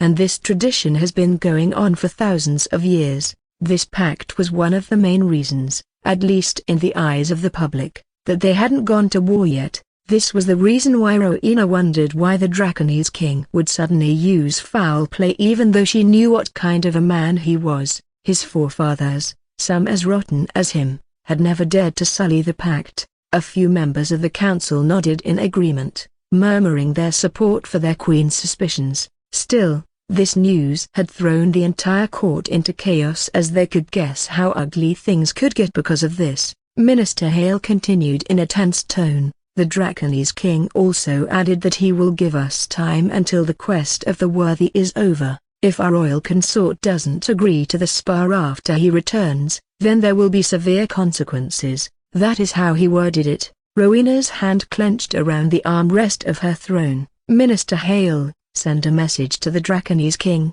inform him that we will consider his proposal, but not before an investigation is conducted on our end. I will not have our kingdom's reputation tarnished based on baseless accusations." Then, I will decide whether to consider his compensation request." She then rose gracefully from her throne, her long flowing gown trailing behind her as her piercing crimson eyes surveyed the room one last time. "That will be all for today," she announced curtly, her voice echoing through the vast throne room. The courtiers, ministers, and various members of the council bowed deeply, their heads almost touching the floor. As they did so, furtive glances were exchanged amongst them. The weight of the situation, combined with the Draconese king's audacious demand, left a palpable tension in the air. They all knew the stakes involved, however, they had to commend the strength of their queen to still stand strong despite facing such a grave and troublesome storm. Anyone else in her shoes would have succumbed to the threat and pressure. It was not as if nobody knew the infamy and the power of the Draconese kingdom. Rowena exited the throne room, her footsteps echoing in the silent hallway. Soon, the large ornate doors of her private study stood before her. Pushing them open, she stepped inside, letting them close softly behind her. The atmosphere in her study was vastly different from the grandiosity of the throne room. This was a space she had always considered her sanctuary. She let out a soft sigh, her shoulders slumping ever so slightly. Alone in the privacy of her study, she was able to finally relax a bit as she slowly walked over to her desk, her fingers grazing the back of a chair. She knew with her investigation she had bought some time, but also knew that the Draconese king was a snake who wouldn't let an investigation stop him. All she could do was pray Asher returned before it was too late, since this was a decision she couldn't make alone. His fate and the fate of the entire kingdom were hanging in the balance. However, her heart weighed heavily with the knowledge of what caused things to end up like this. Her love for Asher, once her most guarded secret, was now an open book for their enemies. She knew people now knew about her feelings for Asher and not just merely speculating and gossiping. The memory of that moment played in her mind, the court, the people, their whispers, and the undeniable pull that led her to kiss Asher in public. Unable to hide her feelings for him, his sudden distance and the strange way he was acting before departing had made her act recklessly. She regretted not having good control of her emotions at that time. It was the only time she lost control after spending her entire life learning how to keep her emotions in check and watch herself in the presence of others, since every action or word that comes from her can change things. Her gaze was then drawn to the painting that occupied a prominent place on the wall. It was the gift he had given her, an enchanting depiction of the two of them, forever immortalized in a moment of shared happiness. With a subtle, melancholic gaze, she approached it, her fingers gently touching Asher's painted face. "Asher Brokenbar," she murmured, her eyes shimmering with a hint of yearning in her eyes, "I hope you are doing all right." The void of his absence gnawed at her soul as she wished she could see him just for a fleeting moment, to make sure he was safe. Every night, she had tried to find solace in sleep but found none. The thought of him out there, facing dangers without her protective shadow, was unbearable. Ever since her father brought him home, she was beside him, watching over him, and now, for the first time, he wasn't beside her. Each day of these past 6 months felt like an eternity, waiting for him. While the uneasiness in her heart showed no signs of going away, she placed her hand on the painting, closing her eyes, praying to whatever deities might be listening, hoping he was safe. However, suddenly, her eyes opened wide. Upon getting a message in her mind, her eyes glowed as she learned that the High Seer was ready to see her after being in seclusion for months. She narrowed her eyes and immediately left after waiting for this meeting for a long time. As the crimson sun dipped below the horizon, casting a deep red glow, Rowena stepped out of the castle. Guided by a path made of smooth cobblestones, she approached the pillar sanctuary. The sanctuary was a chamber within an ancient building standing tall, far away from the bustling areas of the kingdom. Since this place was considered sacred, nobody, including the previous kings and queens, never dared to sully it or cause any kind of disturbance to it. The sanctuary itself was built from alabaster stone, its walls etched with intricate patterns that told stories of prophecies past and foretold. Some myths suggest that these stones help absorb vibrations of the 7 hells, thus allowing the seer to listen to the sound each thread of fate might make. The grand entrance of the sanctuary was framed by twin pillars with a cascading veil of ivy. As Rowena neared, the heavy wooden doors creaked open, revealing the dimly lit, incense-filled interior. In the heart of the sanctuary was the Chamber of Visions, where the High Seer, Alaric, often resided. Its floor was covered in plush deep blue rugs, and around the room were tall bookshelves, filled with ancient tomes and scrolls. Crystal orbs of various sizes and colors were placed strategically around the chamber, their faint glow casting dancing shadows on the walls. Seated at a massive, ornate wooden table carved with symbols and runes was Alaric. His long white beard flowed like a river down to his waist, and his wise eyes, almost as old as time itself, sparkled with a depth of knowledge. As Rowena entered, he looked up, his gaze softening as he recognized her. "Ah, Your Majesty, it's been a while since you sought my counsel," Alaric greeted, his voice deep and soothing. Rowena nodded, her regal demeanor intact as she approached. "Indeed, Sir Alaric, these are trying times." Alaric motioned to the chair opposite him. "Please, have a seat." Rowena gracefully sat, her gown pooling around her. She looked directly into Alaric's eyes, the weight of her concerns evident. "I seek clarity. The path ahead is murky, and I find myself in need of your wisdom."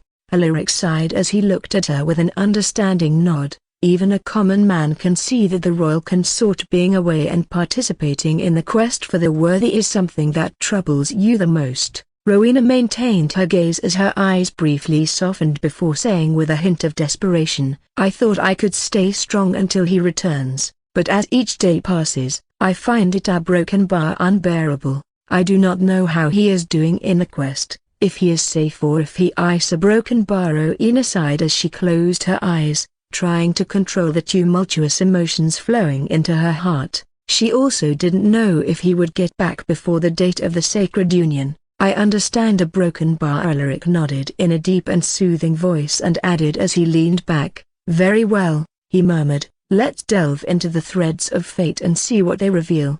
Alaric began his divination as his hands moved gracefully above a crystal ball that sat at the center of the table. As his fingers danced, the ball began to glow, illuminating the room with an ethereal light. Wisps of crimson smoke formed inside the ball as his lips began to tremble while mumbling something incoherently. After a minute that felt like an eternity, Alaric began to speak, his voice a soft whisper. "I cannot see the precise location or the direct events surrounding the royal consort. The mists of the seven hells are heavy, obscuring clear sight. However, I sense a great struggle within him, one concerning his heart and his future." Rowena's crimson eyes widened slightly, and her voice, though calm, carried a hint of urgency. "What does that mean? Is there anything within my power to help him?" Alaric's face, wrinkled with the wisdom of ages, showed a momentary furrow of his brows. "His heart, it seems to belong to more than one place.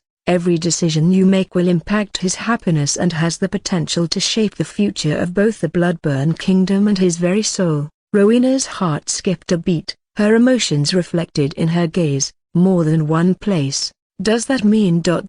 he loves someone else too?" There was a hint of vulnerability in her voice, a crack in her usually cold expression. She felt her heart clench, and for some reason, Isola's face flashed in her mind.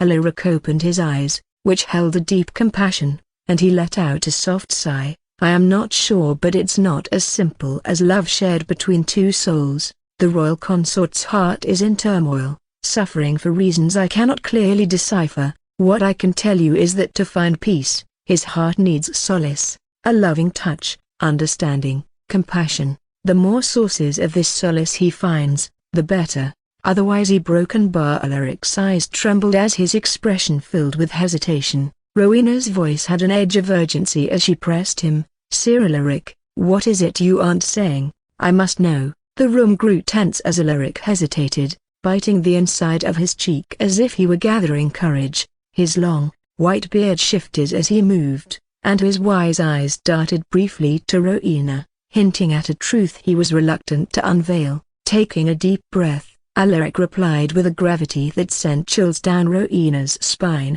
"Your Majesty, if the royal consort does not find the solace he seeks, I foresee a grave fate looming over him and everything surrounding him. The mists of the future are fickle, but what I see is undeniably dark." Rowena's already pale skin seemed to grow even whiter. Her eyes, usually so sharp and commanding, now looked vulnerable, filled with the dread of an impending storm. She sat rigid, every muscle taut, her fingers curled tightly into fists. Seeing the weight his words were having on Rowena, Alaric continued with evident pain in his expression, "I deeply regret that I could not offer you the solace you sought today. It may be wise for you to take some time, to rest and ponder deeply upon the revelations. Many destinies intertwine with the choices ahead." Rowena's gaze turned distant as she reflected on Alaric's words. With a trembling voice, she whispered, "I was blind. I never realized he suffered so. Does it mean I did not love him deeply enough to see?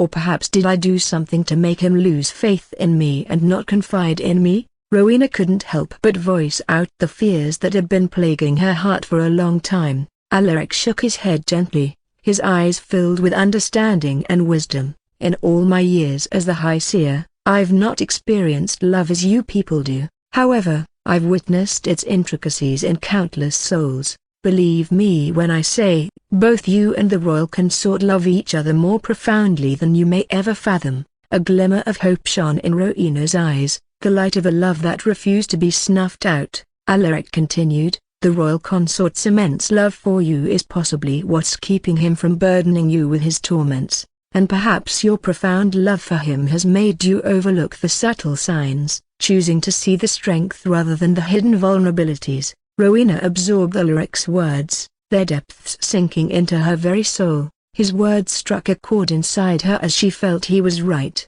She did choose to overlook the subtle signs she had picked up, especially how he acted around her before he left, or perhaps she was afraid of delving into it. However, she was now more curious than ever to know what was plaguing Asher's heart. She felt saddened she never knew about it all this time. Rowena then slowly rose from her seat, the long, elegant train of her black gown sweeping across the cold floor of the sanctuary. There was a regal poise in her posture, even in her evident distress. Turning to face Alaric, her voice firm yet laden with gratitude, she said, "Sir Alaric, there's no need for apologies. Your words, though daunting, have given me the clarity I desperately sought." Alaric, visibly relieved at her understanding, bowed his head slightly in respect. "May the winds of fortune guide you, my queen." With a graceful nod, Rowena approached the massive doors of the pillar sanctuary before leaving the place with a heavy heart and complicated emotions.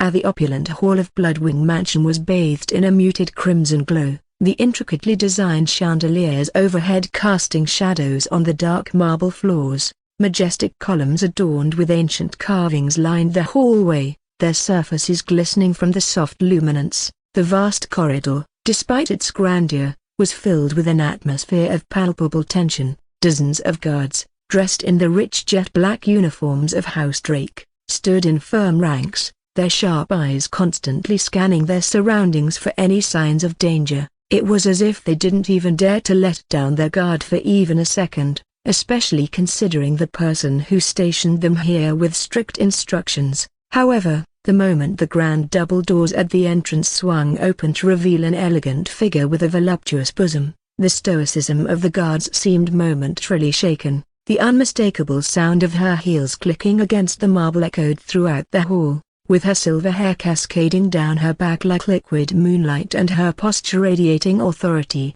Her very presence was imposing. Every step she took was filled with purpose, her regal gown billowing behind her. As she strode forward, each guard she passed bowed deeply, their heads nearly touching the ground. The chilling aura she radiated made them involuntarily swallow, the weight of her gaze almost too much to bear. Yet her eyes, those piercing red orbs, were not on them but fixed intently on the ornate door at the end of the hall. Chapter 301 He is back. Rebecca reached the door and paused for a mere second before pushing it open. The room beyond was dimly lit, but the muted sunlight streaming through the sheer curtains highlighted a bed in its center. On it lay Oberon Drake, his usually vibrant face pallid, lost in an eternal slumber. Noticing Rebecca's entrance, two maids, dressed in simple dresses with aprons, who were attending to Oberon, immediately straightened up, their movements hurried. Sensing the change in atmosphere, one of the guards inside the room made to speak,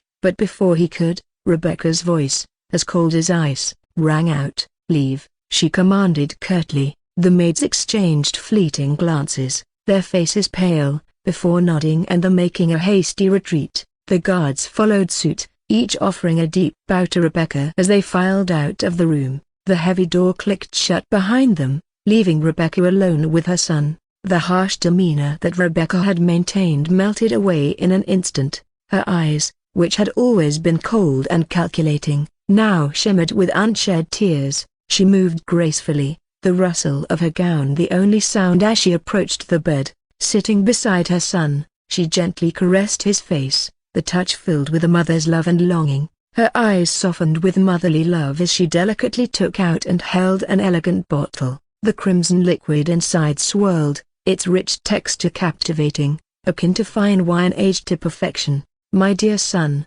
she began, her voice tender and filled with emotion, "today you would have celebrated your 100th blood anniversary. Though you remain in this deep slumber, I have brought you a gift." The bottle gleamed under the light, emphasizing its preciousness. With reverent fingers, she traced the intricately designed patterns on the bottle. "This is no ordinary blood," she murmured, almost to herself, her tone dripping with pride. "It is from House Thorn, my own lineage, and dates back 800 years." Slowly, she unscrewed the cap, and the room was filled with the rich, metallic scent of the blood. Her face lit up with a mix of nostalgia and bliss as she inhaled deeply, savoring the intoxicating aroma. Carefully, she tilted Oberon's head and gently opened his lips, pouring the radiant blood into his mouth. The thick liquid shimmered as it flowed, a reflection of its power and purity. "This blood," she continued, her voice filled with conviction, "is from an S-rank woman of those times. It possesses unparalleled strength and vitality. It should nourish you, keeping you healthy and strong until the end of the quest of the worthy. I hope." He broken bar drawing the bottle back, she delicately recapped it and set it down on a bedside table. Her gaze, previously warm, shifted, and a chilling glint appeared in her eyes. "And once the quest is over, my son," she whispered, her tone venomous, "I promise you, you shall rise again. That alien wretch who dared harm you will rue the day he crossed our path." Her visage is transformed, the loving mother now replaced by a vengeful one. She stood up, her posture regal and commanding. As she walked towards the window, the light framed her silhouette, casting a long shadow across the room. Her lips twisted into a venomous smile as she stared out, her thoughts a storm of rage and vengeance. "Even if he manages to return alive, his days are numbered," she vowed, her voice a cold promise of retribution. 2 months ago, Rachel led her team into a safe zone in the tidal tempest, their footsteps creating soft imprints on the ground that glowed briefly before fading while the sun had barely risen. 10 hunters, their armor scuffed and expressions wary, trailed behind, their steps noticeably heavier. They seemed out of place next to Rachel's team, like wolves following a pride of lions. Since they had to run away from their shelter, they kept traveling non-stop, trying to put as much distance between them and the Demon Rippers. They couldn't risk taking a chance being close to people involved in a bounty hunt. Amelia, her expression soured. "Disgusting brutes," she spat, her voice dripping with disdain. "Because of those 5, we lost weeks' worth of resources." She felt her nerves tremble at the thought of working so hard for weeks and all the effort going down the drain. Rachel sighed, her eyes scanning their meager supplies. "We'll have to save up for a shelter in the next mini-dungeon," she remarked, looking at Victor, who seemed lost in thought, his usually alert eyes distant. "Victor, did the Demon Rippers survive?" "They said they'd reach out after the bounty, which was already over a few hours ago." Victor's eyes snapped into focus, his gaze settling on Rachel. With a slight shake of his head, he responded in a casual yet slightly stiff voice, "They're dead." Amelia scoffed quietly, a look of genuine disbelief forming on her face. "Huh? How did they manage not to stay alive, especially after you went to all the trouble of getting Bowden and so many others to help?" Amelia remembered how, right after the Demon Rippers were forced to run, Victor led them to a safe zone and announced in public, calling for a favor, and obviously, due to his influence and power, so many hunters volunteered to lend a hand. She felt so frustrated at that time, thinking that with so many of them helping the Demon Rippers, the bounty would nothing be a fun time for them. However, the reality was quite astonishing, and she never expected the Demon Rippers to still fall after getting literally a small army to help them. Victor's smile was thin, subtly unsettling. The Umberolfian princess must have rallied quite the force. Her group alone couldn't have taken down Axton and his friends. She got herself some powerful allies. This only means we should be careful and not underestimate them. Rachel, her eyebrows knitting in confusion, shook her head. It doesn't add up. Hellbringer and his group gathering so many powerful allies in this short time frame? It's improbable, unless they had such allies to begin with, and even that would be quite the coincidence. Victor's sharp green eyes seemed to pierce the distance, narrowing slightly as he mulled over the situation. You're right, the timeline doesn't fit. As far as we knew, they were tagging along with a bunch of Umberolfians before. We're definitely missing something important here. Standing not too far from them, Yui, her fingers clutching the hem of Imiko's dress, whispered, "Do you think he could really be that strong?" Imiko, her eyebrows arched in surprise, gave Yui a sidelong glance. "I've seen a lot in our time here," she admitted quietly, "but this is unexpected." A sigh of relief left her lips, which Yui mirrored, both thankful for the continued existence of their master. For the past few hours, they felt like they were walking on thin glass, since if he died, they would drop dead too. Only as the hours passed were they feeling more relieved. However, the moment was interrupted by a sharp exclamation from Amelia. She pointed toward the middle of the safe zone, her gaze fixed on a swelling crowd. "What's going on over there?" "Quite the commotion." Rachel squinted, trying to get a better look. "There's a heated discussion of some sort," she observed. "We should go see what it's about." Without waiting for an answer, she strode forward, her team falling into step behind her, each one curious as well. Rachel and her team weaved their way through the crowd, the murmurs growing louder. "Is it true?" one woman asked, eyes wide with trepidation. "Is the Golden Prince really back?" a younger hunter whispered. "I heard his ghost is stuck here." "How terrifying, to think that even in death, he'd haunt us." Amelia, her posture rigid and alert, scanned the crowd. Hearing the name Golden Prince sent a jolt of surprise through her, and she immediately locked eyes with Rachel. Rachel's usually determined blue eyes were filled with shock and disbelief, and there was a subtle tremor in her gaze. Acting swiftly, Amelia clapped her hands with a loud smack, drawing the attention of the entire crowd. The murmurs died down instantly. "Who is spreading such nonsense tales?" Amelia demanded, her voice echoing in the sudden silence. A lanky man, his face masked with anxiety, hesitantly pointed to a group at the center. "It's them," he said, his voice shaky. "They claim to have seen his ghost." "Move." Amelia's command was sharp, filled with the authority that came naturally to her. The crowd parted like a river, making a clear path to the group in question.